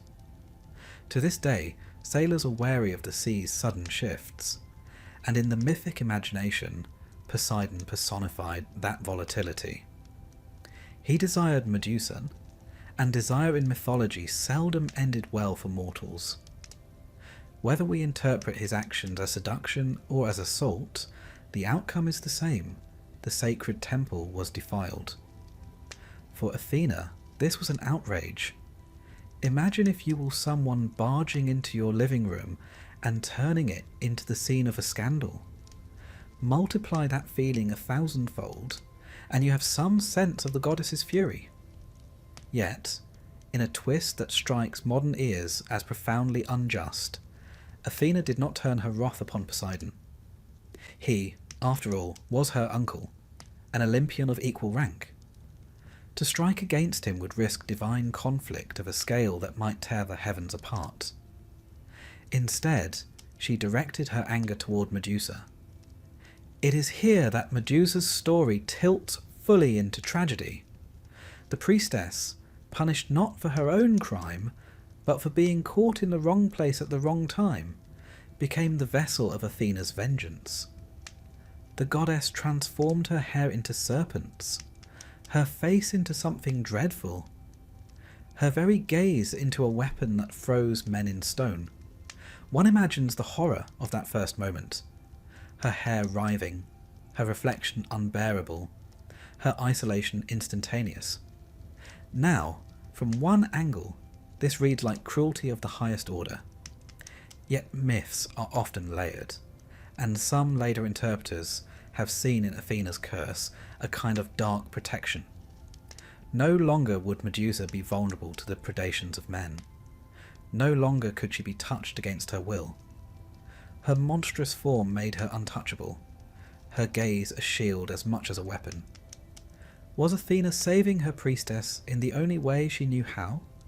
Or was she condemning her to solitude? The ancients do not say. To the Greeks, snakes carried rich symbolism. They slithered between life and death, vanishing underground in winter, reappearing in spring. They guarded sacred spaces and were associated with chthonic gods of the underworld. Serpents adorned the staff of Asclepius, god of healing, even as they inspired terror in daily life. To give Medusa a crown of snakes was to bind her irrevocably to this liminal world of death and rebirth. She was no longer simply mortal. She was something else entirely, perched on the threshold of the human and the monstrous. It is worth pausing to imagine the cultural power of this transformation. Greek audiences, hearing the tale, would have been struck by its drama. Here was a woman, once a priestess, now forced to live in exile. Her beauty, once admired, had been turned into its opposite. Where she had been adored, she was now feared. She had crossed an invisible boundary, from celebrated mortal to outcast creature. And yet, in that transformation lay power. For the first time, she was no longer at the mercy of gods or men.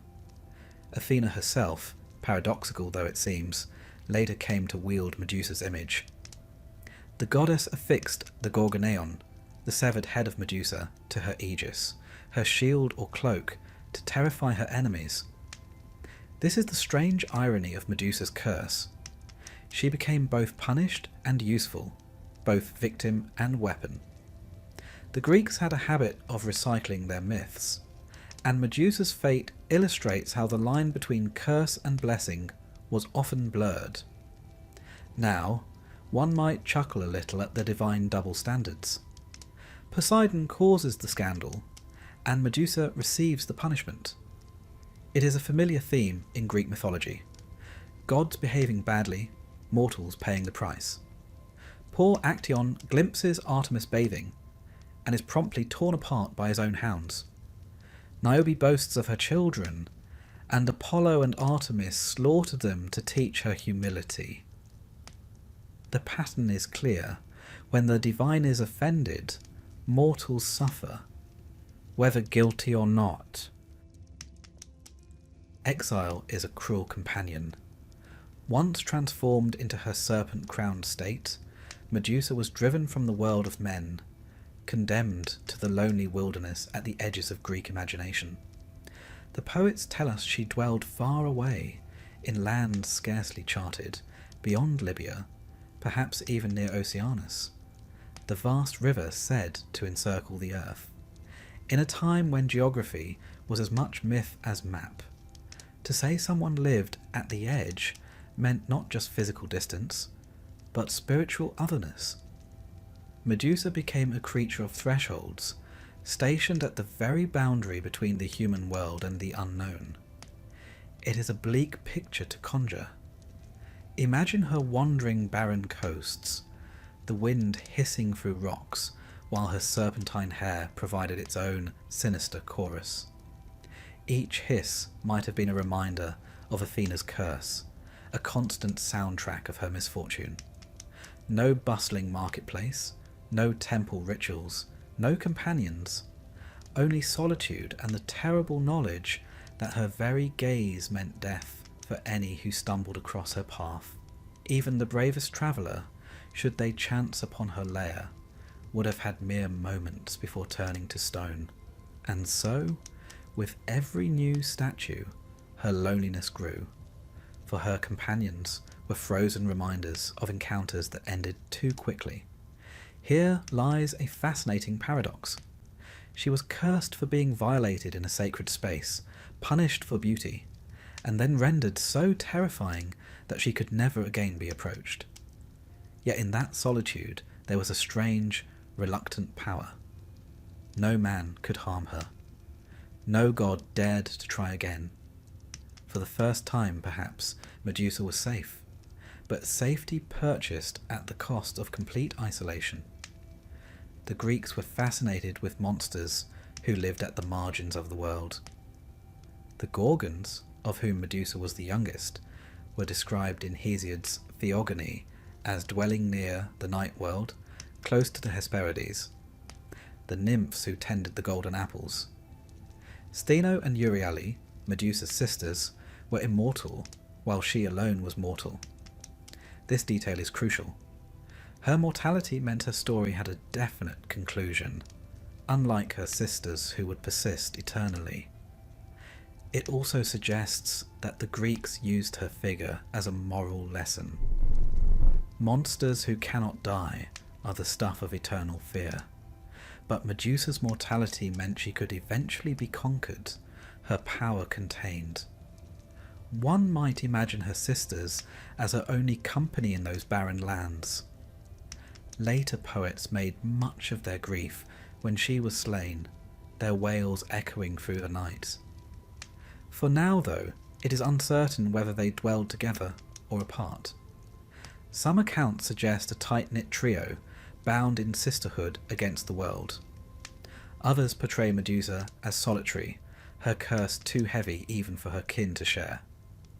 In either telling, hers was a life that could not return to what it had been. Let us turn for a moment to the Greek view of monsters more broadly.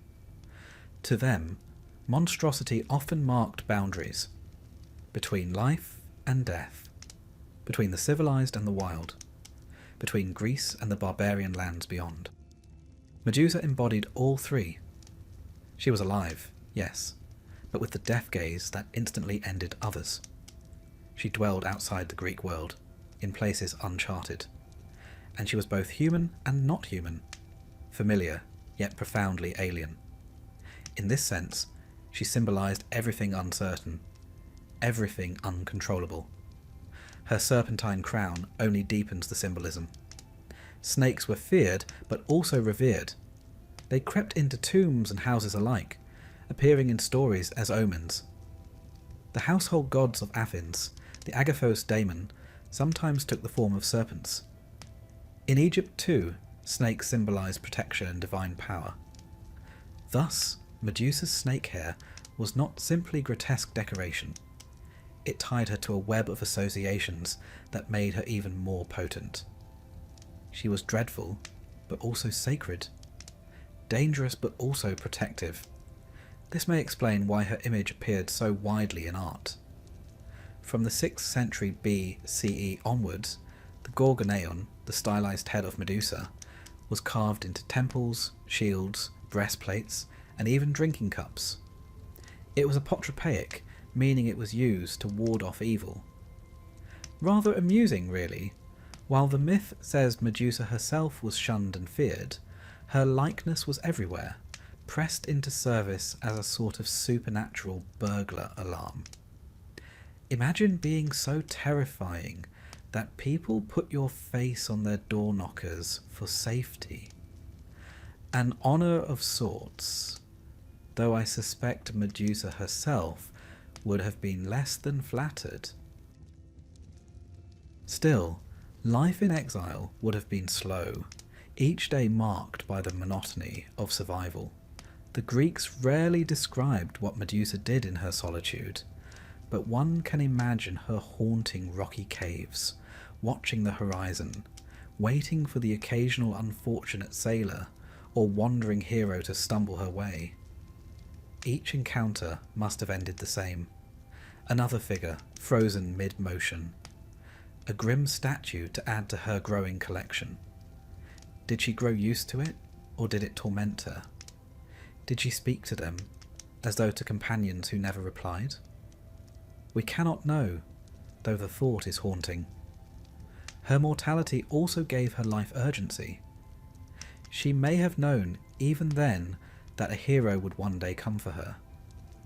After all, Greek mythology is replete with such patterns. Monsters exist to be slain, their deaths proof of the hero's glory. One imagines that as she sat among her stony victims, she wondered which son of Zeus, or which cunning mortal favoured by a god, would be the one to end her. That is the cruel symmetry of Greek myth. Mortals suffer not only to serve the whims of gods, but also to provide stepping stones for the triumphs of heroes. And yet, as time passed, her legend grew. Stories of her petrifying gaze travelled across the Mediterranean. Traders, soldiers, and poets spread the tale. To the Greeks, she was a figure of terror. To others, she might have seemed almost divine, a guardian of hidden lands. Even her name carried power. In Greek, Medusa derives from the word medein, meaning to guard or to protect. So even in her curse, even in her exile, she was more than a victim. She was a symbol of guardianship, albeit in fearsome form. The Romans, centuries later, would embrace this symbolism fully. Medusa's head appeared on mosaics, coins, and armour. Even the Emperor Alexander Severus displayed her image as a talisman. Her isolation had become her fame, her suffering transformed into cultural power. There is an irony here as sharp as any in Greek tragedy. The woman cast out for desecration became a universal emblem of protection. But to return to the lonely figure herself, imagine the silence of those nights. Stars wheeling above, waves crashing against distant rocks, and Medusa alone, cursed by a goddess, abandoned by humanity, haunted by serpents that whispered ceaselessly around her head. There is something profoundly sad in it, yet also strangely noble. She endured. For years, perhaps decades, she endured. And though her fate was written, her endurance itself is worthy of remembrance. It is also here, in this chapter of her tale, that we can reflect upon how myths function as mirrors of human anxiety. The Greeks feared exile, feared dishonour, feared the loneliness of being cut off from the polis, the community. Medusa embodied all these fears. She was the outcast, the unapproachable, the ultimate foreigner. Yet she also represented a kind of liberation. Cut free from society, she answered to no man, no law. Hers was the dangerous freedom of the wilderness. This tension between curse and liberation, victimhood and power, is what makes Medusa endlessly compelling. She is not a one-note monster, snarling and slain in a single breath. She is layered, a priestess wronged, a woman punished, a creature feared, a guardian revered. In her exile, all these layers converged, and so, as she lingered at the world's edge, her legend grew. Her image multiplied, and her name etched itself into the cultural memory of Greece and beyond. She was no longer merely Medusa the woman. She was Medusa the idea, eternal, haunting, both feared and strangely admired. Every story that begins with a monster in exile, sooner or later, attracts a hero. Greek mythology has a particular fondness for such encounters. A dreadful creature is placed at the far reaches of the world, and eventually some plucky mortal, usually with divine parentage or sponsorship, is sent to tidy up the matter. It is almost as if the universe of Greek myth worked like a cosmic filing cabinet. Monsters were paperwork, and heroes were dispatched to keep everything neatly in order. And in the case of Medusa, the man who opened her file was Perseus. Now, Perseus was no ordinary adventurer. He was rather conveniently the son of Zeus himself. His mother Danae had been locked away in a bronze chamber by her father Acrisius, king of Argos. Acrisius had heard a prophecy that his grandson would one day kill him, an occupational hazard for Greek kings, who might have done better to avoid having daughters at all, given how often these prophecies came true. Zeus, in one of his less subtle disguises, transformed into a shower of golden rain and impregnated Danae despite the bronze prison. The result was Perseus, a child already marked for greatness. From his earliest days, Perseus lived under a cloud of danger. Acrisius, unwilling to kill his daughter and grandson outright, perhaps out of fear of divine retribution, placed them in a wooden chest and cast them adrift at sea. They washed ashore on the island of Seriphos, where they were taken in by a kindly fisherman named Dictys. The boy grew into manhood there, protected by his mother and guided by fortune. But fortune in Greek myth has a way of calling in its debts. The king of Seriphos, Polydectes, eventually developed an unseemly desire for Danae. Perseus, being the dutiful son, opposed the match, which annoyed Polydectes considerably. Seeking to rid himself of this troublesome young man, the king announced a banquet at which every guest must bring a horse as a gift. Perseus, who had no horse, boasted rashly that he could bring something better, the head of Medusa. It was the sort of bold statement that sounds impressive at the time, but tends to cause regret in the morning. Polydectes, seizing the opportunity, sent Perseus on his way. Now, this was not a suicide mission precisely, though it would have been for anyone else. The gods had their eye on Perseus. Athena, who seemed to have complicated feelings about Medusa, half disgust, half fascination, favoured the young man. Hermes, ever the trickster, lent his help as well. Between them, Perseus was outfitted like a hero from a divine catalogue. From Athena, he received a polished bronze shield, bright enough to serve as a mirror. From Hermes, he gained a sharp, curved sword.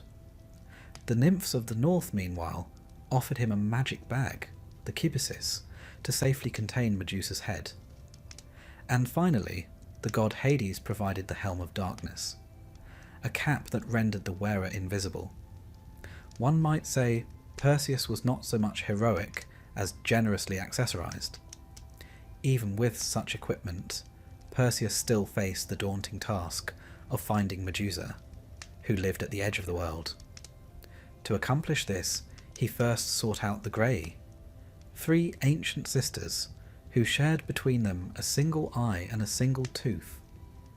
One imagines family meals being rather awkward, with each sister constantly waiting her turn.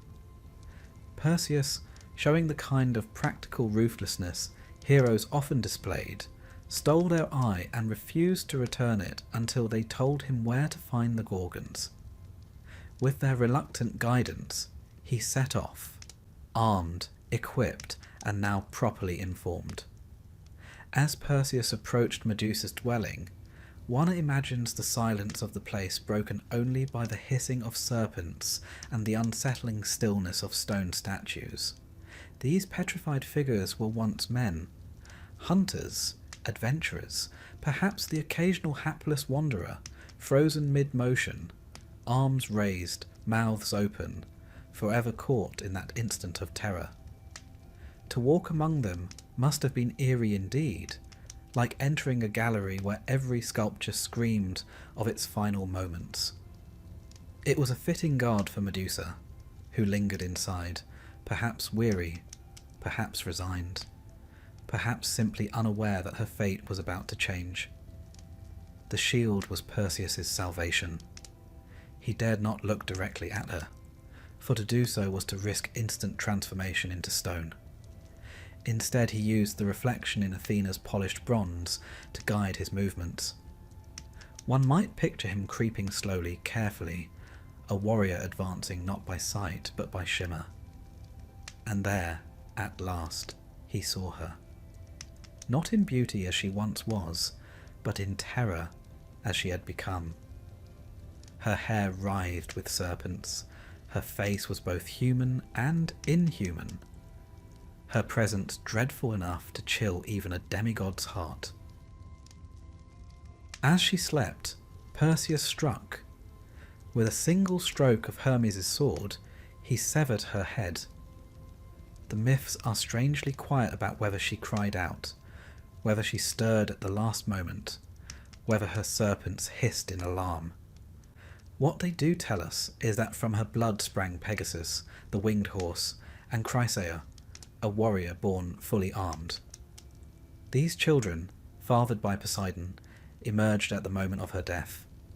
A peculiar birth, grotesque yet strangely beautiful.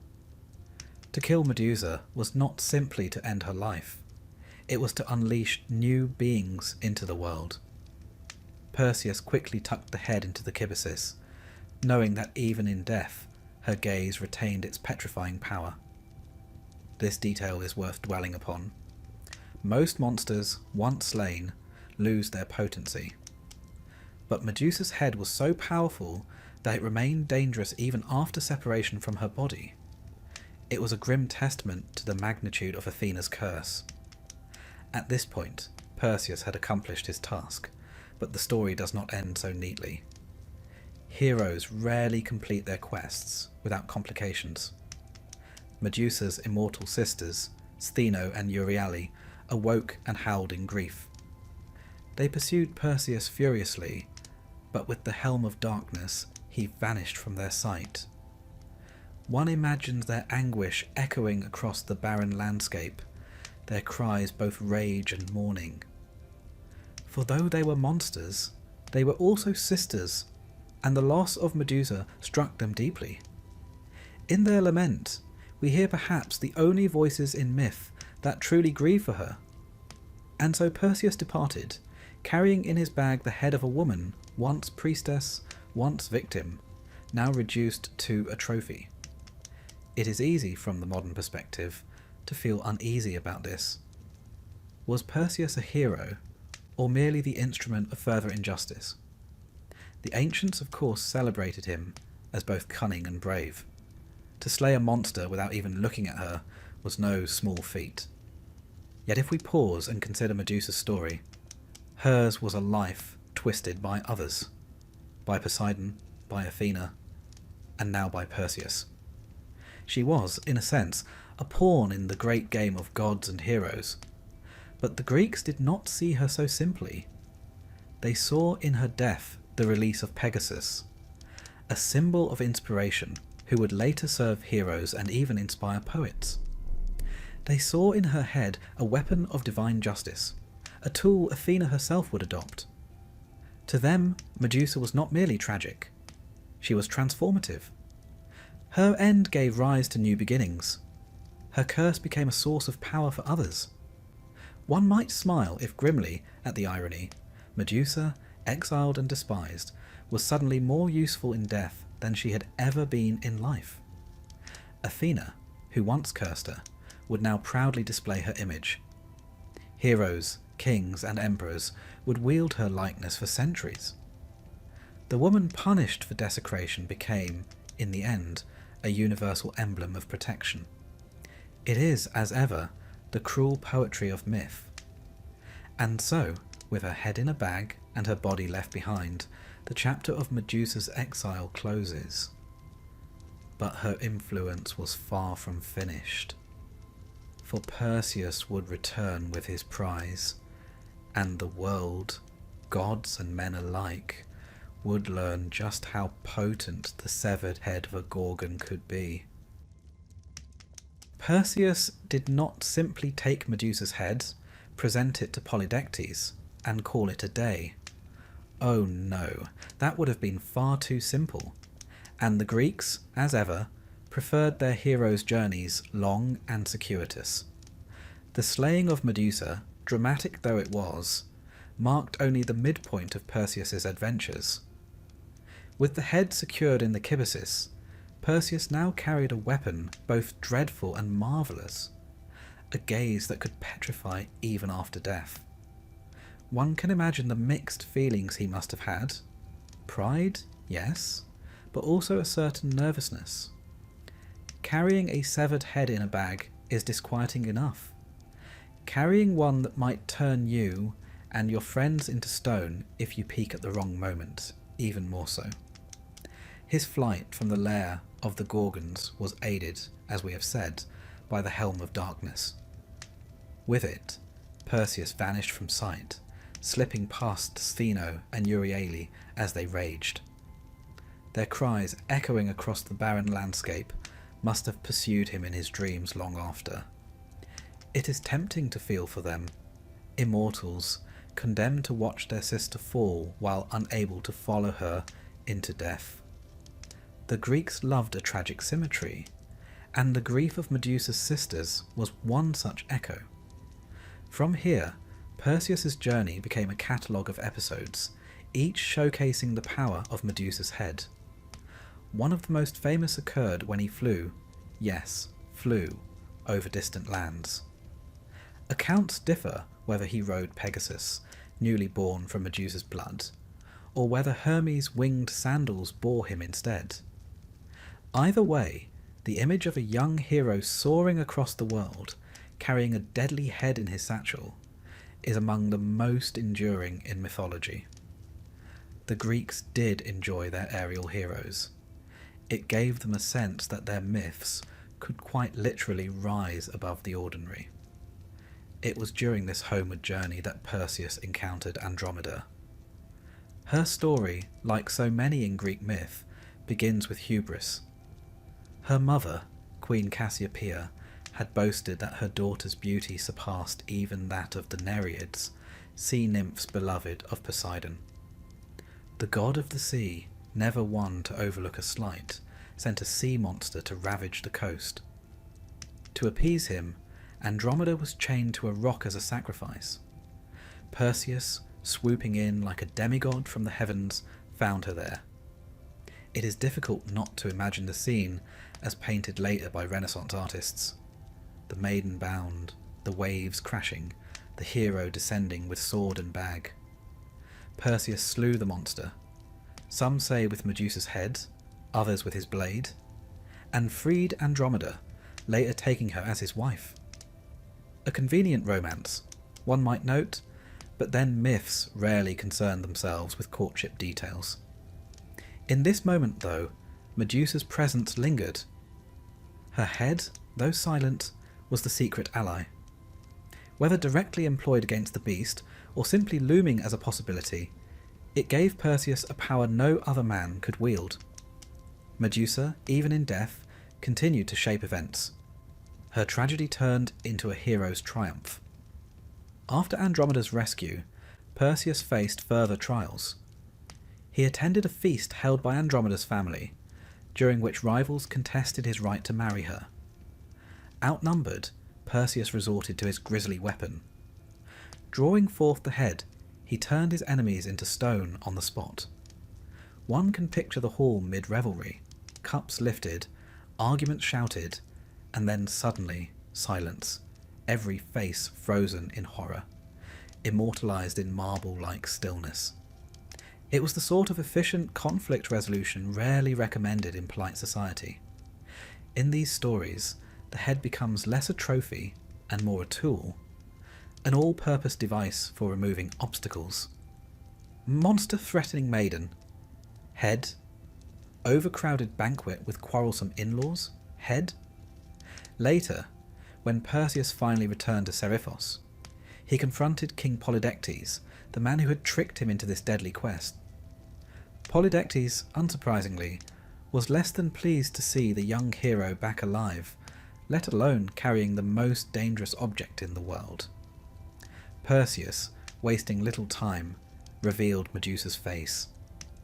The king and his courtiers stiffened into stone where they stood, leaving Dictys, the kindly fisherman, to assume the throne. It is hard not to admire the neatness of this resolution. One flash of horror, and a tyrant removed. In this way, Perseus used Medusa's head again and again, as if it were a sort of divine shortcut. And here we might pause to consider the symbolism. For the Greeks, monsters often embodied chaos, danger, the untamed forces of nature. Heroes who defeated them symbolized civilization's triumph, order imposed upon disorder. But Medusa was unique. She did not simply vanish with her slayer. Her power lived on, transferred to those who possessed her head. The chaos she represented could never be entirely eliminated. Instead, it was harnessed, domesticated, placed at the service of others. Athena herself would later adopt the Gorgonean as her emblem, sewing it into her aegis as a protective emblem. In this, Medusa became not only a monster slain, but a perpetual guardian. The ancients seemed oddly comfortable with this contradiction. To them, Medusa was both terrifying and protective. Her visage warded off evil, even as it embodied terror itself. In temples across Greece, her image stared down at visitors, tongue lolling, fangs bared, snakes writhing. Children must have peered up at those grimacing faces, half frightened, half reassured. That duality, fear as protection, remains one of the most fascinating elements of her story. Meanwhile, Perseus's life, bolstered by the possession of such a weapon, became a cascade of victories. He secured Andromeda, toppled Polydectes, restored honour to his mother, and eventually returned the divine gifts he had borrowed. The head, however, he presented to Athena. Here, the cycle closed in a bitter irony. The goddess who had cursed Medusa now claimed her head as a trophy. With it affixed to her aegis, Athena marched into battle, her enemies quailing at the sight.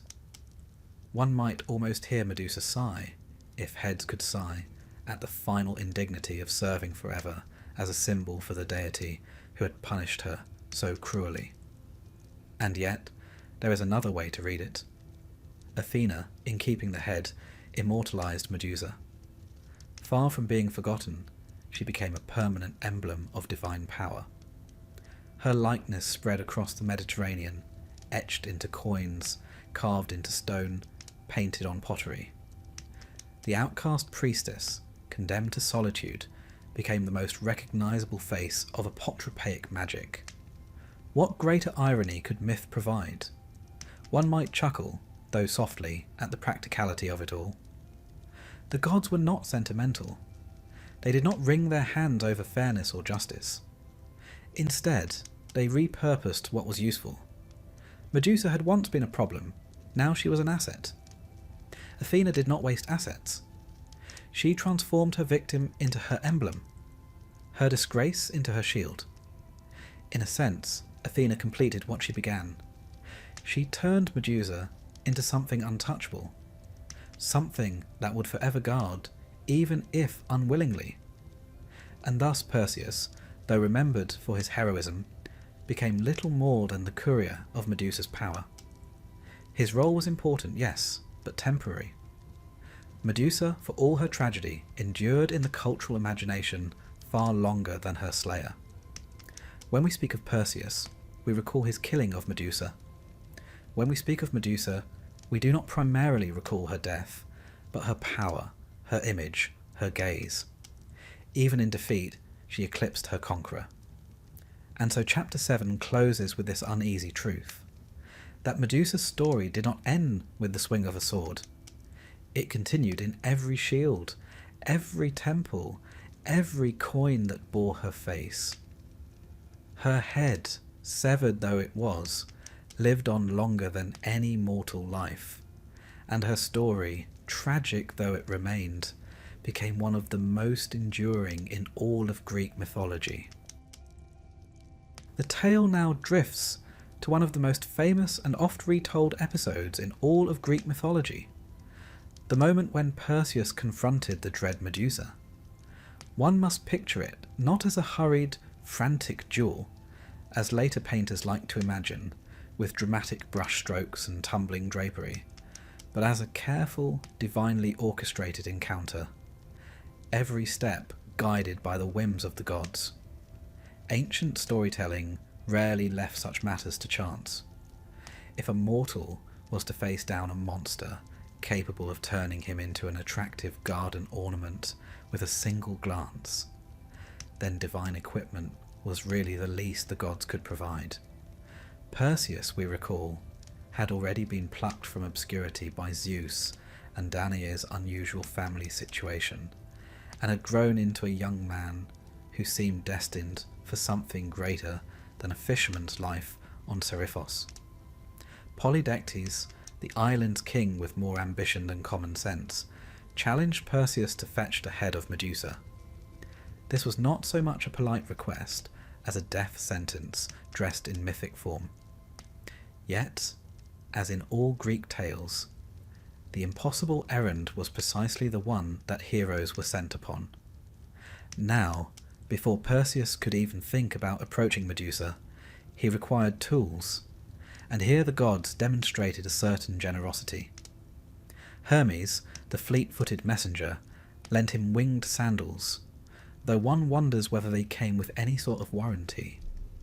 Athena, ever the strategist, provided him with a polished shield, not merely shiny but reflective to the point of acting as a divine mirror.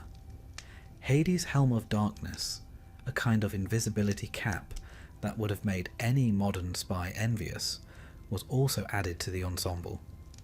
Finally, Perseus was given a keen, curved blade, sometimes said to be adamantine, harder than any earthly metal.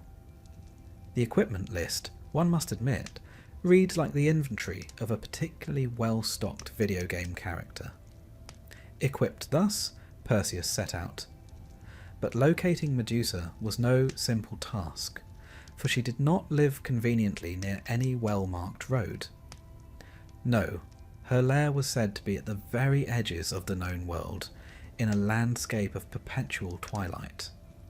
Some ancient geographers placed her home in Libya, others on the shores of the Great Ocean, while later Roman authors preferred more fanciful locations.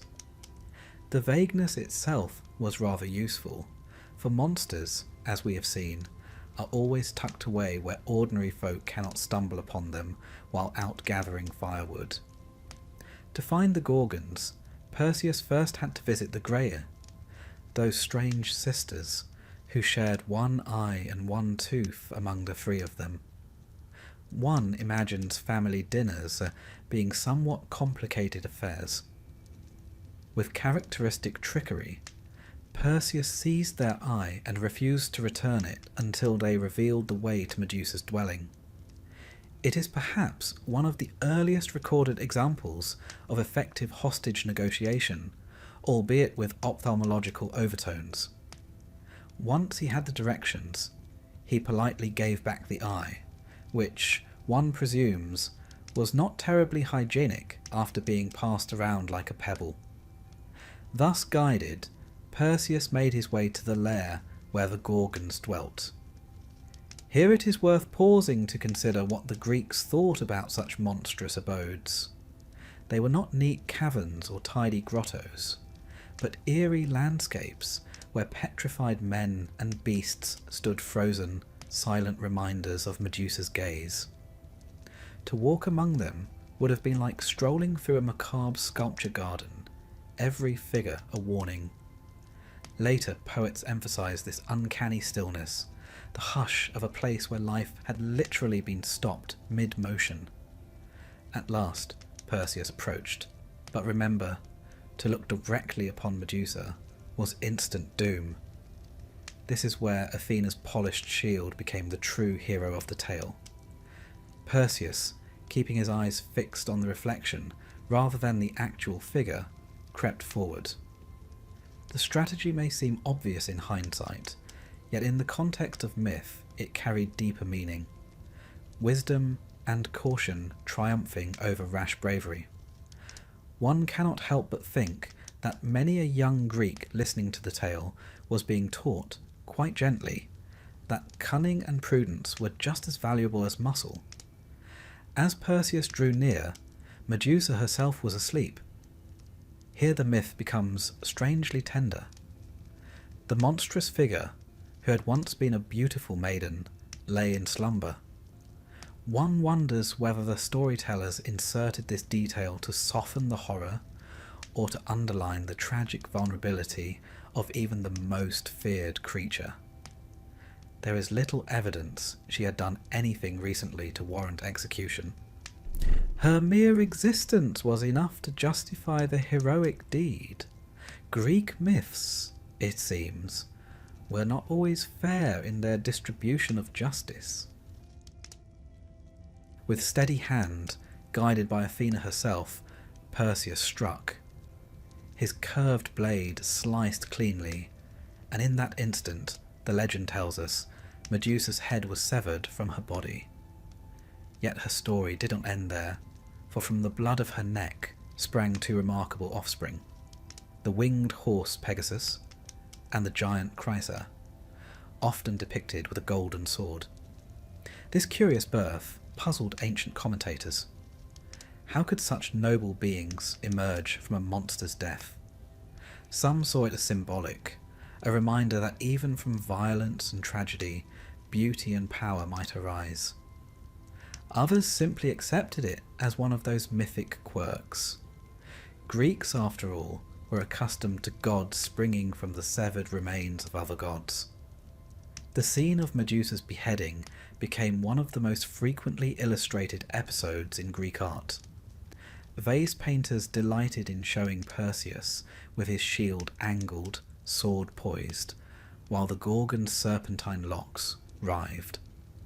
Interestingly, early depictions of Medusa were grotesque, with tusks and bulging eyes, but by the classical period artists increasingly portrayed her with a sorrowful, almost beautiful face. Perhaps, over time, sympathy for the cursed maiden crept into the collective imagination.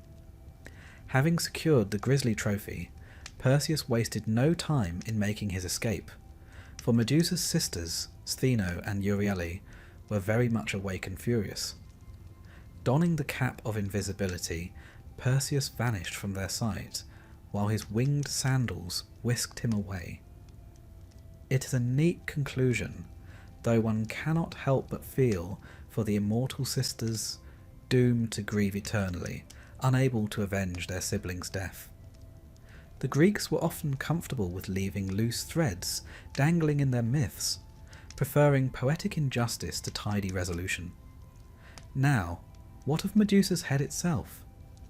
Here the myth grows stranger still. Severed though it was, the head retained its petrifying power. Perseus carried it with him, using it as both shield and weapon. This, too, had symbolic depth. The very thing that had made Medusa feared became a tool of triumph once harnessed by a hero. In the ancient world, such logic resonated. Danger, when mastered, becomes strength. Let us not forget, however, that behind the heroic triumph lay a woman's tragedy. Modern interpreters, particularly in the last century, have re-examined Medusa's tale, reading in it themes of violation, victimhood, and the silencing of women's voices. To the ancients, she was a monster slain by a champion. To us, she may also be a symbol of injustice.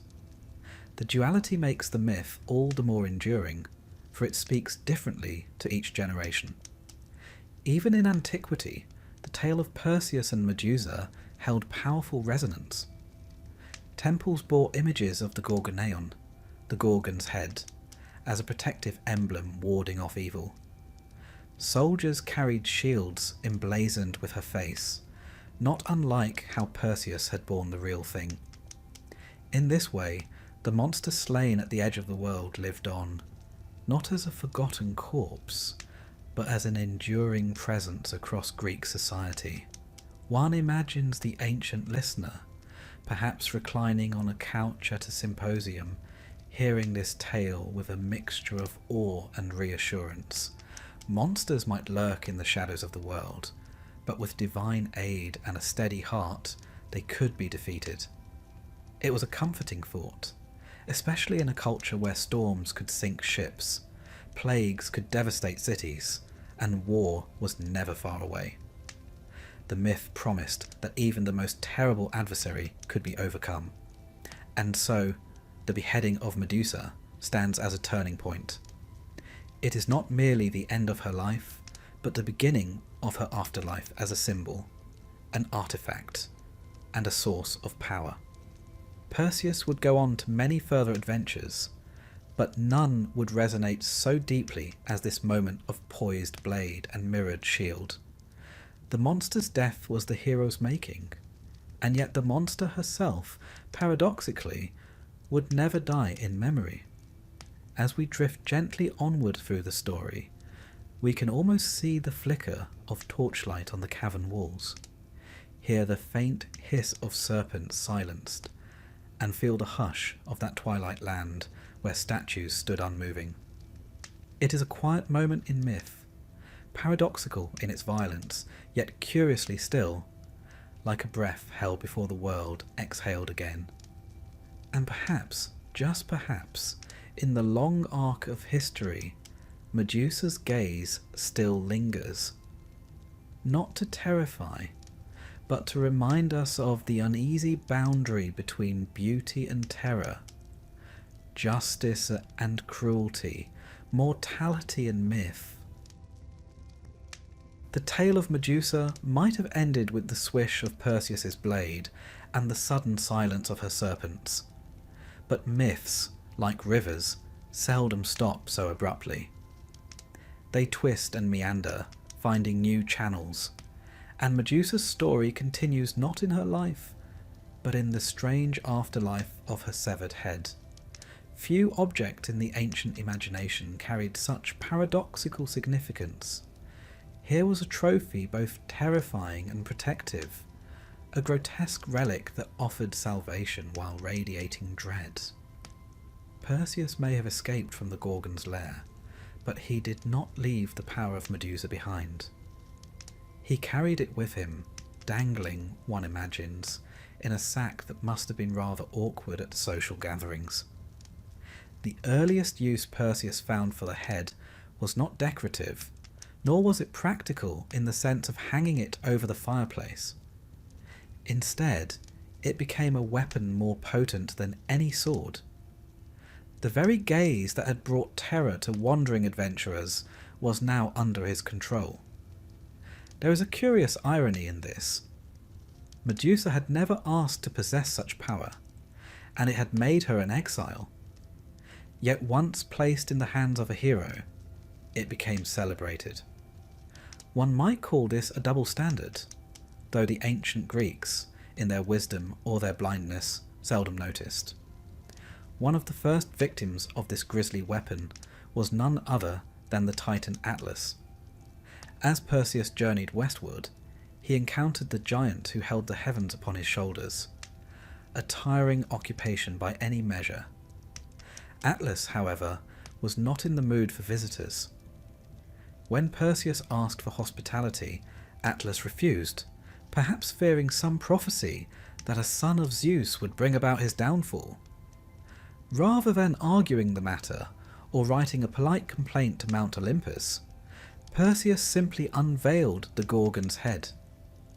Atlas was turned instantly into a mountain range, his massive frame frozen into stone.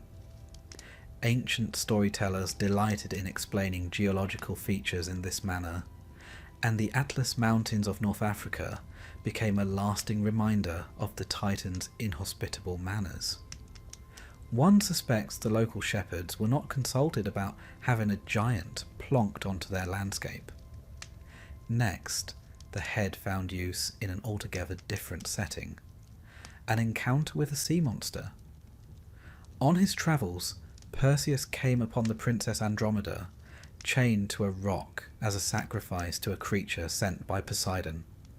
The poor girl's plight was the result of her mother Cassiopeia's vanity. a reminder that in Greek myth, one's relatives could be as dangerous as any monster.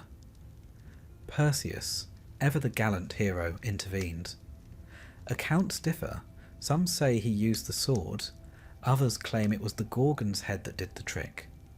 But in every version, the monster was slain, Andromeda was freed, and a marriage was conveniently arranged. One can only imagine how the in-laws must have reacted when Perseus introduced himself as the young man carrying around a petrifying head in a bag. But Perseus's travels were not over. With Medusa's head in tow, he eventually returned to Seriphos, where King Polydectes had been plotting all along. The king's unwelcome attentions towards Danae, Perseus's mother, had been the true reason for the perilous quest. When Perseus strode into the court and revealed his prize, Polydectes and his supporters were turned to stone on the spot. One can picture the awkward silence as courtiers froze mid-sentence, mid-toast, perhaps even mid-yawn. The threat to his family was ended, though the decor of the palace was now considerably heavier and less conversational. Having concluded these dramatic episodes, Perseus had little further need for the head, and here the myth brings us back to Athena. It was she, after all, who had guided Perseus and supplied the crucial mirrored shield. In gratitude, or perhaps simply to avoid further accidents at family gatherings, Perseus presented the head to the goddess. Athena, in her practical way, affixed it to her aegis. Whether a shield or a breastplate, sources vary. There it remained, a terrifying emblem, flashing forth in battle to scatter enemies. One must admire Athena's resourcefulness. Where others saw a dangerous relic, she saw a long-term military asset. The presence of the Gorgon's head on Athena's aegis had broader cultural significance. It was not merely a mythic detail, but a motif echoed across Greek art and architecture. The Gorgoneion, a stylized depiction of Medusa's face, began to appear on temple pediments, pottery, coins, and even doorways. To the Greeks, it served as an apotropaic symbol, a charm to ward off evil. The idea was straightforward. What could be more effective at scaring away harm than a face so dreadful it could turn men to stone? In this sense, Medusa's image, though born of tragedy, became one of protection. This transformation from horror to safeguard is one of the more curious aspects of Greek religion. The ancients were not squeamish about blending fear and reverence. A terrifying symbol could be comforting, so long as it pointed outward, keeping evil at bay. The Gorgoneion was carved above city gates, hung upon shields, and painted on household objects. Even coins bore her likeness, meaning that everyday commerce carried a faint whiff of the monstrous. One wonders what a modern cashier might think if every banknote featured a grimacing, snake-haired visage. It is worth pausing to consider the artistry of these images. The earliest representations of Medusa were deliberately grotesque, with bulging eyes, tusks, and lolling tongue. She was the epitome of the monstrous feminine, designed to repel. Yet as centuries passed, depictions softened. By the classical period, she was often shown with a more human, almost mournful face, framed by serpentine locks. This evolution may reflect a changing cultural attitude, a growing sympathy for the cursed maiden beneath the monster. By the Roman era, Medusa was frequently portrayed as a tragic beauty, her terror and allure intertwined. The monster had become a muse. Meanwhile, in the mythic imagination, Perseus continued his career, but Medusa's head remained in Athena's possession. The goddess's association with the Gorgoneion was enduring. Statues of Athena Parthenos in the great temple of the Acropolis bore it proudly upon the aegis, a symbol of divine wisdom combined with unyielding power. When Athenians marched into battle, they did so under the protection of that petrifying stare. In this way Medusa, unwilling participant though she was, became a guardian of the very city that had once cursed her. History, or myth at least, has a sense of irony. For the Greeks, Medusa's afterlife was not confined to Athena's shield. Her presence lingered in cult practice and in the imaginative geography of the world. Writers described springs that gushed from the earth where her blood had fallen. One such spring, Hippocrene, was said to have been created when Pegasus struck the ground with his hoof. Poets drank from its waters, gaining inspiration. Thus, from Medusa's death arose not only monsters and weapons, but also fountains of creativity. Even the Muses, those gentle inspirers of song and story, owed a debt to the severed head. It is almost as though the Greeks were saying, from horror comes art, from silence comes poetry. Medusa's story also seeped into funerary contexts. Her face appeared on sarcophagi, perhaps to guard the dead from evil on their journey to the underworld. The idea that she might protect rather than merely petrify was deeply ingrained. Indeed, one could argue that the Gorgon became less a figure of mythic terror and more a household deity of sorts, woven into the fabric of daily life. And yet, beneath all these uses and reinterpretations, the tragedy of Medusa lingered. Ancient authors did not dwell upon her sorrow, but later generations did. The Romans, particularly Ovid in his Metamorphoses, gave her a voice of sorts, telling how she had once been a beautiful maiden wronged by Poseidon and punished by Athena. This version emphasized her victimhood, her transformation not as a crime, but as a cruel fate. From then on, the sympathetic Medusa began to haunt literature and art, offering not just fear but pity. Thus, Chapter 9, in the long tale of Medusa, reveals a paradox. In death, she was more influential than she had ever been in life.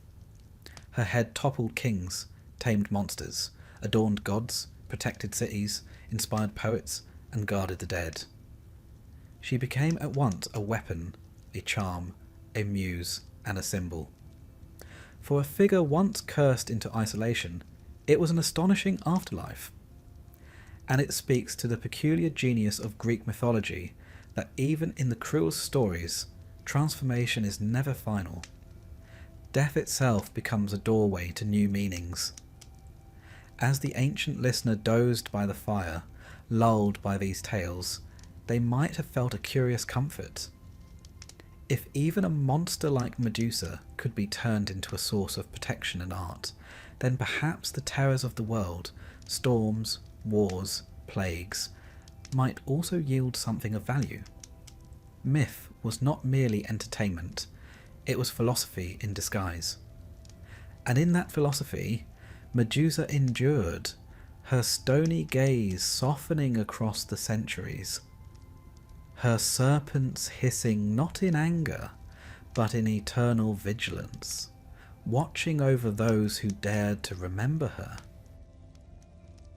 The story of Medusa does not end with Perseus, nor even with Athena, nor with the countless statues and shields that bore her likeness.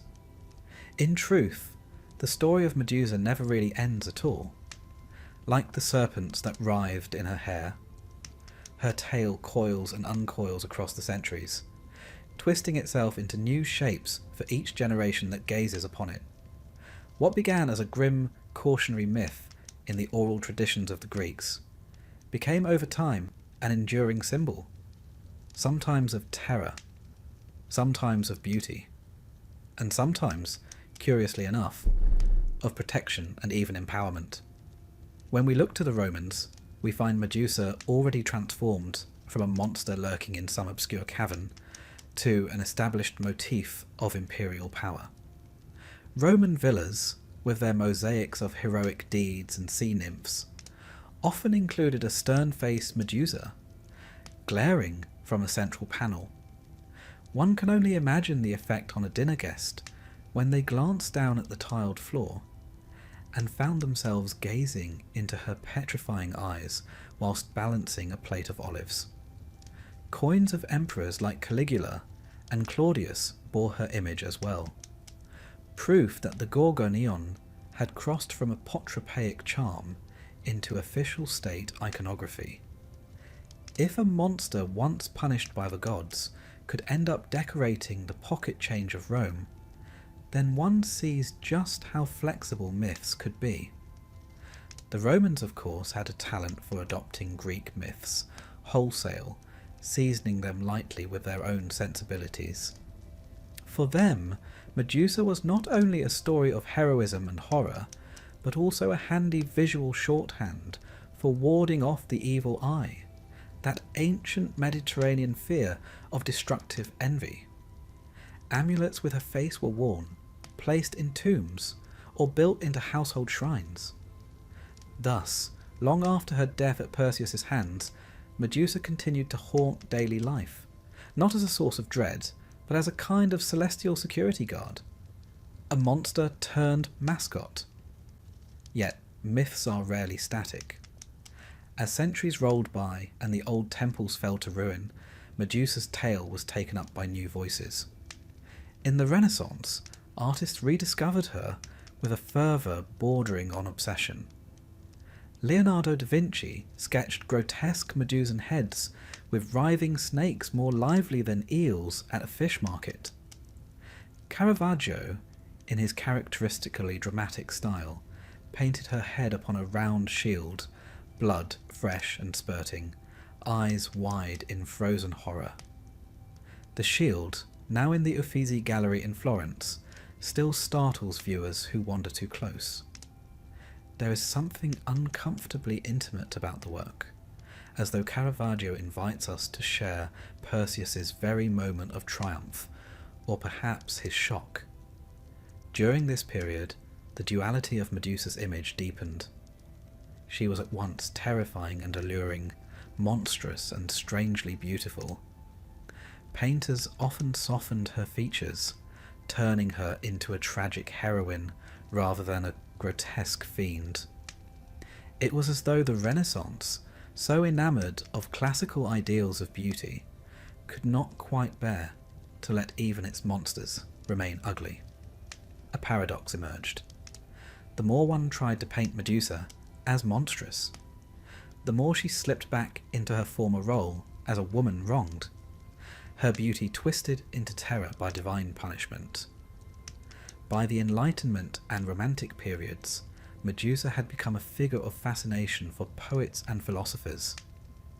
Percy Bysshe Shelley, in his poem On the Medusa of Leonardo da Vinci, saw in her a strange combination of horror and pathos, beauty entwined with fear. Philosophers too dabbled in Medusa's gaze. Freud, ever ready with a new interpretation, regarded the petrifying stare as symbolic of castration anxiety. A theory which perhaps tells us more about Freud than it does about Medusa. The point, however, is clear. Her myth was no longer simply a bedtime tale of monsters and heroes. It had become a mirror in which later ages saw their own anxieties and desires reflected.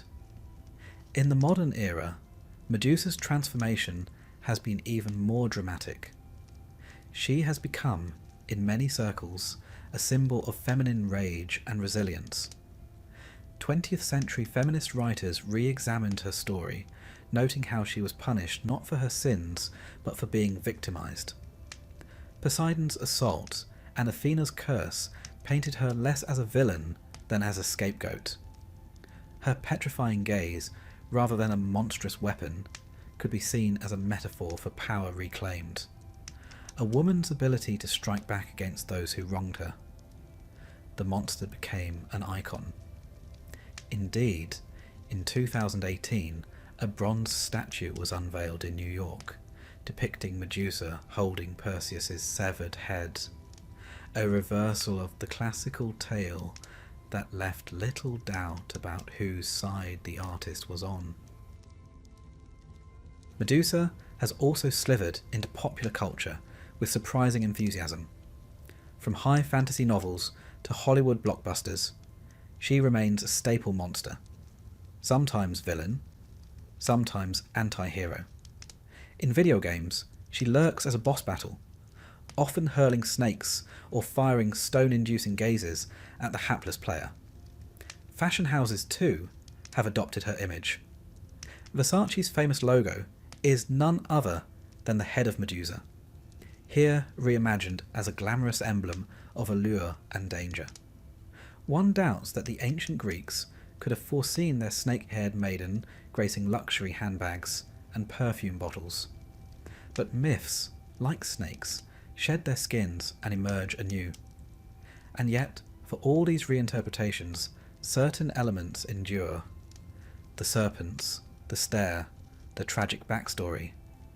These remain constant, anchoring her image even as meanings shift.